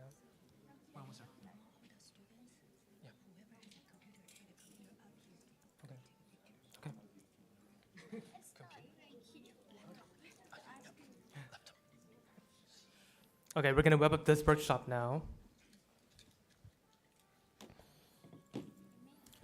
So, just in conclusion, here's some key takeaways that you have learned from this workshop. So you have learned to load pre-trained AI models from an open source platform like Hugging Face, and this goes to say that you can also import ChatGPT or GPT and Gemini into your code as well.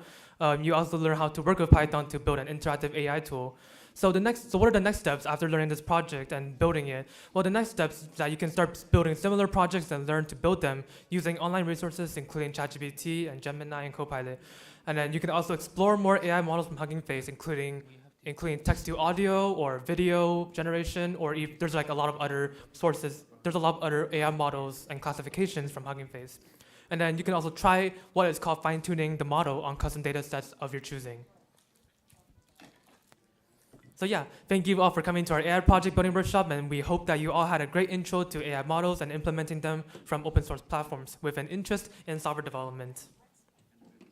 Thank you.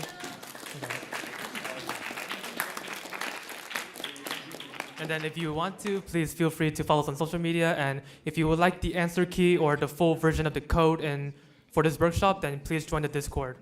All right, give us a big thumbs up if you successfully created your own image. Oh, that's a lot. Oh, wow, okay. that's a lot. Okay. I didn't wow, know that. okay. We had a big problem, but I think most people, this is your first AI project, right? Yeah.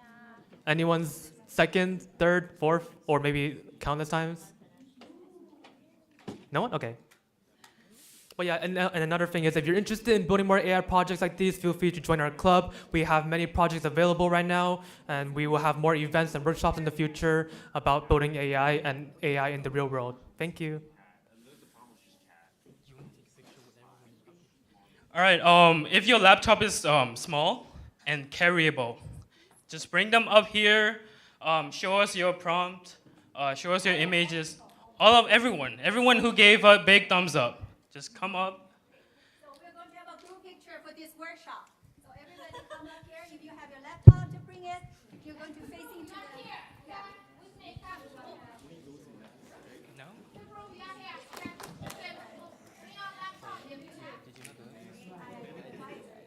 This one?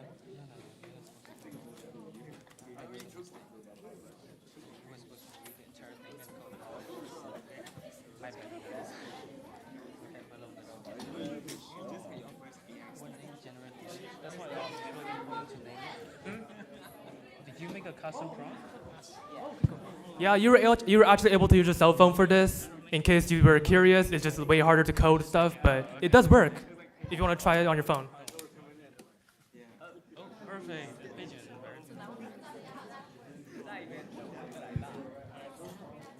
Oh, there's a fly. It's a bird. You can get more gems. Wow.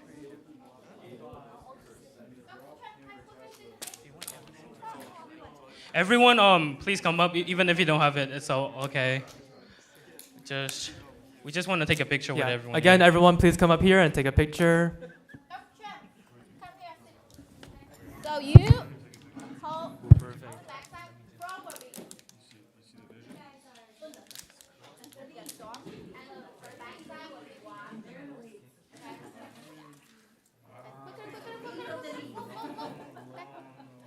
Okay, yeah, come to the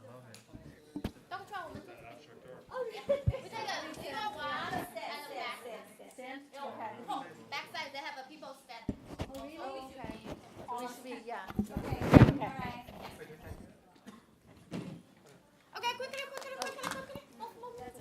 Wow, on the back. Draw our make here. Okay, group picture. Okay. Michelle, do you want to sit here? Yeah, in the middle. Stand here. Sit down. Come on, sit here. Come on. We want to see everyone's face, okay? Come closer to the middle. Okay, go. Okay. We got a picture? Yes. Your laptop? Yes. So please show your laptop. Show your laptop. Turn around. Turn your laptop. But you will become other people's face, okay? They are. They were there. So your beautiful pieces of art that you Oh, who is taking pictures? Oh, Erin.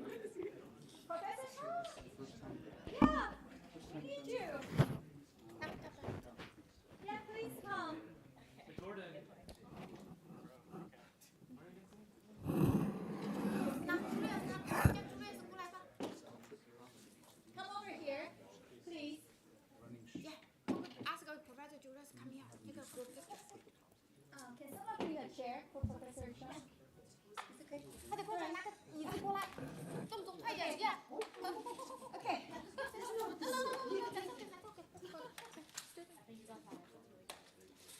She brought it for you.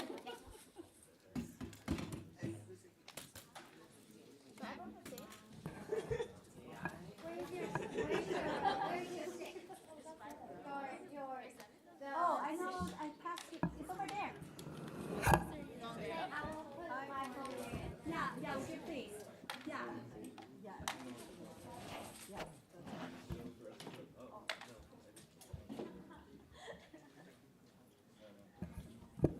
Can use it for today.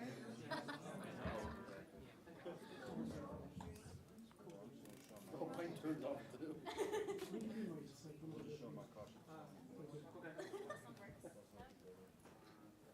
you want to see everyone's face, okay?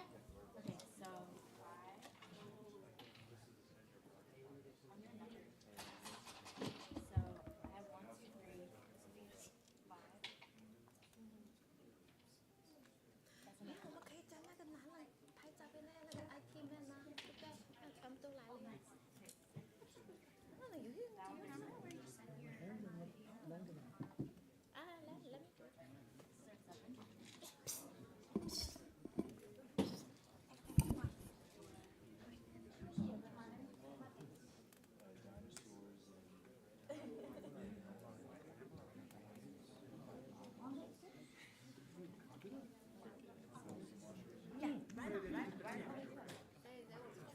Until they figure it out. Yeah, do right now. You can do it right now with you.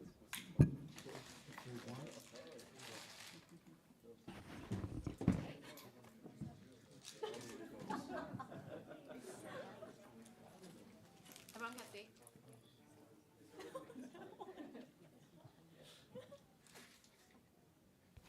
Are we using this back?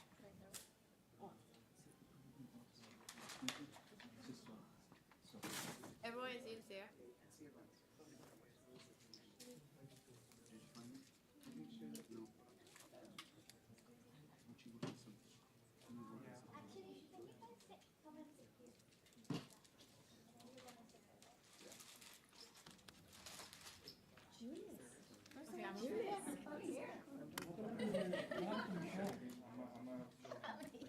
The one who's taking pictures.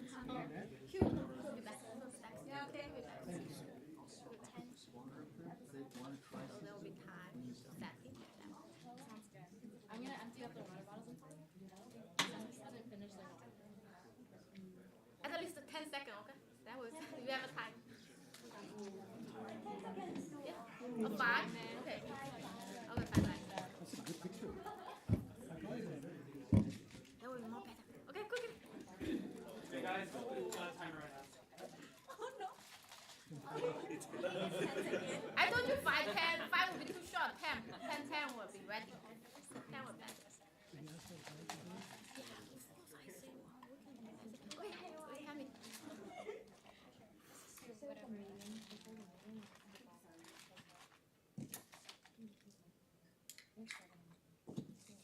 Yeah, go to check. Go to check it. Check it. 10 seconds. 5 will be too short. It's okay. One more. One more, okay. Actually, I need you to be more aggressive. Here is Michelle. Come on, Michelle. I need you. Come on. Can you help us to take pictures? No.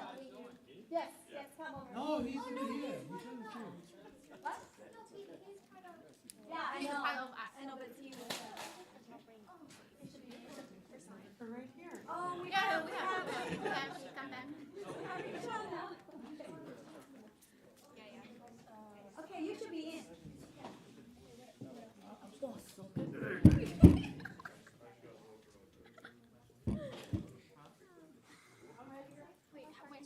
You need a bigger phone. You need support, okay? You need support. You both. Michelle, they're trying to get your job. They're trying to replace you, Michelle. You need to hire her. Okay, so you got to get in the photo. Yeah. Michelle, come here. No, he doesn't work his thing. He's got his own camera. Okay, why don't you go ahead and press? Then you can move. Oh, okay.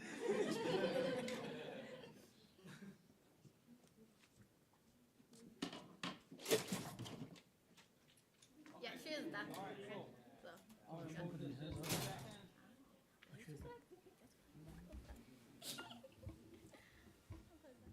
Yeah, that would be. Hold it right there, guys. Let me do one thing. I'm gonna move this back.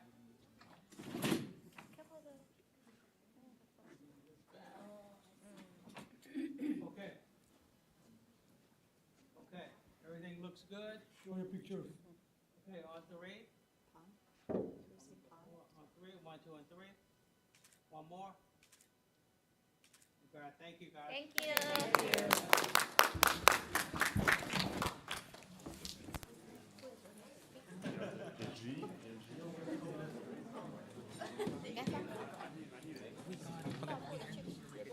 I don't really care anymore. It's fine. I want to iron. I'm not that good. I don't think I was. Yeah, I like that. Really surprised that they went by the coding process really fast. I thought they would do some stuff. Good job, Jen. Good job.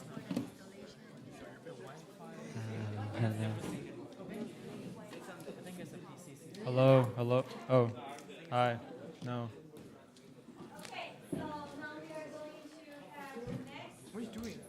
instrument. Getting weak in my leg. That will be the, We're gonna have another workshop in 5 minutes. Was it? No, but wait, right now. in 1 minute. Yeah.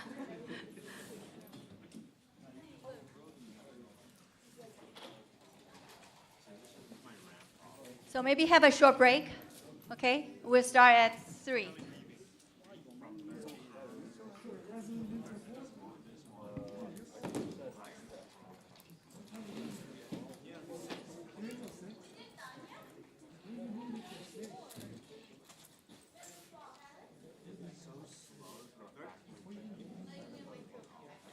What am I going to do here and do 6? Collect my extra credit. Duh.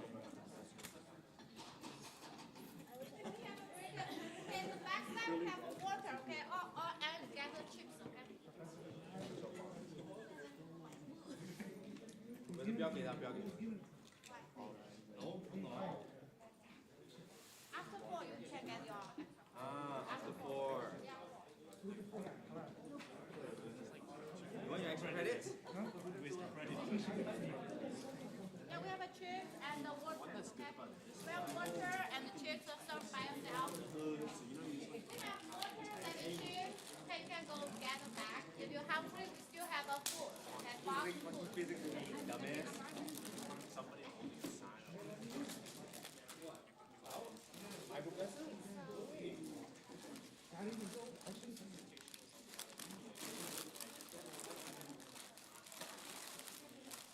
Also double check behind you, no trash, okay? Clean the trash, okay?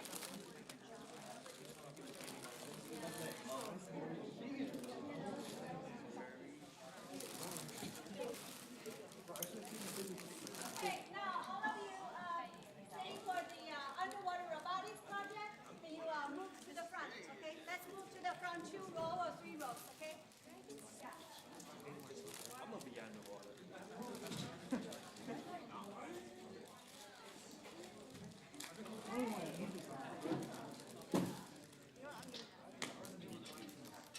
Wait a second, here's the computer.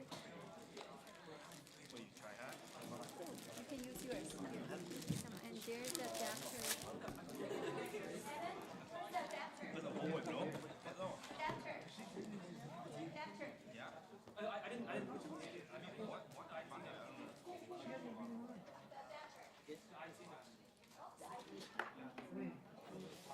You fuck it up. No way you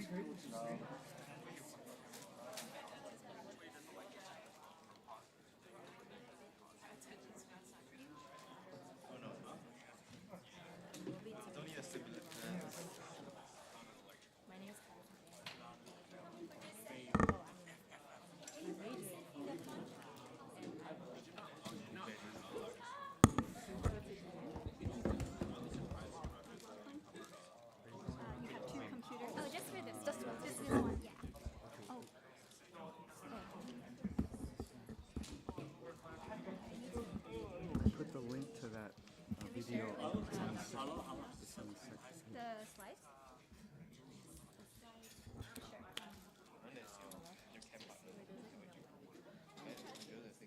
What's your Gmail or? Oh,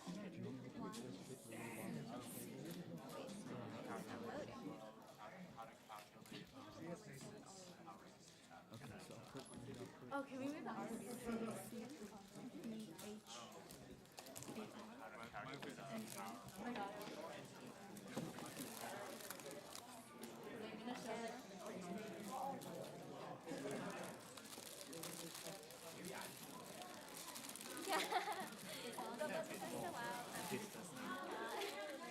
Hopefully it works because we did it in a rush, so it will do one. Yes. Thank you. Yeah.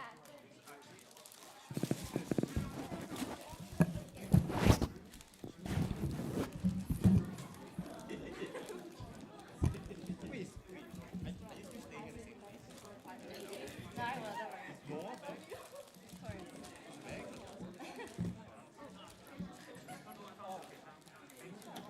Yeah, he went back home.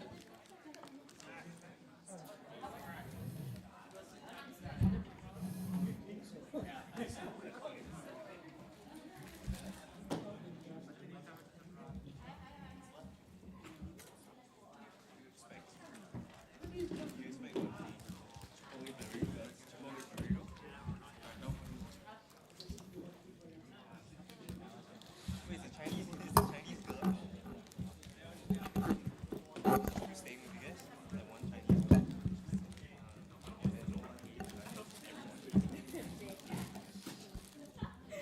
Yo, bro, it better not break. Whatever. What do you mean, what even?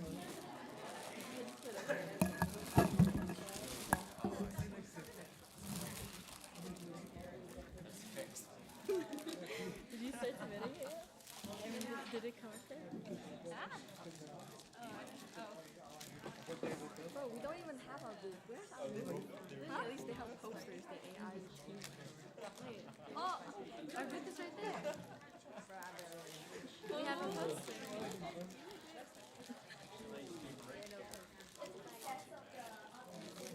Seven.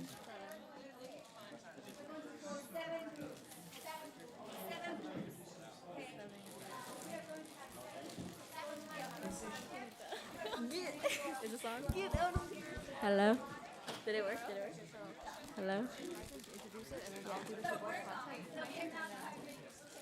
Hello? Oh, that's the real one?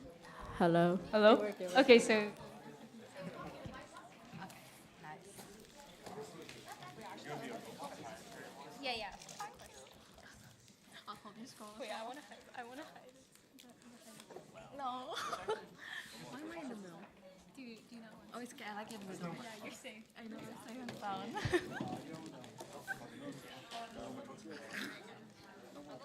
I heard it's beating now. I wasn't even scared, and now I'm scared. I'm scared. Now I want to It's time to lock in. Okay, my phone's up here. I cannot do this practice for 2 minutes. You know, like I am cooked. No, no.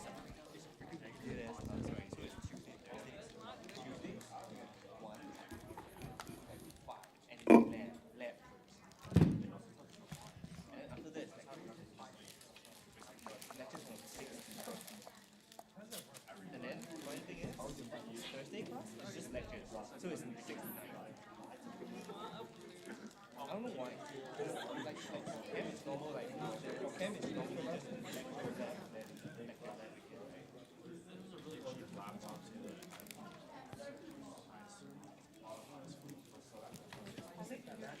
But if you're doing physics, I will suggest you to get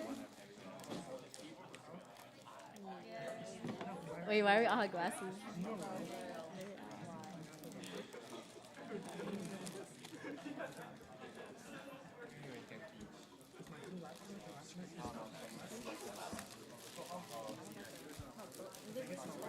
Oh, that's Trina. Excuse me, RV team. I kid you not, bro.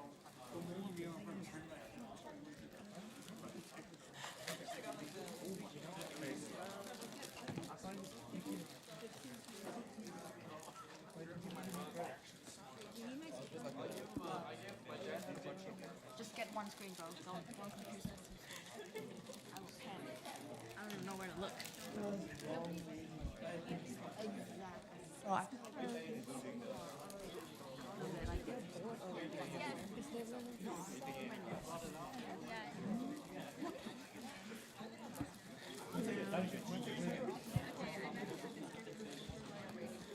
I know, I think they all left. That one's scary. Wait, these are different groups? These are, I think these are the college students. High school and college. Yeah. No. You didn't even see them when you were here?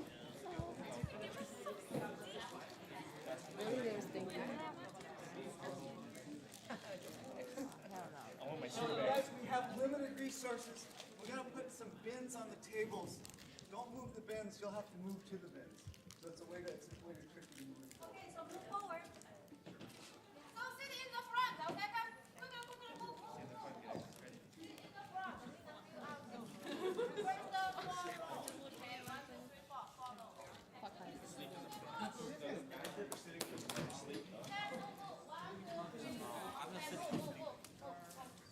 Where's the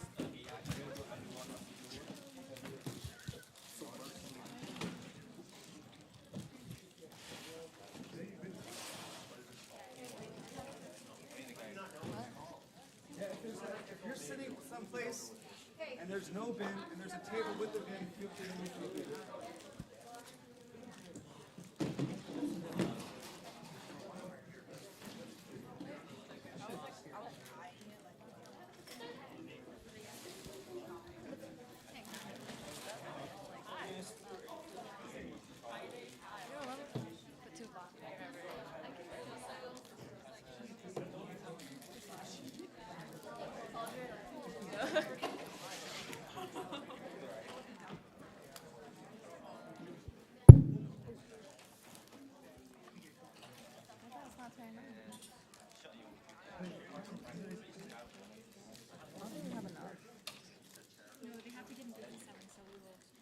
There's actually a lot of people. I thought now that they gathered together.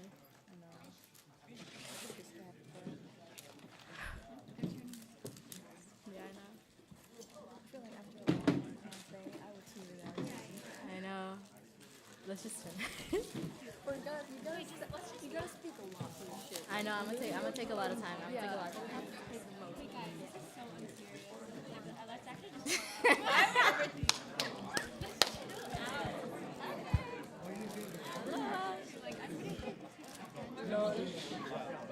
I don't know from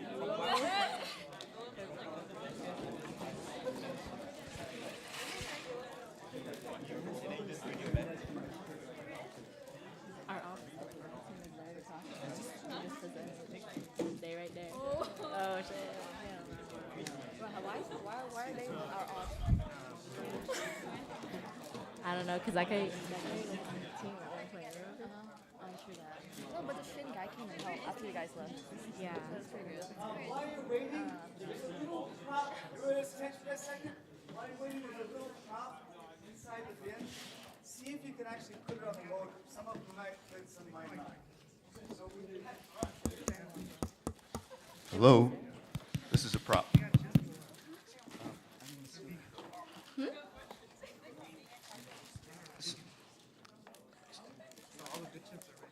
Hello? Great. So there's a propeller in the box, and they're all 3D printed, and sometimes the specs slipped a bit, and the printer might have not been precise, and the bores and the motors might not all be the same. So see, if possible, if you can slip this propeller over the shaft of the motor. And that'll allow you to see if the motor's actually turning. And without further ado. We're good. Yep. This is, yeah, okay, it's working. All right. Hi guys, we're PCC's May ROV team, and today we'll be presenting on our underwater robotics workshop. My name is Hyacinth Ang, and I'm the vice president of our team. I'm Serena, and I'm the chief financial officer of the team and part of the mechanical team as well. I'm Trina Wan, and I'm part of the mechanical team, and I'm the marketing manager. So first of all, for this presentation, we'll be starting off with a general overview of what is an ROV. I'm sure some of you here might not have heard what an ROV is. And we'll also take like a brief deep dive into the ROV's history as well. And we'll also provide like some uses, like how ROVs has impacted the industry in so many ways as well. And moreover, we'll also talk about a physics concept called Ohm's law. I'm sure it's a very basic concept that you guys all know about, but it's an introduction to the workshop that we'll be doing as well. So what is an ROV? ROVs are remotely operated vehicles, and to just break it down simply, remote means to control a device, while operate means to perform or control a function, and vehicles are just machines with like wheels and an engine that are mostly used for like transportations. And overall, the ROVs are built with specialized components to just navigate, capture data, and perform scientific tasks that no humans can do. Okay, let's take a deep dive onto the different parts of our ROV. So this is our ROV that we've made, and let's start off with the frame. So most real ROVs for companies are made out of aluminum or metal, but for ours, since it's really small and we needed to get around really quickly for the tasks, we decided to use HDPE, which is also known as high-density polyethylene. So it's really good because it made our ROV really buoyant, and we actually also had to, so underneath here, there's like a ballast cage underneath this canister that made it neutrally buoyant because it was so light. And then we also have our propulsion system, which consists of 4 thrusters that allow for our ROV to move with 3 degrees, so X, Y, and Z. This year, we plan to add 2 more, so 6 thrusters in total, which will allow for our ROV to move in a crabbing motion.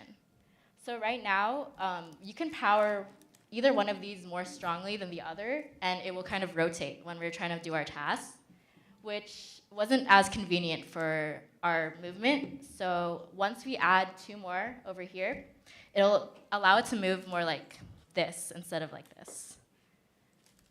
And we, in order to power our ROV, we have this big tether.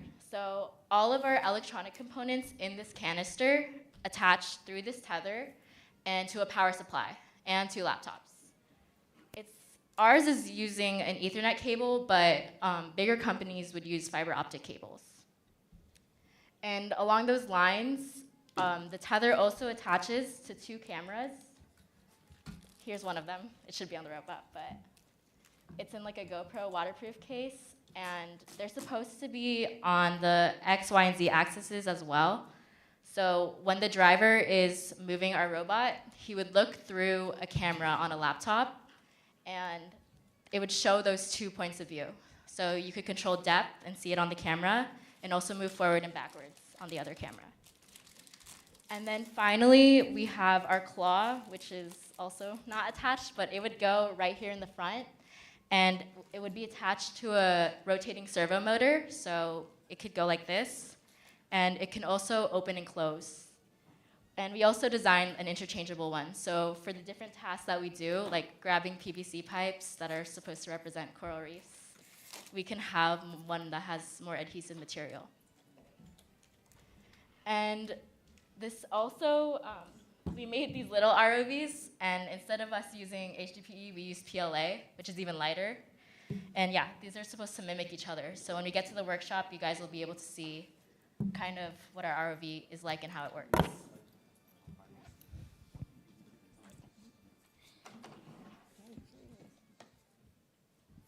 Okay, so let's go over the ROV's history. So the first ROV was invented by Dmitry Rebikov, and he was a French photographer and archaeologist. And he named the ROV Poodle in 1953, and he was able to deliver his passions through his ROV by designing it for underwater photography and archaeological surveying. He aimed to use the technology to safely reach locations difficult or impossible for human divers. And the ROV featured remote control capabilities, which allowed operators to remain safely above water while piloting the device underwater. The ROV included cameras and lighting to capture clear underwater imagery, and this was very revolutionary for its time. However, the first recognized operational ROV was developed by the US Navy in the 1960s, and it was called the Cable Controlled Underwater Vehicle, or CURV. It was specifically designed for recovering lost torpedoes or underwater missiles, and this showed early on how essential ROVs were for delicate underwater tasks. CURV was cable controlled, which means there was a tether transmitting power, video, and commands from the surface, and it was equipped with mechanical manipulator arms, lights, and cameras. So CURV can perform precise and delicate underwater recovery missions without risking human lives in dangerous depths.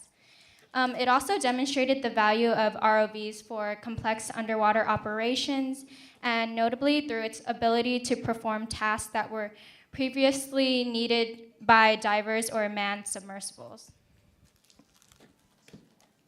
Okay, so this brings us to today's extensive ROVs applications. So first of all, ROVs, underwater ROVs significantly contribute to various commercial industries by enabling operations in inaccessible underwater environments. First off, it's one of the uses would be aircraft and shipwreck recovery. ROVs play a vital role in recovering aircraft and shipwrecks by allowing operators to safely investigate underwater crash or wreckage sites. They locate and document, and sometimes even retrieve critical components from the crashed aircraft as well. Insurance companies, airlines, and also maritime agencies depend on these operations to salvage valuable assets. Moving on to search and rescue operations, which is one of the second functions. Underwater ROVs significantly enhance this operation by quickly locating and recovering victims, evidence, or lost equipment. Since the ROV is equipped with cameras, sonars, and manipulator arms, it is able to safely operate in deep or confined underwater environment that is dangerous to divers, drastically reducing the risk to human lives. Last but not least, it'll be the artifact recovery. Underwater archaeological exploration frequently involves using ROVs for the careful location and the recovery of historical artifacts from shipwrecks, ancient submerged sites, or lost cities. The precision and gentle handling capacity of these robots preserve the delicate artifacts intact, which enables researchers to study them without disturbing the surrounding sediments or ecosystem. Let's move on to the uses of ROVs. So first, we have deep sea exploration.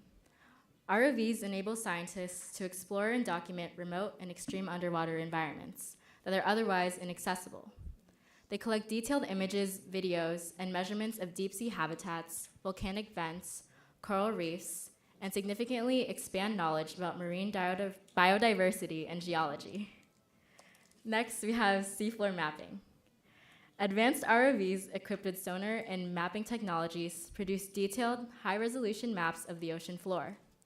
Accurate seafloor mapping is vital for geological studies, natural resource management, environmental protection, and infrastructure planning. So again, one of our tasks this year is to take a 360 scan of the pool floor to replicate seafloor mapping. So we'll also be adding some software developments onto our cameras. And finally, we have biological sampling. ROVs collect biological samples from underwater ecosystems, facilitating research on marine biodiversity, ecosystem functioning, and environmental monitoring. It can take precise samples of marine life, sediment, and water, providing essential data for marine biology and conservation efforts, without significantly disturbing marine habitats.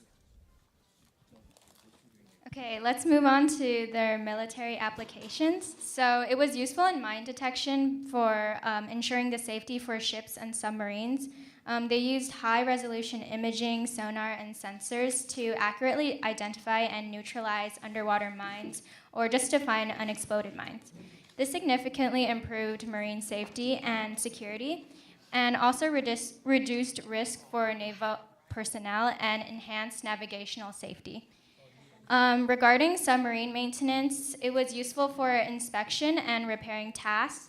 And for submarines, they eliminated risk and minimized downtime.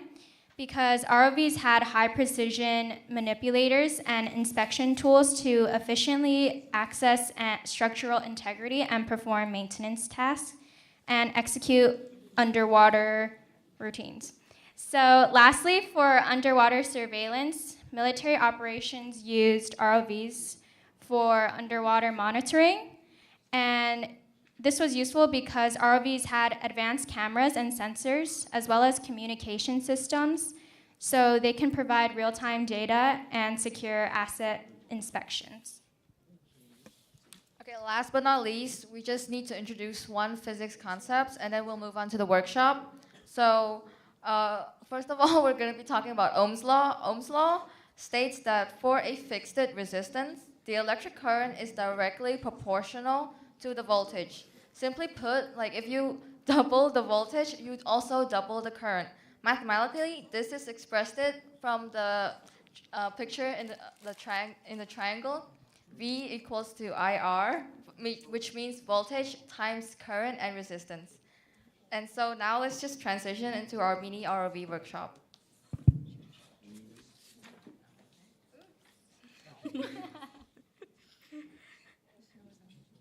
them? Okay. Okay, guys, you should look at this.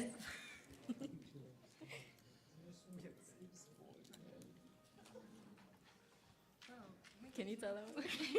So basically, if you increases the resistance, there will be more electrons inside the tube, which causes the voltage to decrease as well, as you can see from this demonstration.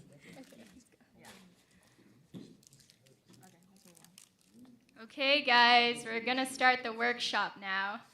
So, Let's go to the next slide. Let's go to the next slide. Okay. One important concept you guys need to know about is circuits in series. So the circuit on your guys' kits only has one path for the current to flow. And yeah, it's called a series circuit.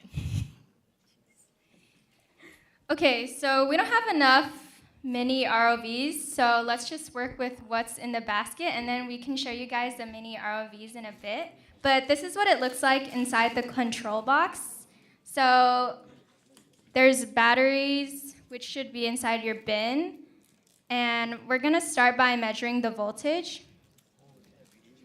So you're gonna grab your multimeter, which is the red box thing. And Doug will be walking around to be helping in case you have any questions. But you want to turn the switch to 20 volts.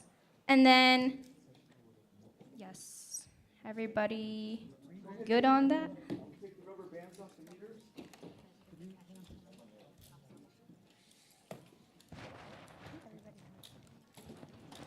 Yeah.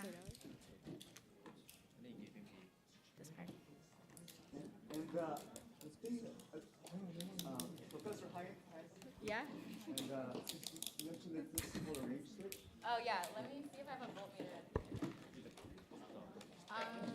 Can I use that one? So for you guys that are doing this, you guys will just turn this knob to 20 volts. Oh yeah, in the upper left corner, you would turn the knob to the 20 to represent 20 volts. So like this.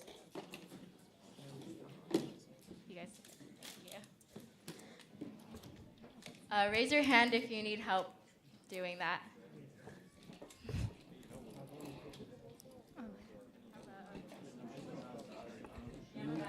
And also there's a power switch, slide switch on the bottom, so just put the slide switch on. So Oh, yes. Make sure to turn it on the bottom.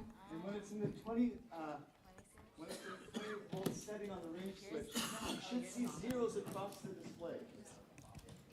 Feel free to play around with it first, but just make sure to turn it to 20 volts before measuring the voltage.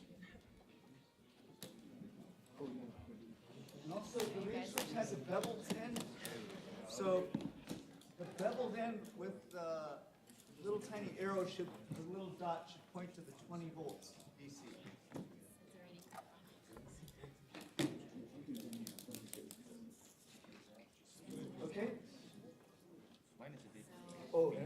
Yeah.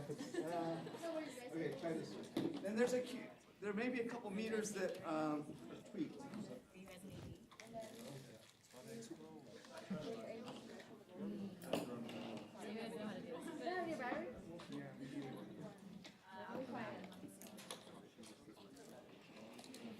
Dude, they didn't. Some people didn't. That's what we're supposed to.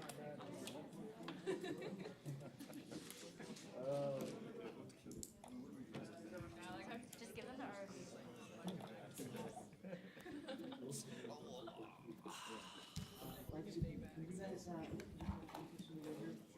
Does that meter work? Can you, both of you guys want to work? All right.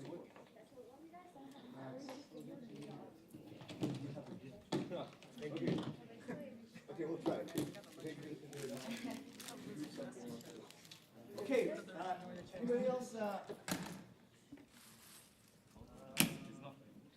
If you don't have batteries, just let us know and we'll give you the mini ROV to play with. You don't have one?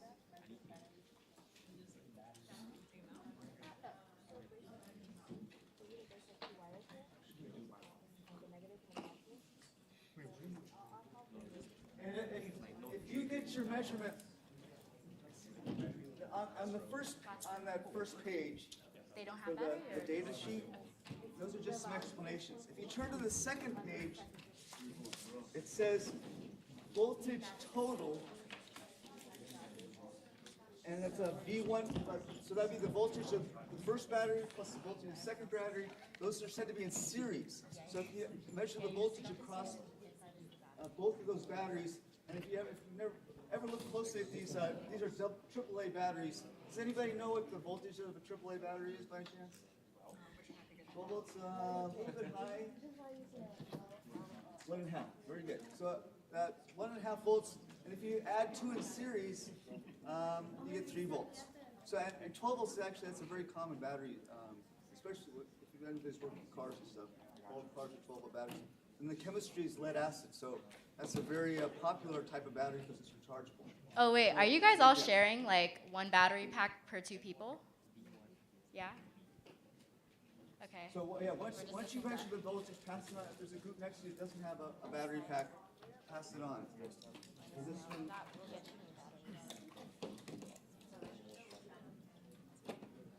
So you're missing.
Too much.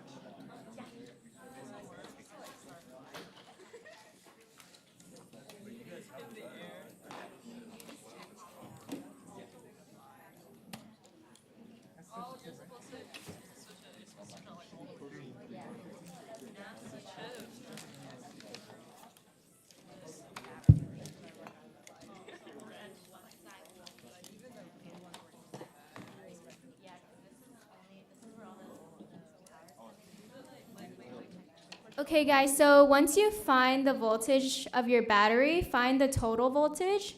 So if there's 2 batteries, then what do you think we should do? Yes. So just add the 2 voltages that you found together and write it on your worksheet.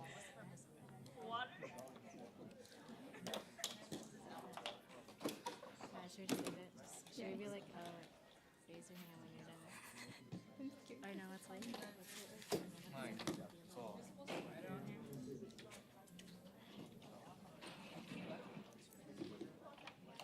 So we'll give you guys like 3 more minutes to play around with this and then we'll move on.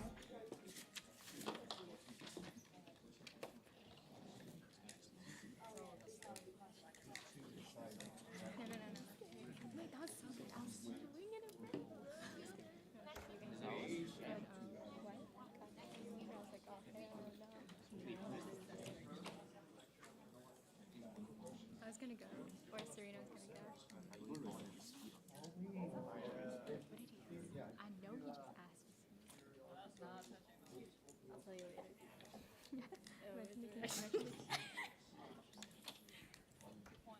Does anybody, if anybody needs help with the measuring the voltage of the batteries, we good? Okay, yeah. Everybody should have a value. Oh, very good. Or,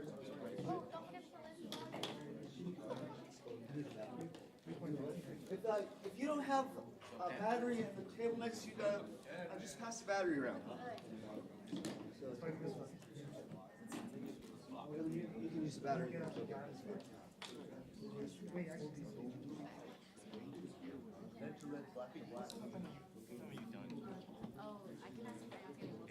Okay.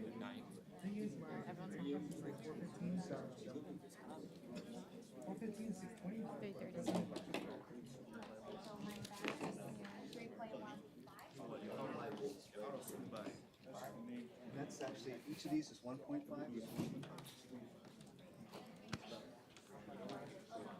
So here's how you have a, you got a little.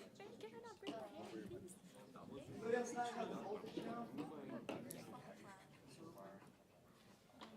They can hear you.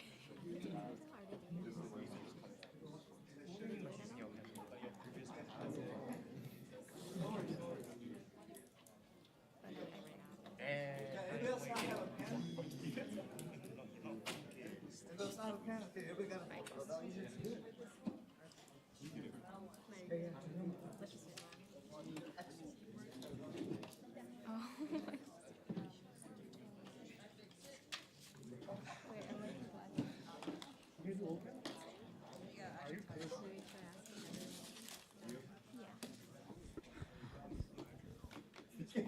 No, Doug is helping someone.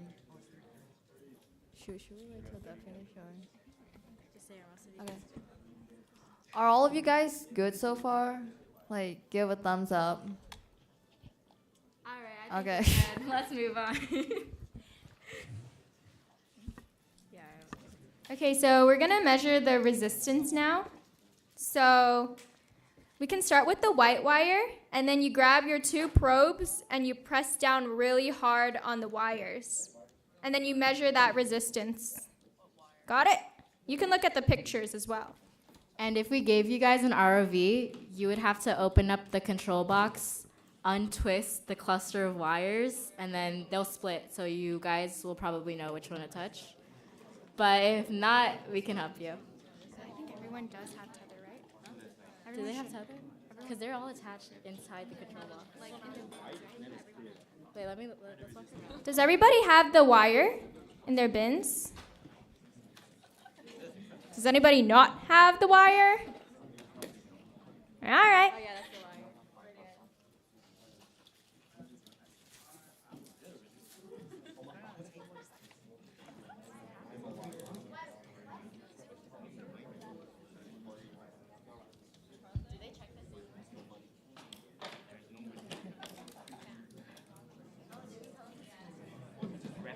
Well, we forgot to tell you guys something. Yeah, you gotta change yes. the multimeter. Great observation. Yeah, good job.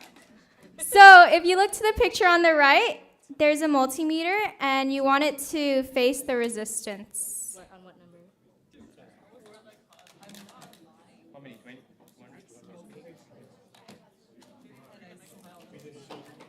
So it should be on 200. The dot should be facing 200. Yes, 200 ohms. Ohms.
Make sure to press down really hard on the wires.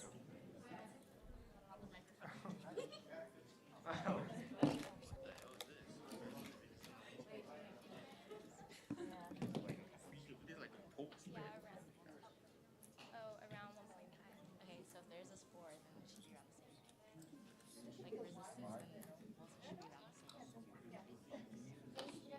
No, try again, try again. Try the white one. No, try white. Was it white up here?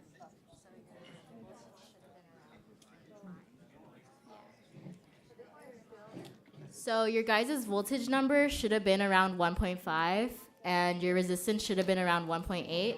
So if you do have higher numbers and they sound like they're kind of close together, the values, then you should be fine.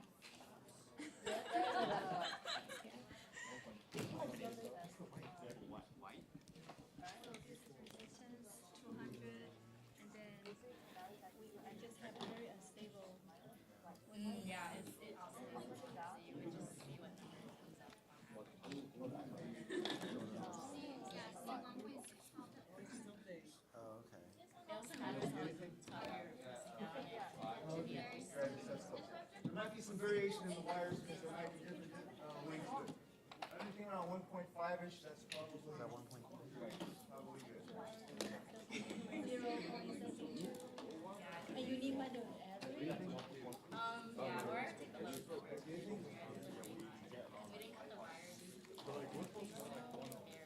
Yeah, but we just kind of tweak those. So we have to do I gotta take things with my What's that? Oh, I 22 ohms?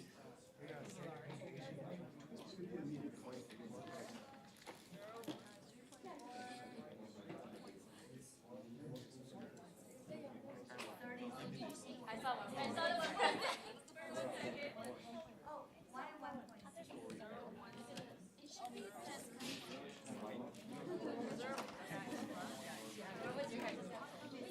There's a 3.2.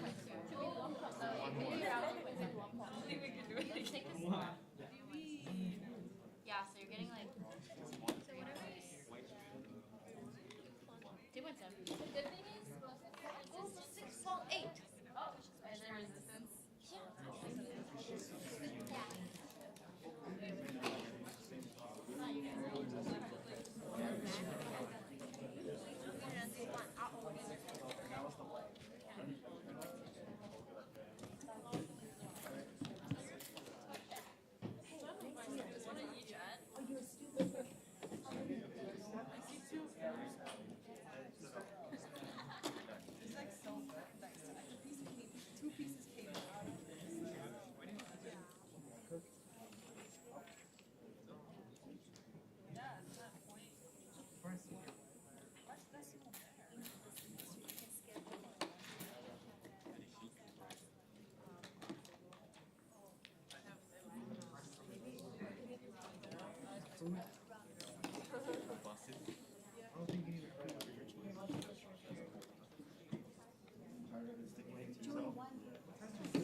to show the video, so like, do you want to?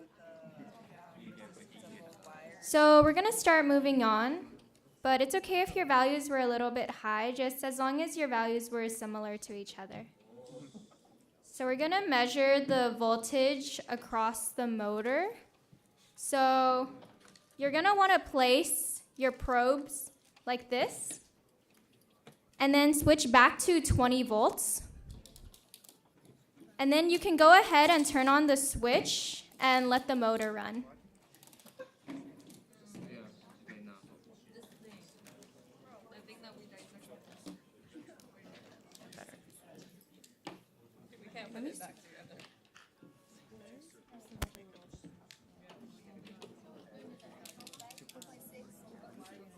So if you don't have the mini ROV, you can connect it like this picture here. We can pass around some tapes, but basically you just put the tape on and then you push the probes on these wires and then measure the voltage.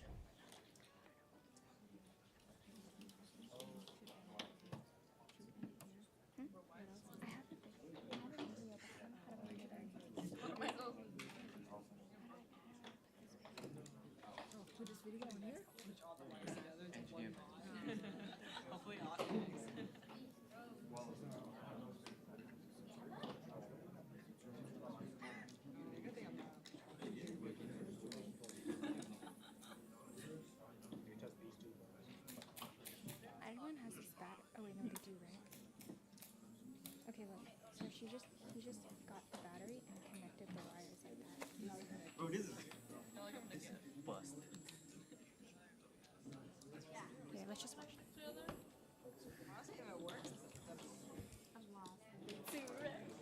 So they just have to attach the wire to the motor and then measure that.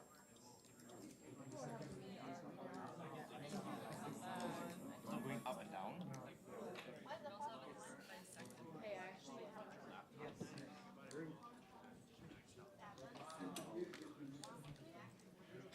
Okay, you see this? I think the video is bad. But you see this battery? Yeah, wait. I mean, whatever. They have it already, and then they just connect this wire to the battery, like how you did in the ROV. And then it was just, I think it. And then they put their probes on here. So you just measure. Yeah, and I think it automatically turns on. Mhm. I think you should show this. Right? How though? And then you upload it. I tried earlier, but like, can I airdrop?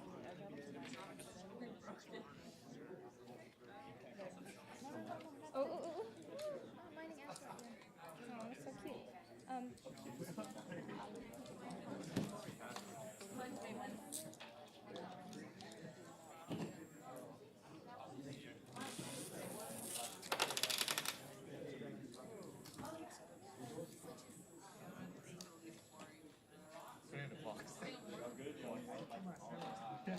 Maybe you have to download it to your Can I just upload it to YouTube really quick?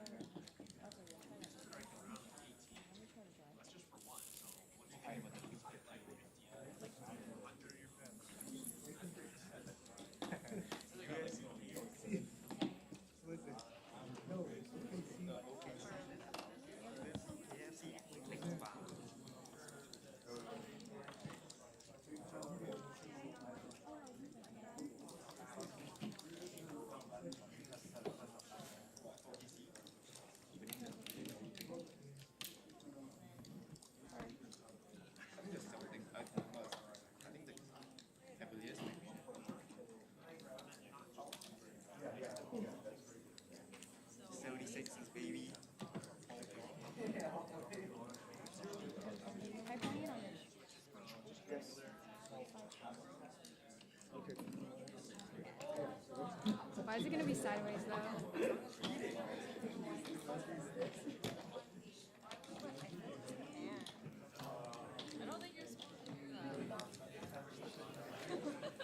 just send it to you again?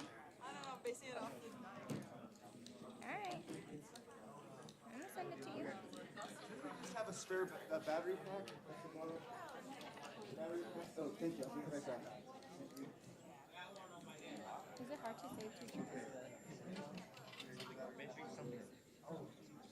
Oh no, it's okay. Upload it again.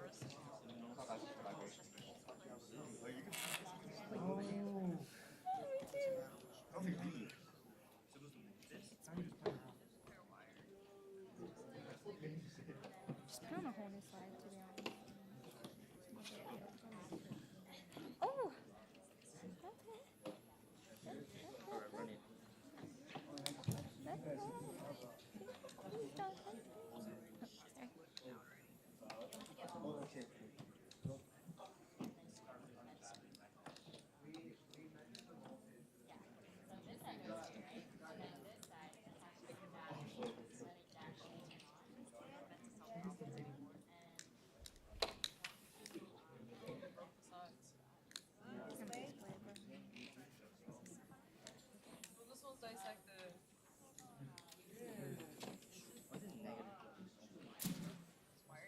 If you guys are still confused, you can look at this video. So as you can see, the motor is on, and then you just put the probes on the motor to measure the voltage. All right. Can I put it on loop?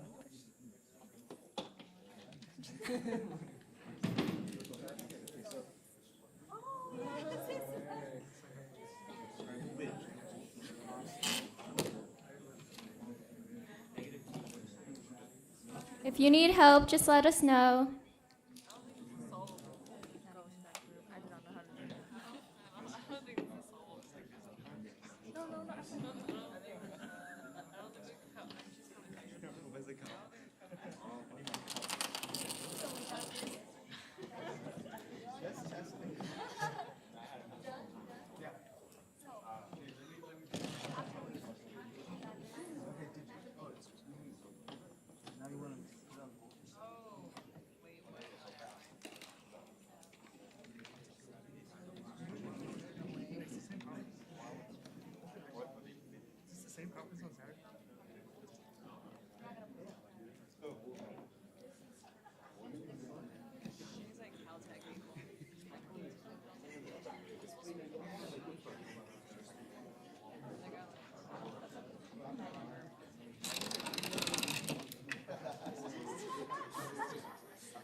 You guys did see Raiders of the Lost Ark, right? Where the guys are flying on a plane.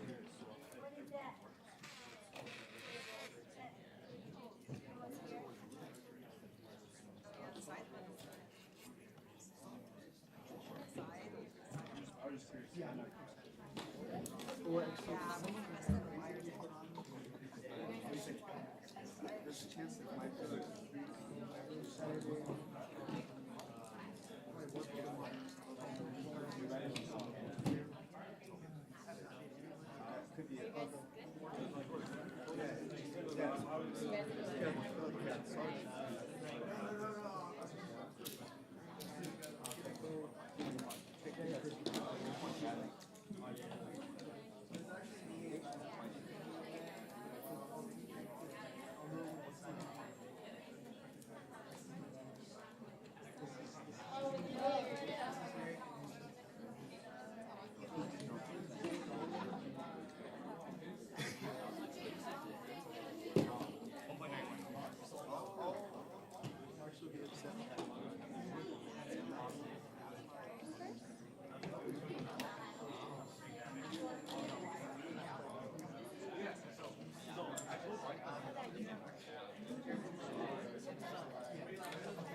Engineers, baby.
Okay, guys, I think our workshop is over.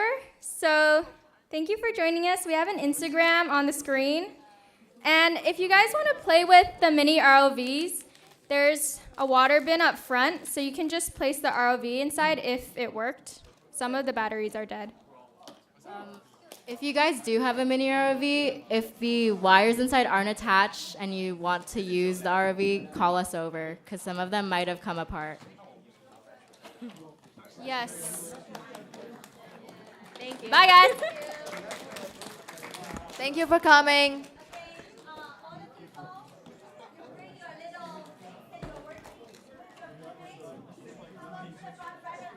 Dude. I could cry, right?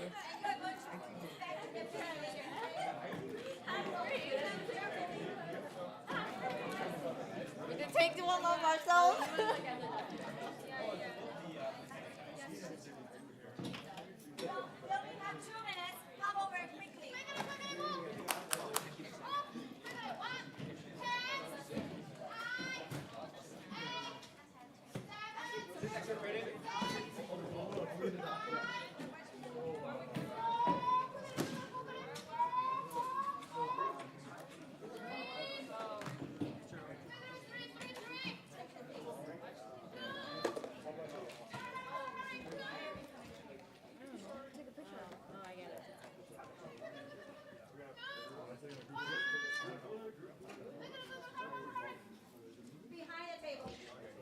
Yeah, the inside might be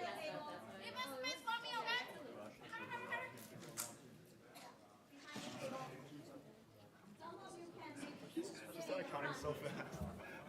Like we just finished and she started counting. Yeah, you should have come. All the students, please. I like the star. Mine is too. Is there other function? That's a good dark green. You know, like maybe this year might be soft. Okay, can you switch to the center?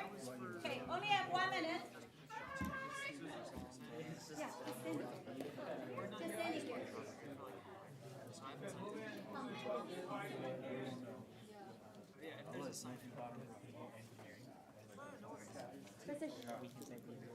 Professor Lane. Professor Lane.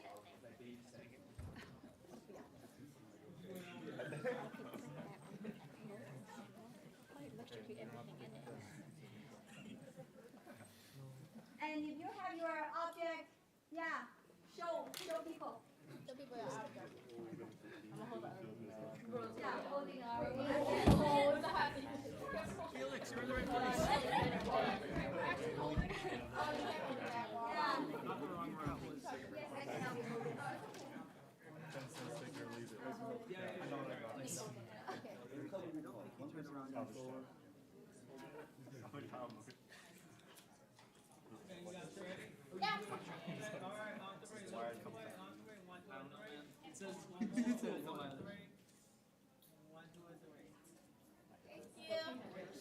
Okay. Yeah, please carefully face the me, okay? How are you going to collect them? Hello, hello, hello. Thank you, thank you.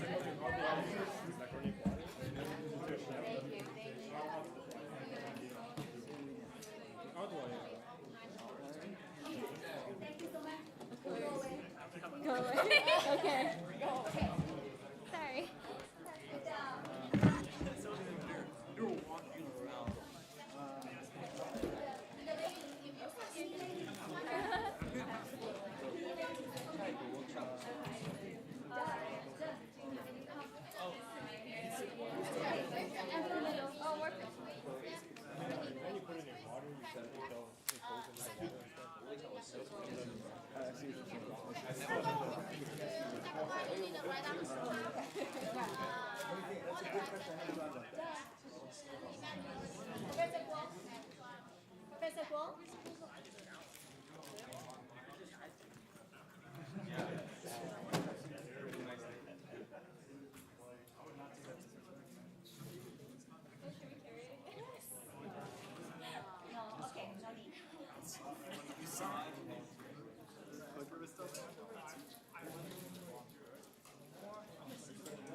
Thank you so much. Great shot.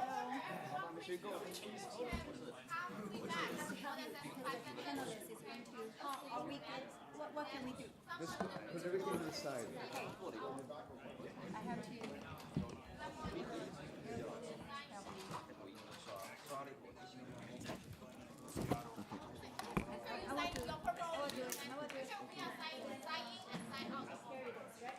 Sorry.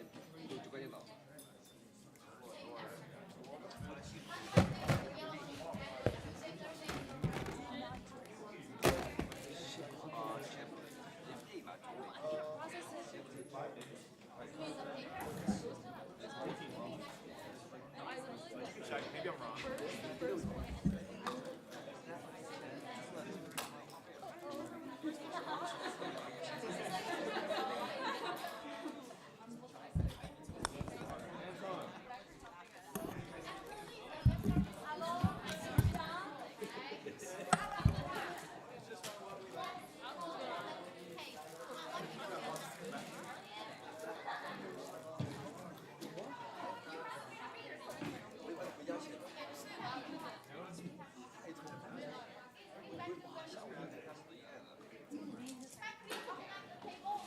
Don't leave a trash, okay? No trash.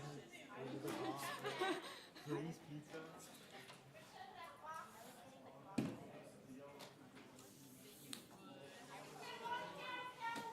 Hi, how are you? Good, how are you? Okay. Hi, Chris McPhee. Good to meet you. Yeah, when I saw you were the only person on the webpage, I'm like, oh great, I'm like the highlight. Yeah, it's gonna be fantastic. How are you doing? Weird.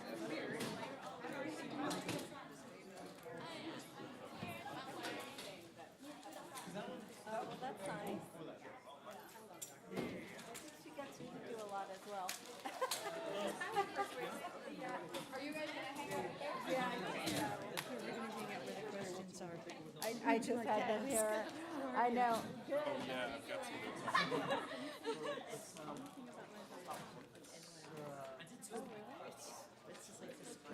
So I take it you work at Yeah, I work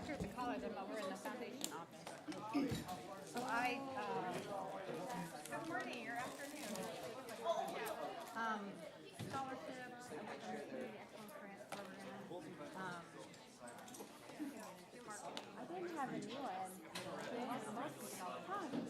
That's so weird. I've been here for almost 12 years. I honestly would Yeah. think like I don't know. I've actually never been on But not with the PCC outside people. campus, but it's very cool. Yeah. Yeah, I parked over at the corner, I guess, lot 3. Yeah. Made my way. This is technically a staff lot. Yeah, that's what Yuching. Yuching is like, it's good to stay out for the first level. Yeah, that's right. So if you have oh yeah, my full-time are done by then, so you're fine. You would have heard by now if there's my because it's a March 15th election. How are you? Good, thank you. I appreciate it. Always felt free? No way. That's quite a bag. Yeah. But no, I doubt that's the case in your case. You would hear. If necessary. Okay, so. Otherwise, just flyers I and. mean, I was, have you here, so last time I did this, it was basically, you did like 2 or 3. I could do the first 2.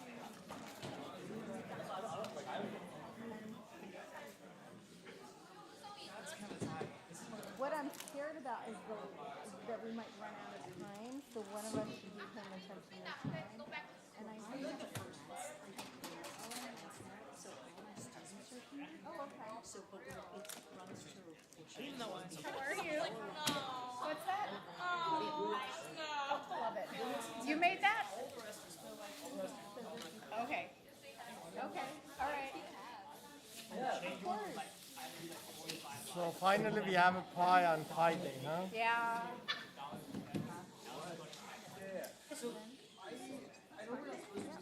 So one more question, then just wrap up. Okay. How are you, Rochelle? Yep. I'll consider that. Okay. There's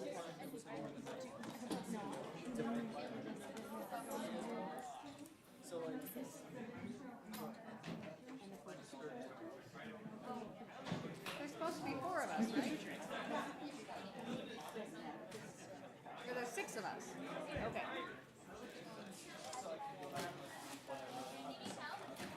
Yeah, I thought there were just 4. I'm happy to show. Yeah, we're the co-moderators. These are the trustee mics.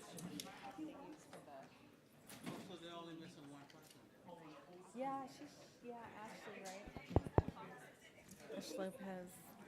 But it, I wonder if it's like an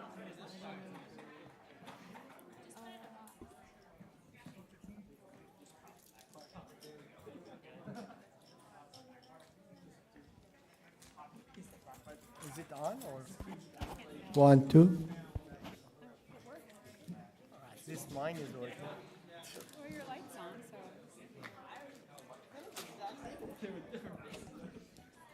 It's so intrusive.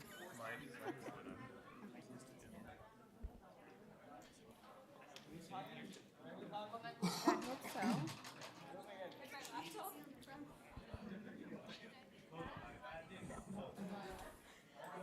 There's someone here. I know there's a phone and a laptop over here too.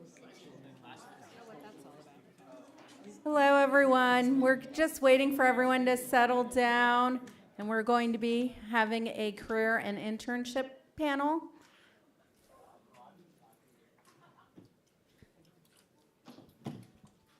Is that?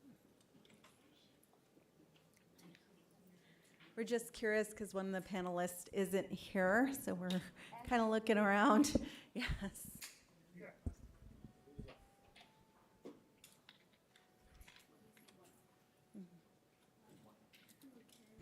Okay. Good afternoon, everyone. So I am Veronica Jaramillo. I'm the Dean of Natural Sciences at PCC. How many of you are in the natural sciences? So that would be biology, chemistry, life sciences, engineering, laser tech. Okay, some engineering and laser tech went over there. Geology, geography. Now, are we all mathematicians? It's kind of the basics of all science, right? So I welcome you to this panel. We're really excited to hear from everyone, but I'll let my co-moderator introduce herself. Hello? Oh, testing. Hi, shout out for CS1 students here. New students to programming, interested in computer science, yay. They're my 4 o'clock students. My name is Erin Shaw. I'm a professor here in computer science and data science, and I'm co-moderating this. Okay, so we're going to start off by asking our panel to introduce themselves and give you a brief description of where they work. So we'll start with over here. Okay. My name is Avo Yusefian. I am a CPA doing accounting, teaching accounting here, and we have also tax program, and I teach that tax courses that we have here at PCC too. Hi, everybody. My name is Chris McPeak. I work as the Director of Programs and Alumni Engagement here at Pasadena City College. Has anyone here ever applied for and won a scholarship at PCC? None of you yet? What is wrong with you? We're going to work on that. And to be fair and honest, I have not taken a math class since the fall of 1986.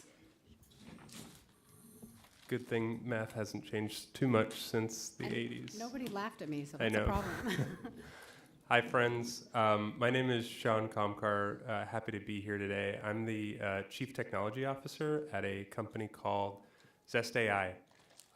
We're a financial technology company, and we help build software for banks and credit unions and other financial institutions make better decisions for their lending. My background is all in math and some physics. I studied computational mathematics with a focus in aerospace. So big fan of programming here, big fan of data science and machine learning. Happy to be here. Thank you. I think we've decided, since we've had one of our panelists missing, we're going to have Erin sit in as a panelist. Yay. So as a panelist, I can say that I was at I did research at USC for 25 years before coming to PCC. I was out at the Marina in a research institute, and my research was on both learning mathematics and on natural language processing, discourse analysis, and group analysis using data that we process to try to understand what students were learning. Okay, so thank you all for being here. So we're going to start with a question on AI, because our focus this year of this Pi Day celebration is AI. So how do you see AI contributing to students' career achievement or advancement or internship opportunities? And we can start with you, Erin, and then go down.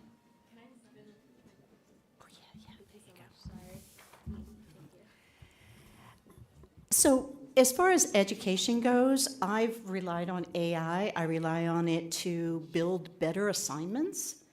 I've relied on it. What did I do for CS1? I have a syllabus, right, where I put all my policies in, and so students can easily figure out if the class is hard or what they have to do for an exam. As far as I can't predict the future, I'll leave that up to the experts, but I'm just saying that in education, both students and instructors are using AI like exponentially. In regards to financial reporting and taxation, AI probably will be a useful tool to make it much less time consuming and more automated. And that will help us as a CPA, we will have more time to focus on more one-on-one relationship with the clients, and that way we can have probably more focus on activities that bring more income for the accounting firm. So AI will help us to make the process easier, and in the same time have more focus on more activities that has higher revenue, like asset management and advisory.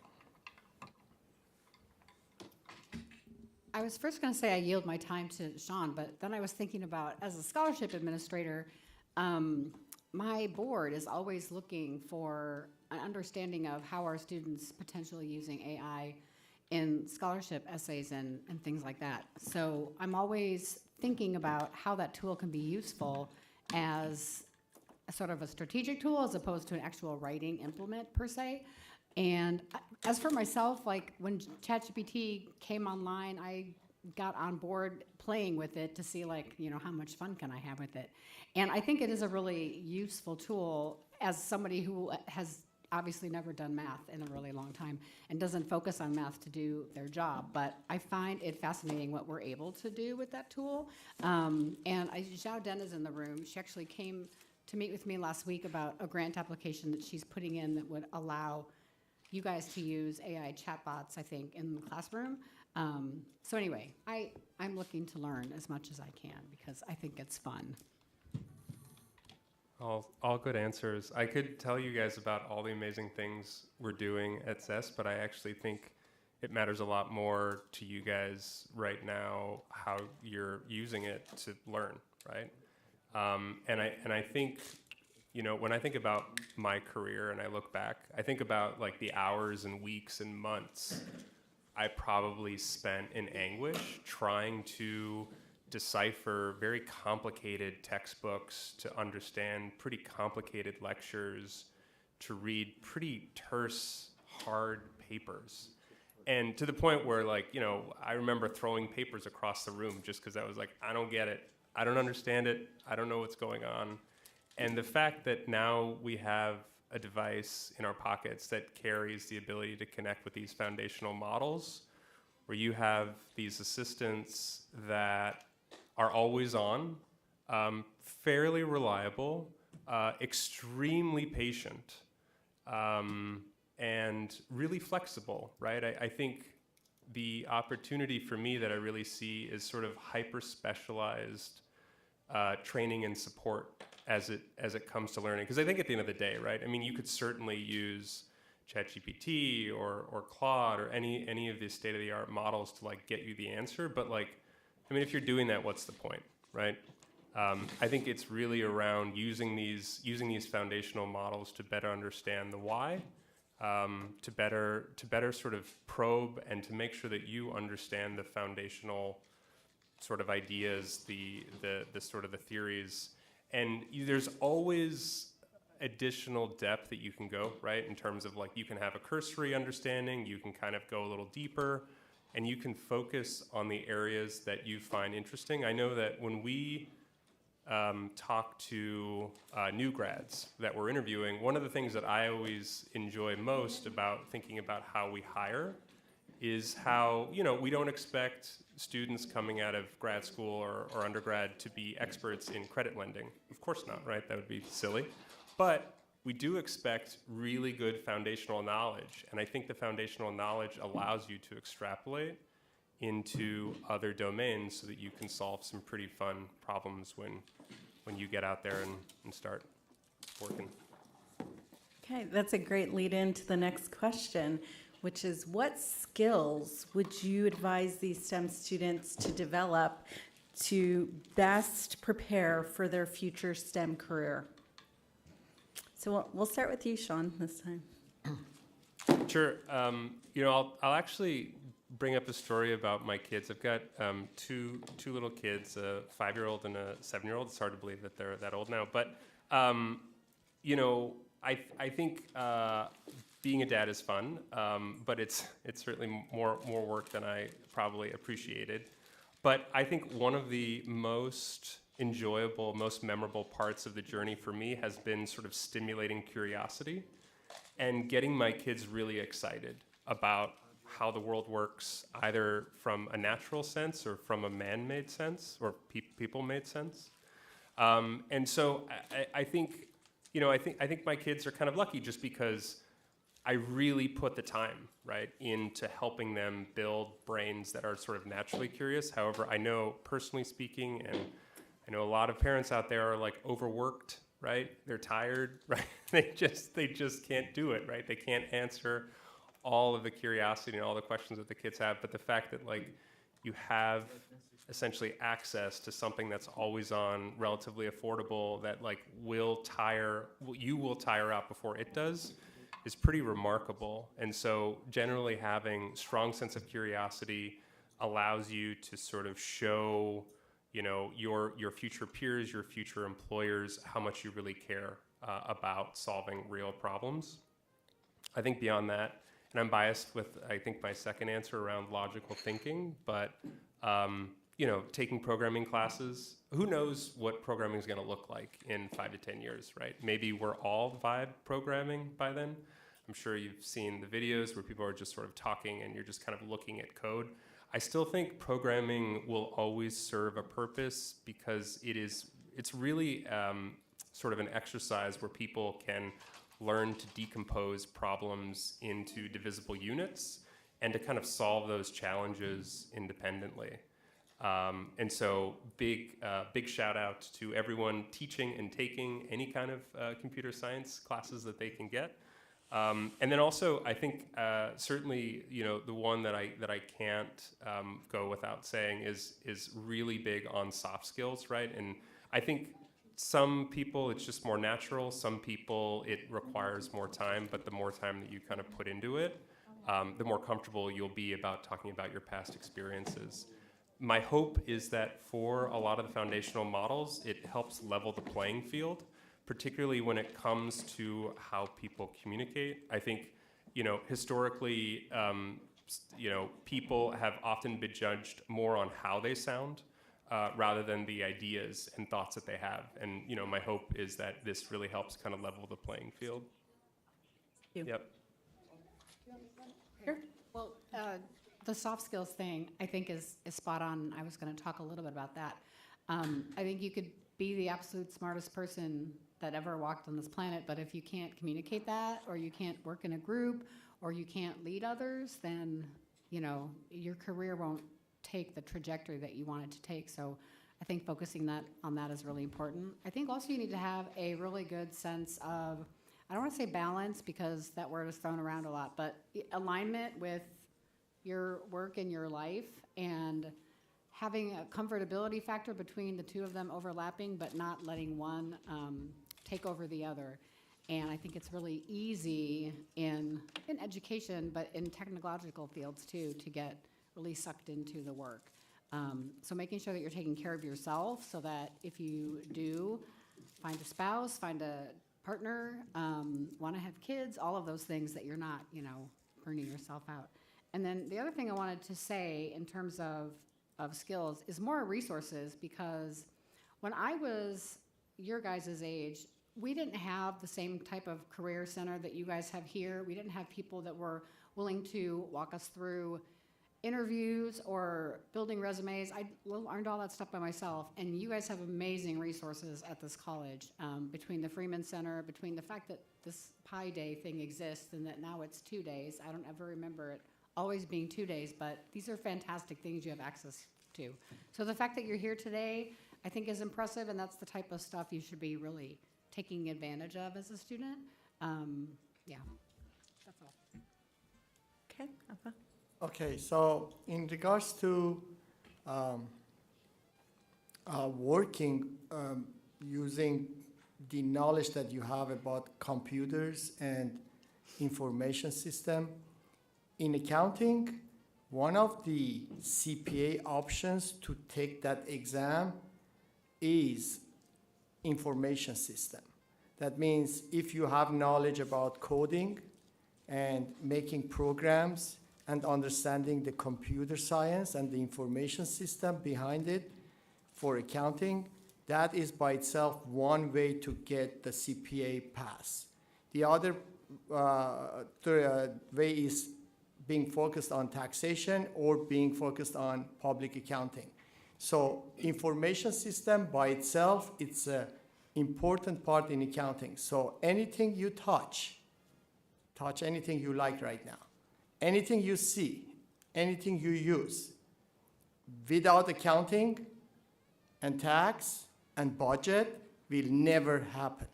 So if you like information system and computer science, I suggest go towards becoming a CPA and bring your computer knowledge into that information system that is behind every accounting or tax software. So that is one really good way to combine computer science with accounting. And one more time, accounting is the language. If it doesn't exist, we can't have anything. We will literally stay without anything that we can use. No food, no car, no technology, nothing. Because anything we want to have, the first thing is where it's coming from, where is the budget, who is doing the accounting, where are the expenses, where are the revenues. If we can manage that, then we will hopefully make the product at the end. And one more thing that I like to go the other side of it is this. You might go to any business in future. Doesn't matter what business. But any business you go, at the end of the day, you have your own finances and your own tax issues. So it's better just to learn the accounting and tax as much as you can. Because in any business you go, not only that business is related to accounting and tax, also your personal life is accounting and tax also. Like right now is the tax season. And you have two options. Either you rely to someone to prepare your taxes, and then you just look at it and you say, what is that? And just say, okay, thank you. You don't know what's inside. Or you say, I want to prepare my own taxes. I know how to do it. I did it in college. I have experience about that. And also I have experience about accounting, numbers, budget, so I can manage my own finance. I can have side income if I want to. And also taxes is something that you can do it yourself. Like my taxes, someone did it when I was not in college yet, but then the first year when I went to college, I learned to prepare taxes in VITA program, which I have the flyers here. We are right now doing at Pasadena City College. After that 1 year of experience, I had my tax preparer to prepare my taxes, and he said, it's ready, come pick it up. I went to pick it up. I paid him like $500 something at that time, and I brought it home. I look at it, and I realized that if we do it another way, I will get $600 more refund. I took it back to my tax preparer. I said, do it this way, and I will get $600 more. He said, oh, you are not eligible for that education credit. I said, yes, I do, but it's okay. You can do your study, have it ready, then call me, I will pick it up. He never called me because he was ashamed that I was able to catch him, that something that he could do, but he didn't. After 1 week, I called him. I said, so what happened? Is it ready? He said, yeah, it's ready. Come on, pick it up. And he did exactly what I told him to do. So it's your option now. Either you do it, you learn it, and you look smart till end of your life, because believe me, if you die, still you need to prepare your taxes, or someone needs to do it for you. So it's gonna haunt you till last day of your life plus 1 year plus after that. So it's better to do it. So we have the best college with the best program for accounting and tax program. And the way we are doing it, you will learn it very, very quickly. And you can escalate your income significantly in very near future. And that will also help you in your computer science type of job or in your personal life. So definitely I suggest to join the program. Karen? I have a newfound respect for accounting majors now. I want to third the voices who say collaboration and soft skills is big. It's something that I try to teach in my programming classes.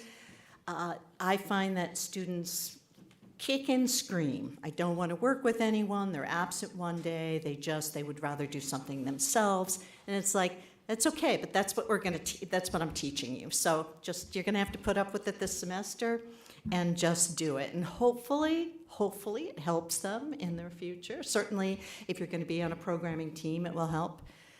The next thing is that not tax evangelism, but data and computational literacy is something that I think everybody needs to know. I'm surprised they're not there was a big push to teach English across the curriculum and math across the curriculum, and I don't know why they're not teaching data across the curriculum and computational literacy across the curriculum, because in order to just live your daily lives and watch the news, right, how do you know what's true and what's not?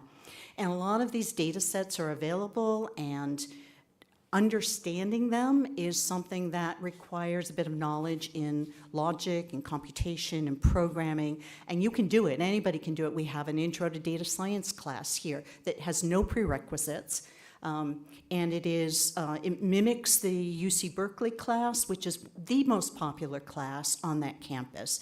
So I want to encourage people to look into that, even if you don't want to major in data science. And finally, I just want to say my last 5 years at USC were spent at the High Performance Computing Center, or the Advanced Research Computing Center. And my role there was as a research computing specialist, and I worked with thousands of postdocs, new faculty, graduate students, teaching them how to use remote computing, basically remote computing, which you can now do in your Colab notebooks on Google now. But usually if you're logging into a particular supercomputer and you're learning how to run jobs in parallel. But the point is that we had, if there were 30 people at a training session, they represented 30 majors or sub-majors. In other words, everybody needed to, people from the medical school needed to know that, people from physics needed to know that. They're still working with Fortran workflows. In medical school, they're doing a lot of R, but they're also doing a lot of Python programming. But regardless of what they're doing it on remote computers. And so I would say that everybody needed to know computational literacy. Okay, we're going to take this moment to let Ash Lopez introduce herself. Hi, everyone. My name is Ash Lopez. My pronouns are she, her, ella. And I'm a former youth leader with Lady Gaga Sport This Way Foundation. I'm also a community college student and tech entrepreneur. I run my own tech consulting company where I've been able to build tech solutions for example, for the California Democratic Party and for California, California Policy Collaborative. So I have a really non-traditional path in community college, so I would love to share my experience with you all. Thank you. Okay, so the next question is, can you share your experience with internship and career searching? So we'll start with you, Ash.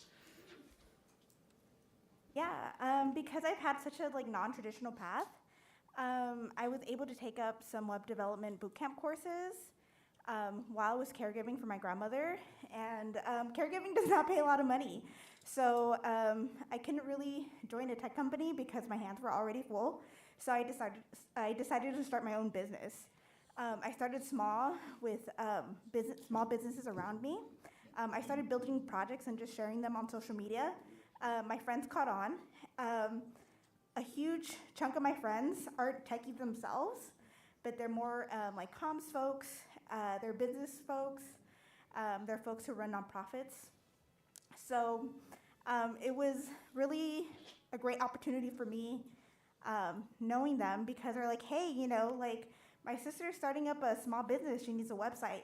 I see that you constantly post your projects all the time. So I was able to make an opportunity for myself. But also I do apply for internships and things of that nature. So it's always great to have like a resume on hand. Always save and document the projects that you have worked on. Shoot, even your homework, your programming homework, I tend to put that on my GitHub. So when I apply for any internships or opportunities, I have an example of my trajectory of growth on my GitHub, even if I'm not like currently working on any side projects. I try to keep a really great resume on hand starting in August, because towards the end of the year, that's when, between like September, December, is essentially recruiting time for internships. So really start preparing, start looking at companies that you like, dream companies, like your reach companies, and then like smaller companies that you might have less competition in entering in. That's really helpful. And also don't disregard like government internships, city internships, like LA Water and Power. They have programming internships there too. Like everybody wants to go for like Meta, Google, Netflix, all that. But there's other internships available for you to get you that experience going. So yeah, and also please keep in mind for Grace Hopper. Grace Hopper is a really great opportunity. It's a conference for women and non-binary students and technologists. We have one of the largest career fairs. It's literally Super Bowl sized. So that's usually in September, and it usually, folks usually come out of there with internships. So please keep an eye on it. And that's it. Okay, Sean? I think there's many more experts on the panel. So, but I will say, maybe echoing one point that I heard, which was keep an open mind. I had internships working with the California Department of Food and Agriculture. I don't think that's the actual name, but that's basically what they do. And I had such a cool experience, and I mean, I think it showed me that I was maybe on the right path. But I think it's always good to explore, particularly early on in your career. Kristen? Oh, I'm gonna defer. You're going to defer? Okay, Eva? I'll talk about the career part later. Okay, so in regards to internship, the accounting and tax program in Pasadena City College is one of the unique community colleges that has the best internship opportunities that I can imagine. Starting with Freeman Center, obviously, you can start there. But in the same time, like for example, in regards to tax, we have a program that IRS will provide certificates after training to prepare taxes for low-income families. And this is by itself at here R202 every Saturday, for example, and that is a tax season work experience. It is literally like an internship. You are working with the real clients, preparing real tax return, and that is by itself an internship or job experience. In the same time, again, PCC as one of few community colleges that has this opportunity. We have Meet the Firms, which they come from Big Four accounting firms, mid-size accounting firms. In this room, at least once, but I think normally twice a year. And they recruit. Normally, that recruitment happens in four-year college, like USC or CSUN, Northridge.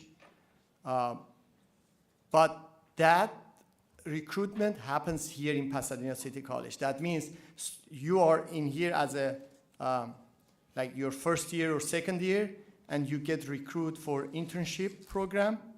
And if they like you, you like them, they will hire you even before you graduate with your bachelor degree in accounting.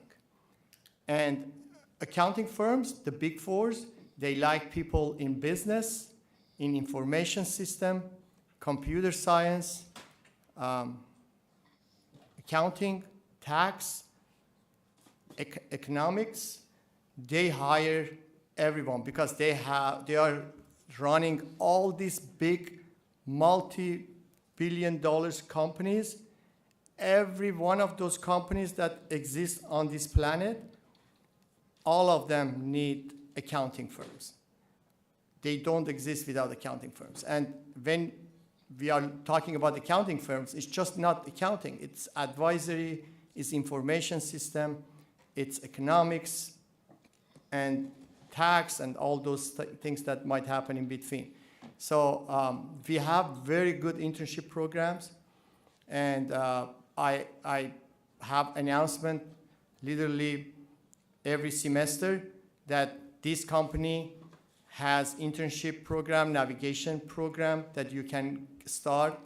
And I have a student who is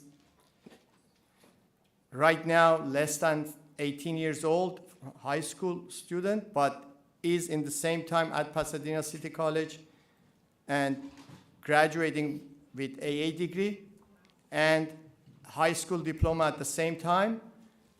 The accounting firms already, she went through 1-year navigation program, and she has summer internship coming.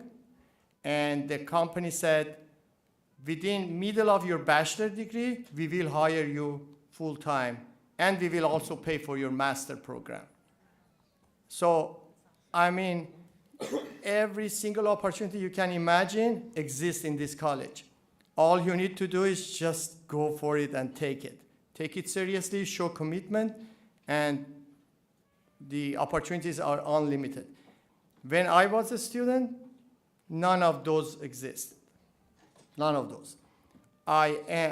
Even I graduated with a master degree, still no one was saying, hey, we want you, we're gonna hire you right away. Nothing, none of it. So I was able to manage myself, go through, find a job, but nothing happens when I was in community college, or when I was in 4-year college, or when I was in my master program.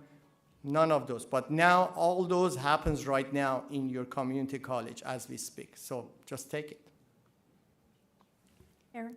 I just want to jump in real quickly and say, I think we could certainly in the computer science department, we could do better with internships. It's something I want to work on. But I would say encourage you to get involved in one of the clubs, like the Pi Club. If there's an accounting club and you're interested in accounting, right? There's a the Data Science Club. We have an AI club now. There are 30 plus clubs, and it can be the War Club. It can be, the Social Science Club. Whatever you're interested in, get engaged in it, because that's something that will go on a resume. It will go on a website, right? That will show that you're involved in something. And I guess that's, computer science also, so I just, this is my second year here, and I realized the first year that I could have independent study students. So you could ask your instructors if they will take you on as an independent study student. So this spring I have 4. And they all have proposals that they had to do. And I think it's a way to structure a research project. It's very, it's easy. It's like a 1-unit class, right? But it forces you to work with an instructor to do some project that you're interested in. I prefer that people be passionate about something than just do something for the sake of doing it. So that's another thing that can go on a resume. So all of these things build up. And then when an internship comes along, you have that experience. And you also probably have an instructor recommendation because you've worked with them too. Okay, I'm going to ask you guys to share with us what you enjoy most about your career or an internship experience and why. So whoever wants to jump in can start there. Okay, Ash. I really love just being able to work with different clients and being able to creatively problem solve a solution within a budget. I oftentimes work with nonprofits, so their budgets are limited, but being able to create something out of a very limited timeline, budget, team is really satisfying. And I just love the flexibility of being able to work remotely, being able to continue my education, and yeah, just having that flexibility and being able to get paid for being curious about solving a problem. So it's always nice to be passionate about what you do because it kind of fuels you, you know? So, as an educator, I've worked at college campuses since I was a college student. I basically never left the campus.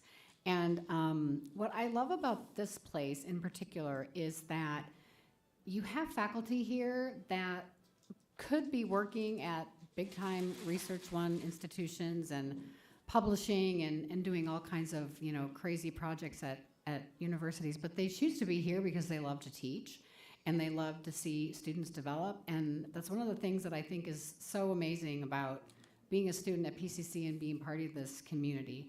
I've worked at 9 other colleges in 7 states, and I never worked any of those places longer than 4 years because I hadn't found the place where I felt like I belonged. And I've been here almost 12 years, and I can say I don't want to have another job for the rest of my life. And retirement is not that far away from me, and I don't look that way because I have really good skin. But yeah, nobody's laughing at any of my jokes. This is so humiliating. So I embrace this place because the people that work here really care about student success and really care about seeing you go out into the world and do amazing, fantastic things. So in terms of like what I've loved the most about my career is that I got to work here. And that I still work here, and I get to, you know, hang with these amazing people that do fantastic things, and that I know faculty outside of my office, and you know, faculty all across the campus. That I give scholarships to students, and I get to see them come on the stage and smile and be all excited that they, you know, got this scholarship, and it's such a big deal. So yeah, that's mine. Thank you. Sean? Maybe I can add. You know, I would say looking at sort of the pre and post job transition, while you're still in school, like everyone has set up here, take advantage of all of the kind of the pushing forces, right? All the opportunities that you have. I think when you make the transition, you know, you won't have a guidance counselor sitting at your future place of employment saying, hey, here's really how I think you should be. And sometimes you get lucky, right? Sometimes there are mentors and managers that are truly invested. And, you know, I think managers as a whole, there is a aligned interest, right? The more productive you are, the better you guys work together, and the better sort of the firm or the company does. But it's different, right? It is different in private sector jobs. And so I would really encourage everyone to not only do the work that you're given, but also take the time to step back and reflect and think about the negative space, meaning like, what are the cool problems that you're sort of seeing around you that aren't being solved, and gravitate towards that, right? And I think having those conversations with your future managers and mentors will really show them that you really want to lean in. And I think like that is 90% of sort of secret sauce of what it really takes to kind of do well. And so I'd really encourage folks to kind of lean into what they find interesting. Thank you. Okay. Okay, so in regards to internship, the one thing that I really like, which exists in here in Pasadena City College, is the fact that almost every course that we are taking in accounting or tax, it's aligned with a certificate. And that certificate comes from outside professional organization. Either comes from the IRS itself or let's say American Institute of Professional Bookkeepers Association, or let's say it comes from Certiport. And Certiport has certificate for different subjects, but one of them is also accounting and QuickBooks and software for the accounting. So the good thing is every class you take, you get one of those certificates or maybe more. Some classes like up to 3 certificates. So you put those certificates in your resume. That means still you are in community college, and instead of having a blank resume, you already have a resume of 2 pages, plus job experience that you can get, for example, just by doing this. And that will take your resume to the next level. Because when you are looking for a job, you don't want to hand someone a resume that has nothing in it. It's just say future goals and something like that, but nothing else. But in this college, you can get those type of resumes that it says page 1, page 2, page 3. So that's the opportunity that you want to take with you. One thing that we just created here recently, still is not out of box, but we are hopefully starting this fall, is let me tell you what happens when I want to get a CPA. In order to get a CPA, I have to go through community college, 4-year college, master program, and then CPA. That we are talking about, 6 years at least at the best scenario. But in here, we are creating a special program, just 17 units. That means you start in fall, you finish it by end of spring. Less than a year, but let's say a year. So within 12 months, you get experience and you get a license. It's a federal license called Enrolled Agent License. And in any IRS or tax issue, who will represent you in front of the IRS? Either a lawyer after 6-7 years of education, or a CPA after 6-7 years of education, or an enrolled agent. And we can provide you the opportunity to earn and pass that enrolled agent exam within 12 months. So 6-7 years, we changed it to 12 months. That is like unbelievable. It doesn't exist anywhere. Such a program, 17 units of classes, less than 12 months with a license, and that license not only provides you a very good thing in your resume, plus it will help you to prepare your own taxes or even work for companies. And having all those computer knowledge, information system, and the license, it will take you to the next level very fast. Thank you. I'm going to say something for people who may not know exactly what they want to do. They may not say, I want to be a CPA, and I'm going to go here. They may want to take the time at PCC to explore different classes, different subjects, and this is a great time to do it. You know, if you can afford to be here, it's a great school to do this at. I had a student come up to me today and say, I want to be an actuary. Can you advise me on what I need to do to be an actuary? So an actuary, you could probably explain it better than I can, but they are like pension consultants. They do risk analysis for insurance companies, for example. If you want to make a lot of money, actuary is the way to go, the one way to go. And I wanted to be an actuary, and that's why they asked me. And I went to a graduate school. I worked for a big international consulting firm, and I decided it was just too stuffy for me. It was too banking for me. That wasn't what I wanted to do. So I started looking at other classes. I decided, computer graphics. I want to do computer graphics. I'm going to come out here and I'm going to do special effects. I've got a master's in computer graphics, and I came out here and I started at USC, and I ended up doing educational research. It was very different, and then I ended up with a doctorate in education. In other words, one thing I don't regret is just kind of exploring what I wanted to do, because on that journey, I learned a lot. So I want to give you permission, if you don't know that you're going to be a CPA, right, to explore. You'll end up where you need to be. Thank you, guys. I'm just checking if this is... I wanted to give you guys the last 5 minutes to ask any questions. So does anyone have a question? I don't think this is working. Let's see. Maybe it is. Is it? Yeah. So does anyone have any questions that they would like to ask?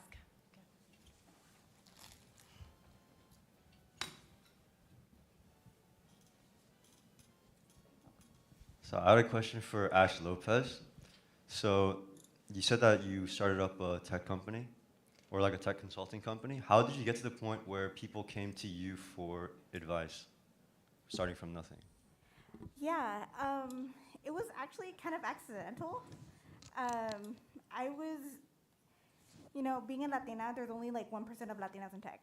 So when your Latinx friends want to start a business or a small business and they want to do like a Shopify, I was like one of the few people in my community who was able to like hand over that information. Like, what do you need to do? Do you want to like build it from scratch, or like if somebody had like a tech startup idea, like I want to build like this little app or an MVP, I was kind of like the go-to person. So I was just like friendly and helpful, and I kept just posting on my social media like my personal projects that I would do, instead of like having like a GitHub and only like tech people look at that, right? I was connecting with folks in the community who weren't tech aligned necessarily or didn't have the tech experience, where I became like useful in my community, right? So a lot of tech folks just want to hang out with tech people, and it's very like, sometimes it gets kind of just homogenous. And so like I like expanding my network and making sure like I'm associated with different types of communities and folks. And I just end up being like, hey, that tech person. I have a lot of friends who are in the communications industry, where they do PR, media, emergency PR, things like that. Oftentimes they needed to run campaigns, and their clients needed a website, or they wanted a learning management system, like something that I'm doing right now. So it just kind of just comes along and it rolls. But just be out there, build a community. That's really helpful. And just be that person, be that go-to person. So that means being friendly, being communicative, building relationships, building trust with people around you. So people start going to you. And then the word of mouth gets out, and like, oh, hey, that person knows what they're doing. They've helped me out before. So let me introduce them to somebody else who needs their support. So that's how, I got the ball rolling on my end. Is there any other questions? We could probably take one more. Okay.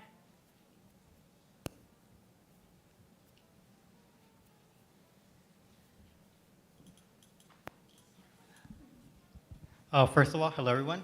My question is, for someone majoring in CS, how should one prepare entering a field that what to me seems oversaturated? And by I mean prepare, should I study computer science and electrical engineering, or computer science with data science? That type of preparation. Thank you. Everyone's looking at me. What are you interested in? I would, yes. For the goal for me is majoring, doing a graduate degree in AI.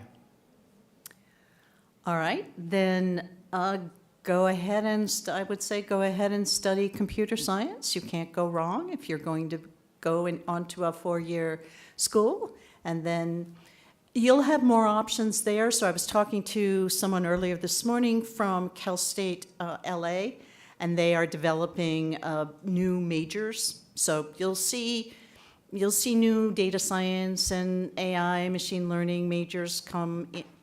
For 4-year universities, I know Cal Poly Pomona is developing a new major in data science. So things are going to change, but I don't think you can go wrong by learning programming. I mean, people, maybe accounting, but. Yeah, data analytics will be a good option for you to also pursue, as a minor maybe at least. So computer science major, data analytics minor. That will be a good way, because nowadays all the businesses, they need people who know computers, who know computer science, but in the same time they know how to look at data and analyze those data. So that will be a good combination. Can I also make two points? So two things. The first is your point around saturation. I think you're exactly right. And I kind of wonder and sometimes feel like, oh, did I get in the right time? And like, Would I be doing something completely different today? I don't know, right? Like I was born when I was born, and that's just what happened. I think there's two things, though, that I would provide advice, not just for someone seeking an opportunity in AI, but first is embrace rejection. Like, it is tough. Anyone that you see anywhere doing anything has had just years, decades of failure and rejection behind them. There was a point where I was transitioning from kind of consulting into more software focused. It took me 18 months, and I had some very strong graduate degrees with me. But you know, it was 400 applications almost. It was hundreds of cover letters, and that was before generative AI. Like, I was handwriting notes. It was rough. And I think, like, just know that, like, my God, does it suck? Everyone feels it. Sometimes you will get the winner stories, right? The lottery ticket stories of people posting on Reddit, wherever, right? Being like, I got my favorite dream job. It was the first, and you're just like, how does that happen? That is rare, and you guys have to remember that. The second thing, in terms of the saturation point, find ways to differentiate. I think one of the things that is most helpful, particularly from picking up signal, not only as like, oh wow, this person is particularly unique, but also this person really wants to be unique, is through portfolio work. Somebody mentioned, I think, GitHub, right? I think the more that you can produce and show your work in meaningful ways, the more that you can help set yourself apart. Okay. Oh, go ahead. Yeah, I think like one way to like survive like oversaturation, right, and like to stand out in that kind of wave of oversaturation is like keep your skills like really sharpened. Constantly keep learning. Make that a point in your resume and your GitHub and the things that you do in your LinkedIn posts, that you're just not, that you're a really flexible learner. And also, people always forget that their soft skills are really important, that relationships in tech are really important and in the industry. People just want to focus on, you know, programming or coding, but your community really has your back. Like, for example, for the layoffs, there's really strong communities in tech that just had each other's back and they were helping each other get jobs. So really hone in on developing that community. I feel like sometimes when we're in school, we get really competitive with each other. But down the line, these are going to be like your peers and your coworkers. So you guys are really going to rely on each other in the future. So just keep that in mind. Yeah. Okay, thank you guys. We're a little bit over time, but let's thank our panel for coming and sharing their wisdom with us.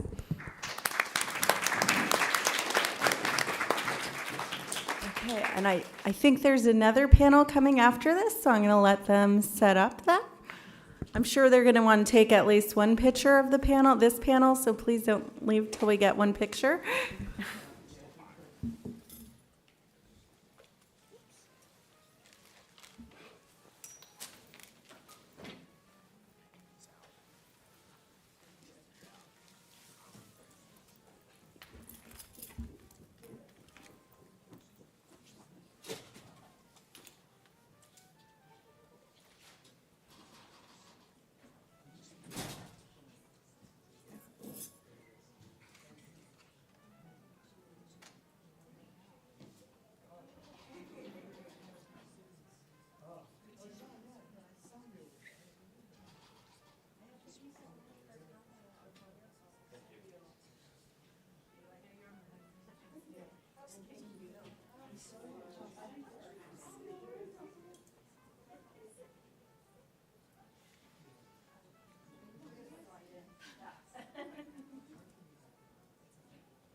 Water, thanks.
You know, so like, I know, I always know, yeah. I know, and then when you see this guy, you don't really have to like buy it. Look, he's pretty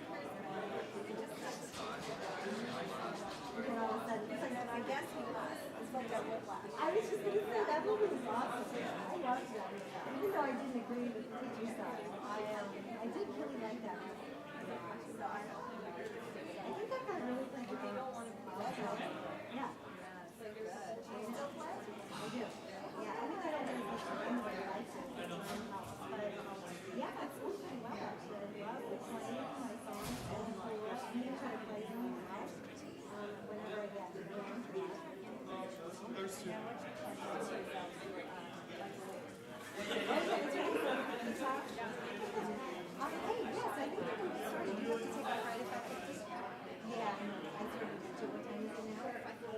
Alright, so maybe we should just get started.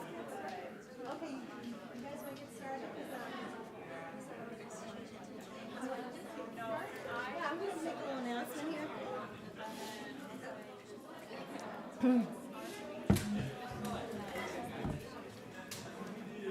Okay, put this.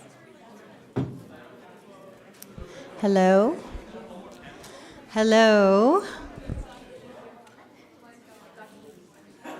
Yeah, that's cool.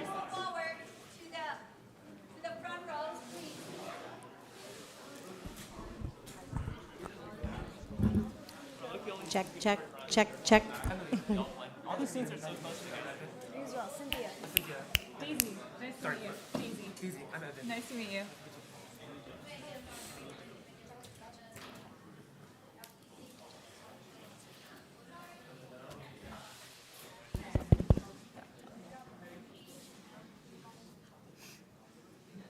When you move around,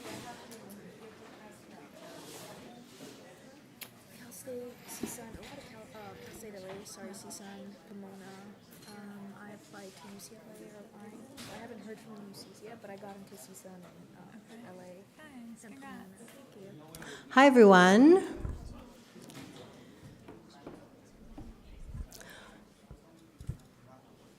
If anybody'd like to come join us in the front, we're going to talk about research and the value of research in your academic pathway.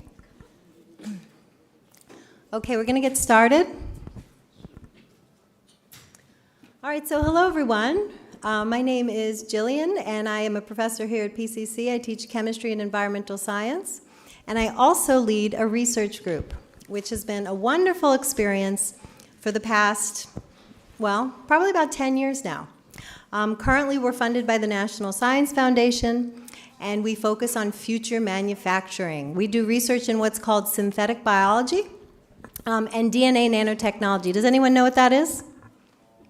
Have you heard of DNA nanotechnology?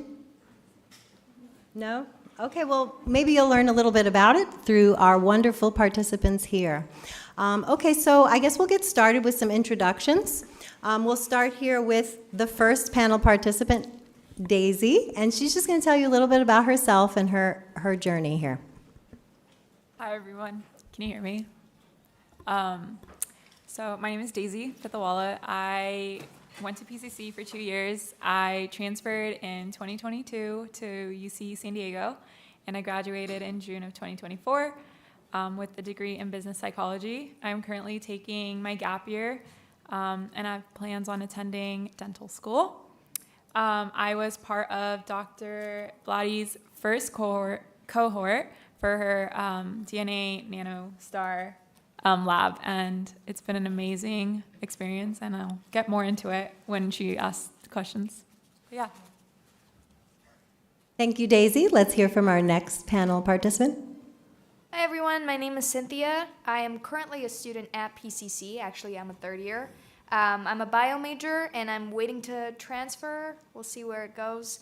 And I was a part of this recent cohort for the NanoStars research team, and hopefully I'm going to continue my work with the team and see where it goes. Thank you, Cynthia. Let's hear from Emily. Hello. Hello. My name is Emily Terkazarian. I'm a third-year transfer student at UCLA, and I'm majoring in molecular cell and developmental biology.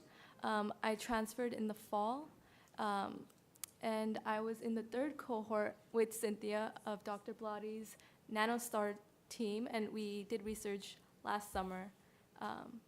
Yes, that's. Hello, my name is Ash Lopez, and you've probably heard me on the other panel, but I'll be focusing more on being a Breakthrough Tech alumni here, where I worked on AI projects for about a year at the UCLA chapter, and it helped me get research opportunities at UCLA and doing some research policy for AI and ethics. And then lastly, my name is Evan Chow. I'm currently a second-year electrical engineering major here at PCC. I'm also the president and co-founder of the AI and Machine Learning Club here at PCC. I'm also currently interning at NASA Jet Propulsion Laboratory, and I'm doing research based on AI and machine learning. And then I also recently accepted an offer to return to NASA Jet Propulsion Laboratory in the summer, where I'm also doing machine learning research. Thank you so much for those wonderful introductions. I have the first question here. I think we're going to start down at the end, if that's okay. Awesome. And what we'd like to know is, what key skills have you found most valuable in your research or internship, and how can students develop them? So I think the biggest key skill that I found in my internship, especially especially in the first weeks of my internship, especially when I'm like really unsure about everything, was being adaptable and learning everything on the spot. Because especially at a place like JPL, everything is happening at a slow rate, which is enough to at least learn and adapt quickly. And I believe that students can learn this kind of key skill by joining clubs and learning how to communicate with others thoroughly. Because I feel like the biggest part about how I learn how to be adaptable and communicate well with others is by taking on leadership positions, both in high school and also currently in my AI club. One of the biggest takeaways I had when I was working at a lab at UCLA for Bruins and Genomics was asking questions. In the classroom, when I face an issue, I'm usually really stubborn and just try to learn it on my own, and I eventually do.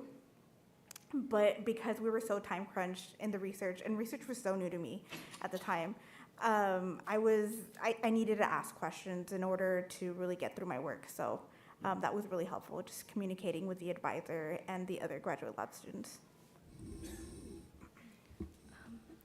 Some key skills that I developed last summer was teamwork and collaboration. I was in a team with four other girls. I was the fifth girl.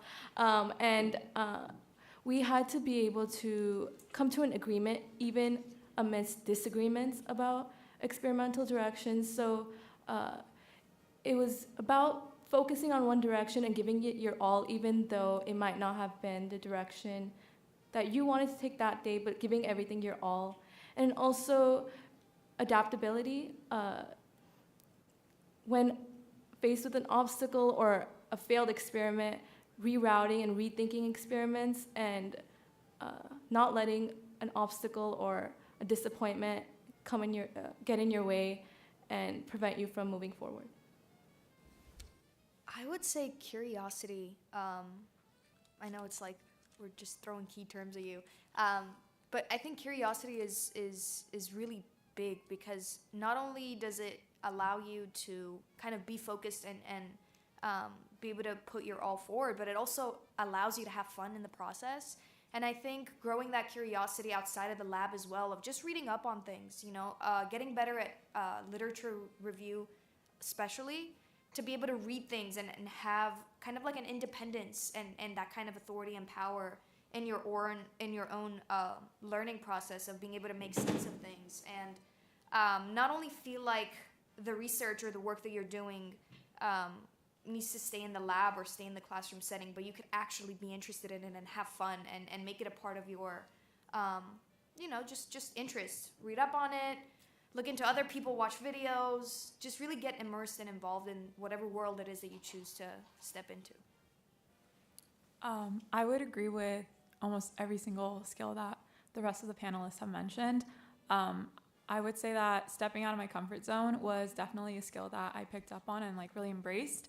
I was not afraid to ask for help, and I feel like I took that and I carried that on when I went to my four-year university and just like ask questions to professors and such. So I think that really helps you learn and grow, and you can. It doesn't hurt to just open yourself up and try and gain like more information because people are there to help you. So yeah. Thank you, Daisy and panelists. That was wonderful. Some of the things that I heard the panelists saying, I would agree with from a mentorship standpoint. Watching the students grow and learn together, enjoy their learning, be adaptable and resilient when confronting challenges. These are all things that any future employer would want to see. And just in general, I would say kind of enjoyment in learning, right? So coming into the lab, having a smile on your face, working together, and really learning to have passion and enjoy what you do, I think is really important. So undergraduate research can absolutely help you build those things. So thank you so much for those wonderful insights. I'm not sure how much this will apply to my research group, but maybe it does. Since the theme is AI, artificial intelligence, let's talk a little bit about that, I guess. So how has AI influenced or contributed to your research or internship experiences? Let's see, do you want to go for it? Okay, Daisy. So I guess unfortunately, AI wasn't really prevalent during the time that I was part of the research group, but I have used it, and I think it's very applicable now because like you can ask it any question honestly, and it could probably it'll lead you towards the right direction. Might not give you the exact answer you want to hear, but it's still very helpful. I have used it to help like polish up some emails or any like bios that I might be writing if I'm sending it out to any professional or if I'm like contacting someone. So that's how AI has like helped me, but I didn't get the chance for it to really help me in my research. I'm afraid I wouldn't have any comments to make. We didn't really use AI in our research, and I don't personally use AI, so I don't think I have anything to add. I don't know how much this is considered AI, but for our nucleic acid nanotechnology experiments, before the research process, we design strands using a platform called NUPAC, which theoretically gives us values for free energy and so predicts the lowest energy sticky ends that will help bring together the nanostar structure. And then also we do nucleic acid modeling using oxDNA, which provides like a 3D rendition of what we're creating in vitro in lab. So we put in our sequences and then it automates the complementary base pairs, and that helps us in the process of creating those models on the computing platform. AI in research and just like internship hunting, I use it in like a very bare minimum way in the rudimentary stages, just helping make sure that my resume is very grammatically correct, just no spelling errors, anything like that, because if you're applying for a research position that's very just competitive, you want your resume to be very on point. So I use that just to make sure that my resume looks clean. And also I use it to help me create summaries of policy papers. Some of these papers could be really long, and my notes could be really long as well. So Gen AI could really help me summarize all those key points. It's been really useful in that area. Okay, so besides the fact that I'm doing like programming and coding, and I use AI to help me write code, and not write code, but get tips on how to write better code and basically find some documentation. AI has actually inspired me to pursue this route, like AI engineering and machine learning engineering. It's something I never really thought about at first when I was in high school, but after coming to PCC, I stumbled upon ChatGPT and some other AI products, and that really inspired me and interested me in going into AI research, for example, like large language models or transformers and all the other AI research. So definitely in this kind of sense, AI has inspired me to pursue this career path, and I I think I've kind of solidified my interest and passion for pursuing this route after in upper division classes after I transfer and also in my future career. Thank you so much. The next question has more to do with your experience. Overall, what do you enjoy most about your research experience? And what is one thing you wish you had known before starting? That's always a good one. Let's see, where do we want to start in this one? You want to go, Daisy? Okay. So something that I wish I knew was that there's a lot of trial and error and a lot of uncertainty. And I knew that going in to some extent, but I didn't know to what extreme it was going to be prevalent. And I think with that, I had to learn how to like kind of, step back, think about what was happening, and then collaborate with my team and see what we could do to like get over the obstacle that we might have come across. What was the first question? What did you enjoy the most? I love that part. I enjoy the most? I had an amazing team I was working with, and they just supported me so much and made working on our project so much easier. They had great ideas. They were always focused when we needed to be focused, but we also had our fun. I also have a great mentor that I got out of it, Dr. JB. She's amazing. I was in her cohort 2 years ago, almost 3 years ago now, and I still keep in touch with her. So I've gained so many like great relationships, and I still keep in touch with those girls that were part of my cohort. But yeah, I just truly, truly blessed with the team that I was given during that research experience. I think riding off of what Daisy was saying, the uncertainty definitely is something you don't go in expecting as much. There was times in lab that we messed up so bad, and we'd kind of like look back at each other, and there wasn't necessarily an A through Z procedure that, okay, this is what you do when you come across this, so we really had to just sit back and rethink everything that we did and go back and highlight what we could have done wrong and how we could improve on it. And there was almost, even though, again, we had a mentor with us, she didn't even know everything from A to Z, like we were all going through it together. And I think, especially on her end, giving us that space to figure it out on our own was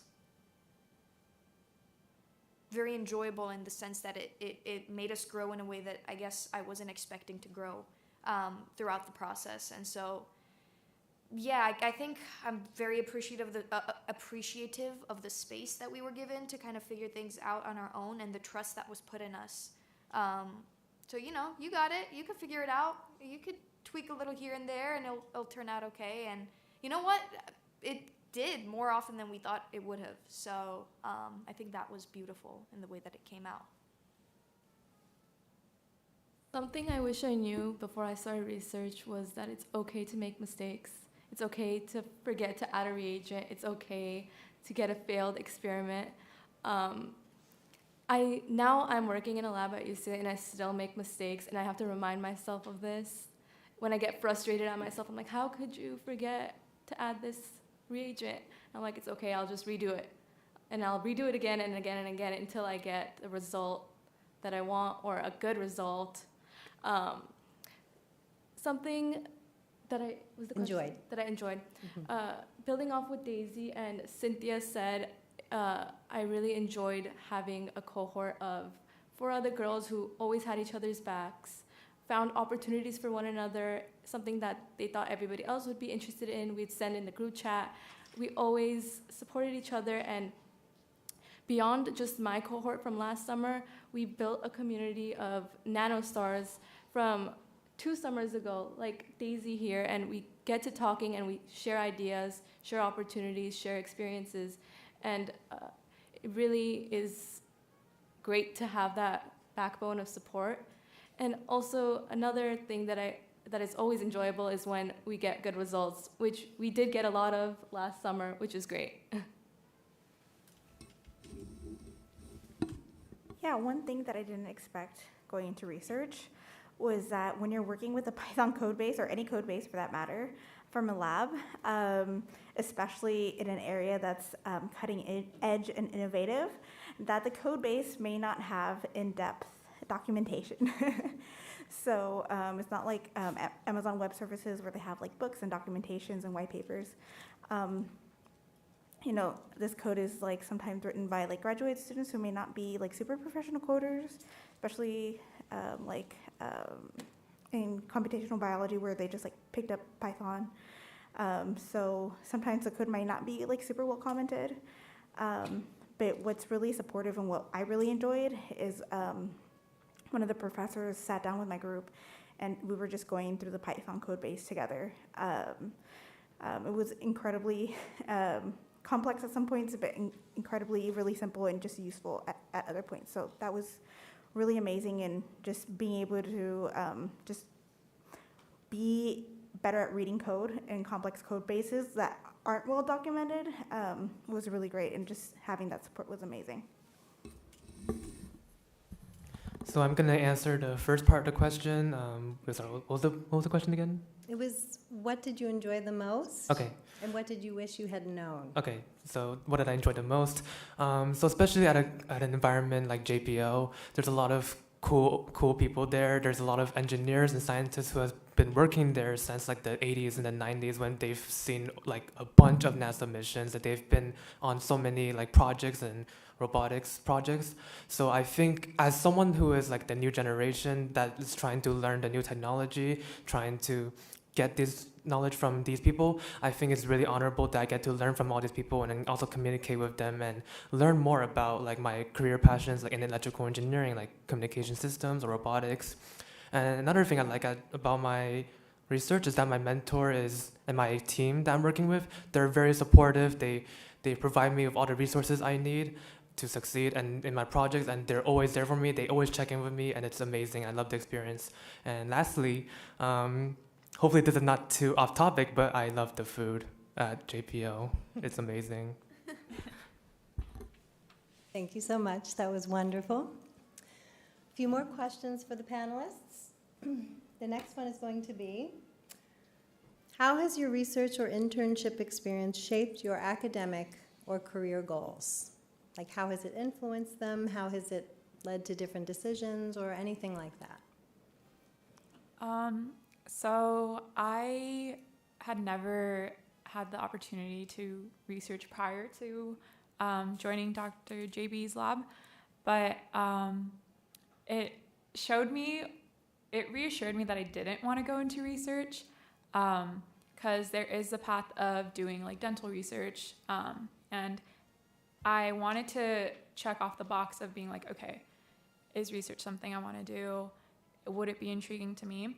And I can now walk away from this experience being like, okay, that's not something that I'm truly passionate about. Yes, I did love my experience there and I loved what I did, but I feel like I'm more built for the patient side of dentistry. But I was able to carry over the aspect of teamwork and collaboration and thinking on your feet, and kind of like how to deal with stressful situations. Those are all skills that I feel like are essential to know and have with you, as well as are applicable to many, many different areas of your life. Thank you. I'm kind of going to agree with Daisy. I don't necessarily want to go into research, but I think I'm grateful that I got to see the backgrounds of just some of the stuff that happens within the medical field. You know, before penicillin can be used and be given to people, there's a research that's behind all of that. And I think it made me appreciate all of the people that do put in that time that maybe necessarily don't get seen or don't get mentioned. So it made me appreciative of that and more cognizant of the whole process that goes into it. And I also realized that I'm more interested in reading up on the research rather than maybe being in a lab and doing it, which is a little bit funny to say, but I really did find a love for doing research analysis, like reading literature review and getting into the subjects and possibly even teaching it. So I think that's what I took away from it. presenting aspect, because we've done a couple presentations, and I love being able to summarize everything that we did and be able to pass that on to somebody else. So I think that communication part of it is what I enjoyed the most.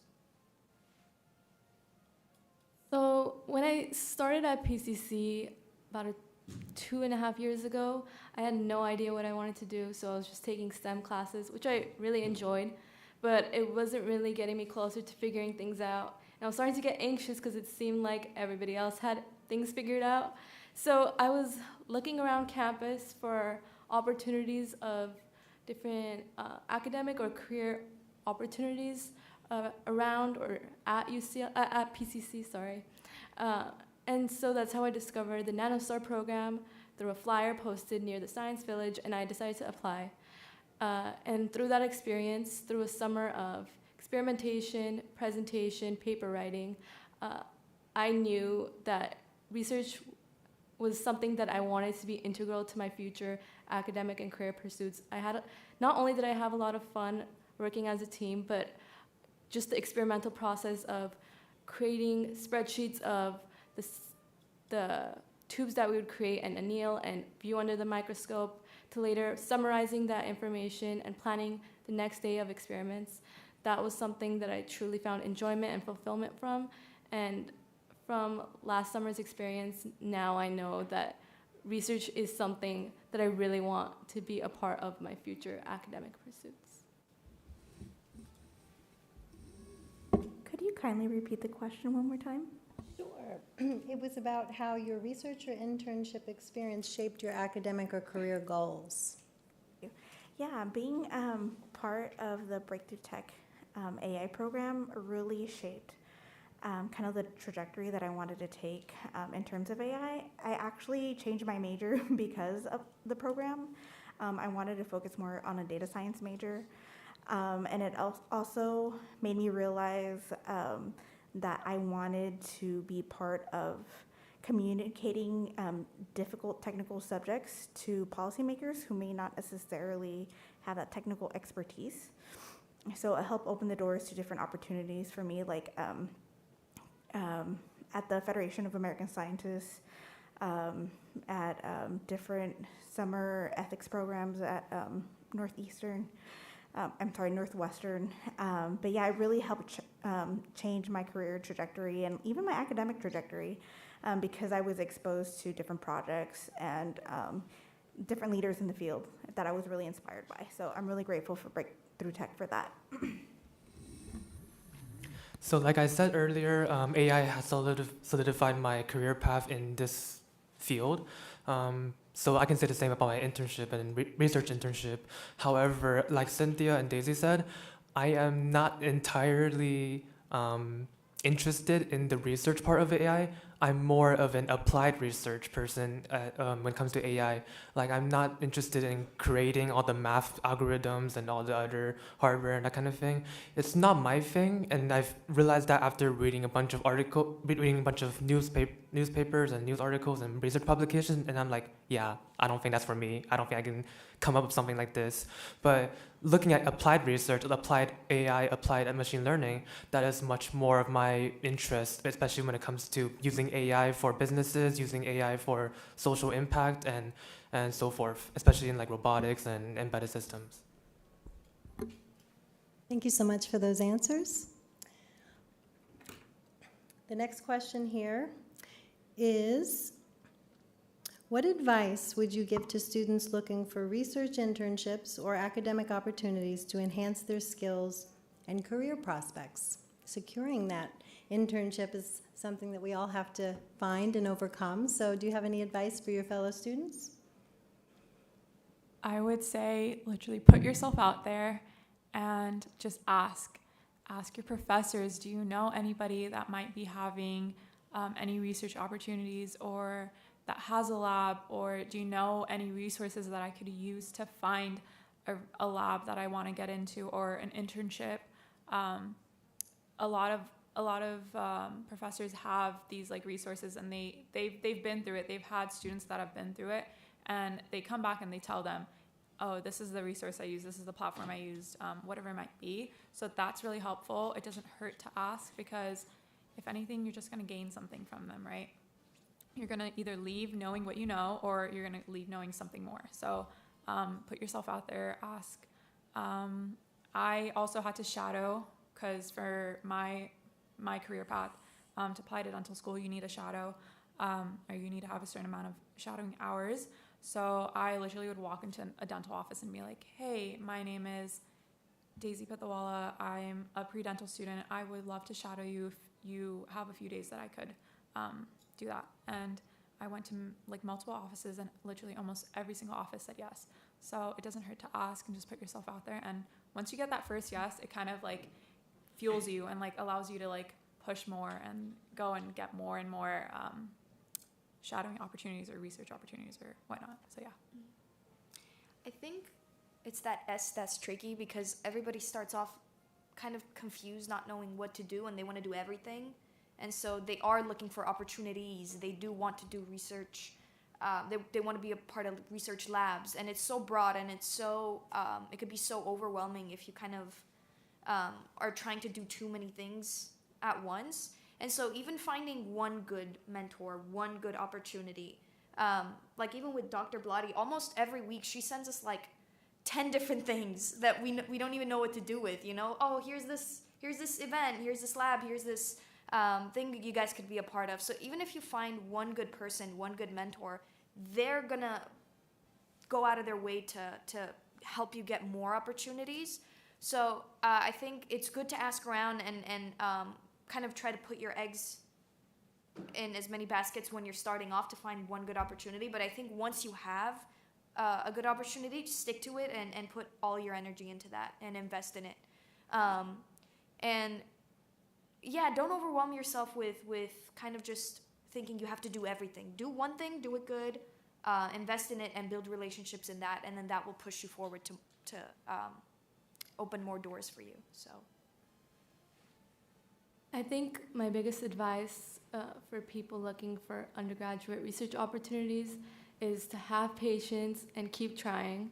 I think there's a big difference between finding these opportunities at PCC versus once you transfer. At PCC, I was looking for opportunities everywhere, and there was a bunch of flyers posted around the Science Village, which is, again, how I found out about the NanoStar program and how I met Dr. Blotti. And as Cynthia said, it's very important to have one really caring and very dedicated mentor, because once you transfer, at least my experience at UCLA was that these undergraduate laboratories are very saturated with undergraduates. Everybody wants to join a lab. Everybody's interested in everybody's research. And these professors these PIs can't take in everybody. So it's so difficult to find a lab. From before I started my fall quarter at UCLA until January, I had cold emailed a dozen professors with mostly no replies, 2 no's. And eventually, the lab that I'm in right now is due to the advocating that Dr. Blotti did on my part to get me into that position. But that's not to say that you can't get in without that. I sent a dozen emails. I sent one in January, no response.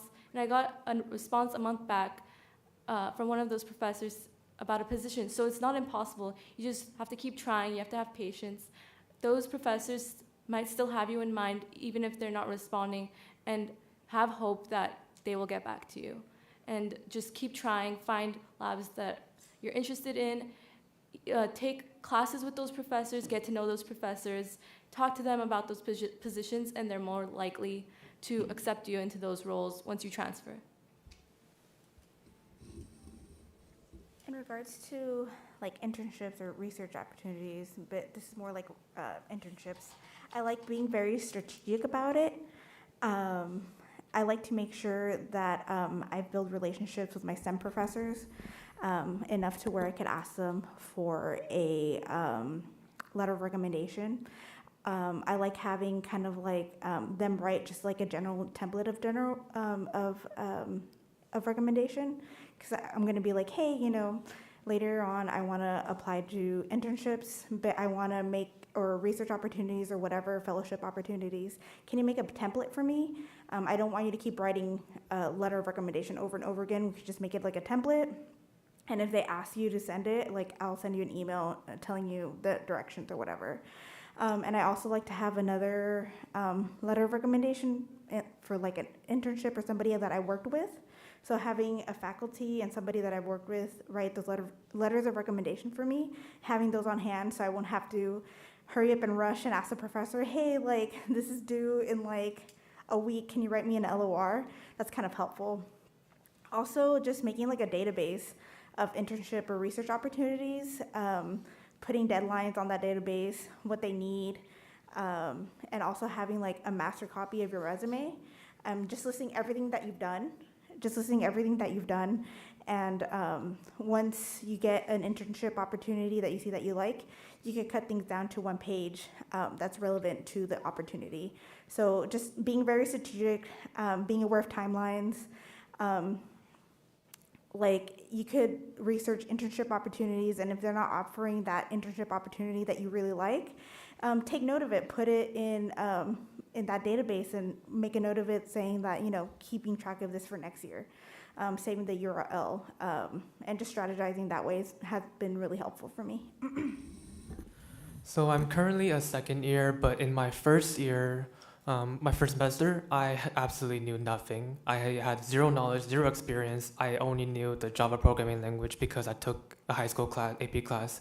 However, this brings me to my next point, that in order to start getting internships or experience or research experiences, you need to first start by getting inspired or getting an interest into something that you're very passionate about. So for me, it was ChatGPT, it was AI, and that's how I suddenly started to get into like self-learning courses online about AI. And then from there, everything just happened like a chain reaction. I just got a bunch of other opportunities. Like I was able to co-found and become the president of the AI club, and then I also got into a NASA program, and I did like an AI fellowship at a startup company, and that all helped me get into my internship and where I am right now. So once you start by finding something you're interested in and like learning something extra or learning some other skills you can learn just from YouTube videos or online resources, everything will hopefully and most likely come to you from there, and everything will become a lot more smoother. It seems really uncertain and unlikely right now, especially if you have like zero things on your resume, but once you go on in your college career and once you learn more things, once you have the aptitude and you still have the motivation to learn more things, you will start to get more of these opportunities, and you'll start to see more every single day here, especially here at PCC, where we have a wonderful STEM community where you always find opportunities everywhere, and there's always a lot of opportunities that are being advertised by the Career Center, by clubs. I mean, in my personal opinion, I was not able to get any of my opportunities if it wasn't for joining any of the clubs here at PCC. This is all amazing advice. I hope everyone is taking notes and going to follow some of this wonderful advice so that you can go secure some research internships and transform your lives, whether you decide to go into research or whether it's more of a reflective experience like Daisy and Cynthia. It's still invaluable towards your overall goals and your careers. That we've reached the point where I'm opening it up to questions from the audience. Does anyone have any questions they would like to ask the panel participants? If not, then can we please give a warm applause for our wonderful participants? They did a great job. And I can say that from the mentorship perspective, I've watched them now grow as scientists, scholars, and even build their CVs. They have so many things on their resume now that they can use to leverage the next positions in their careers. They have publications, they have presentations, they even have some teaching experience. They've been teaching with me in my courses. So there's lots of opportunity out there. I wish you all the best, and thank you for your attention.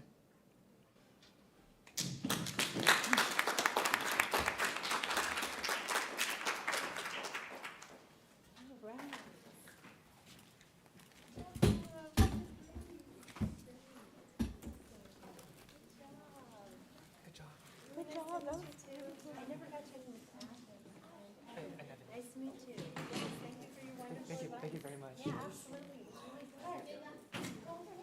Jillian, this is Veronica, I teach chemistry, environmental science, mostly, but Thank you everyone for coming this Pi Day 2025 event. This is a day one.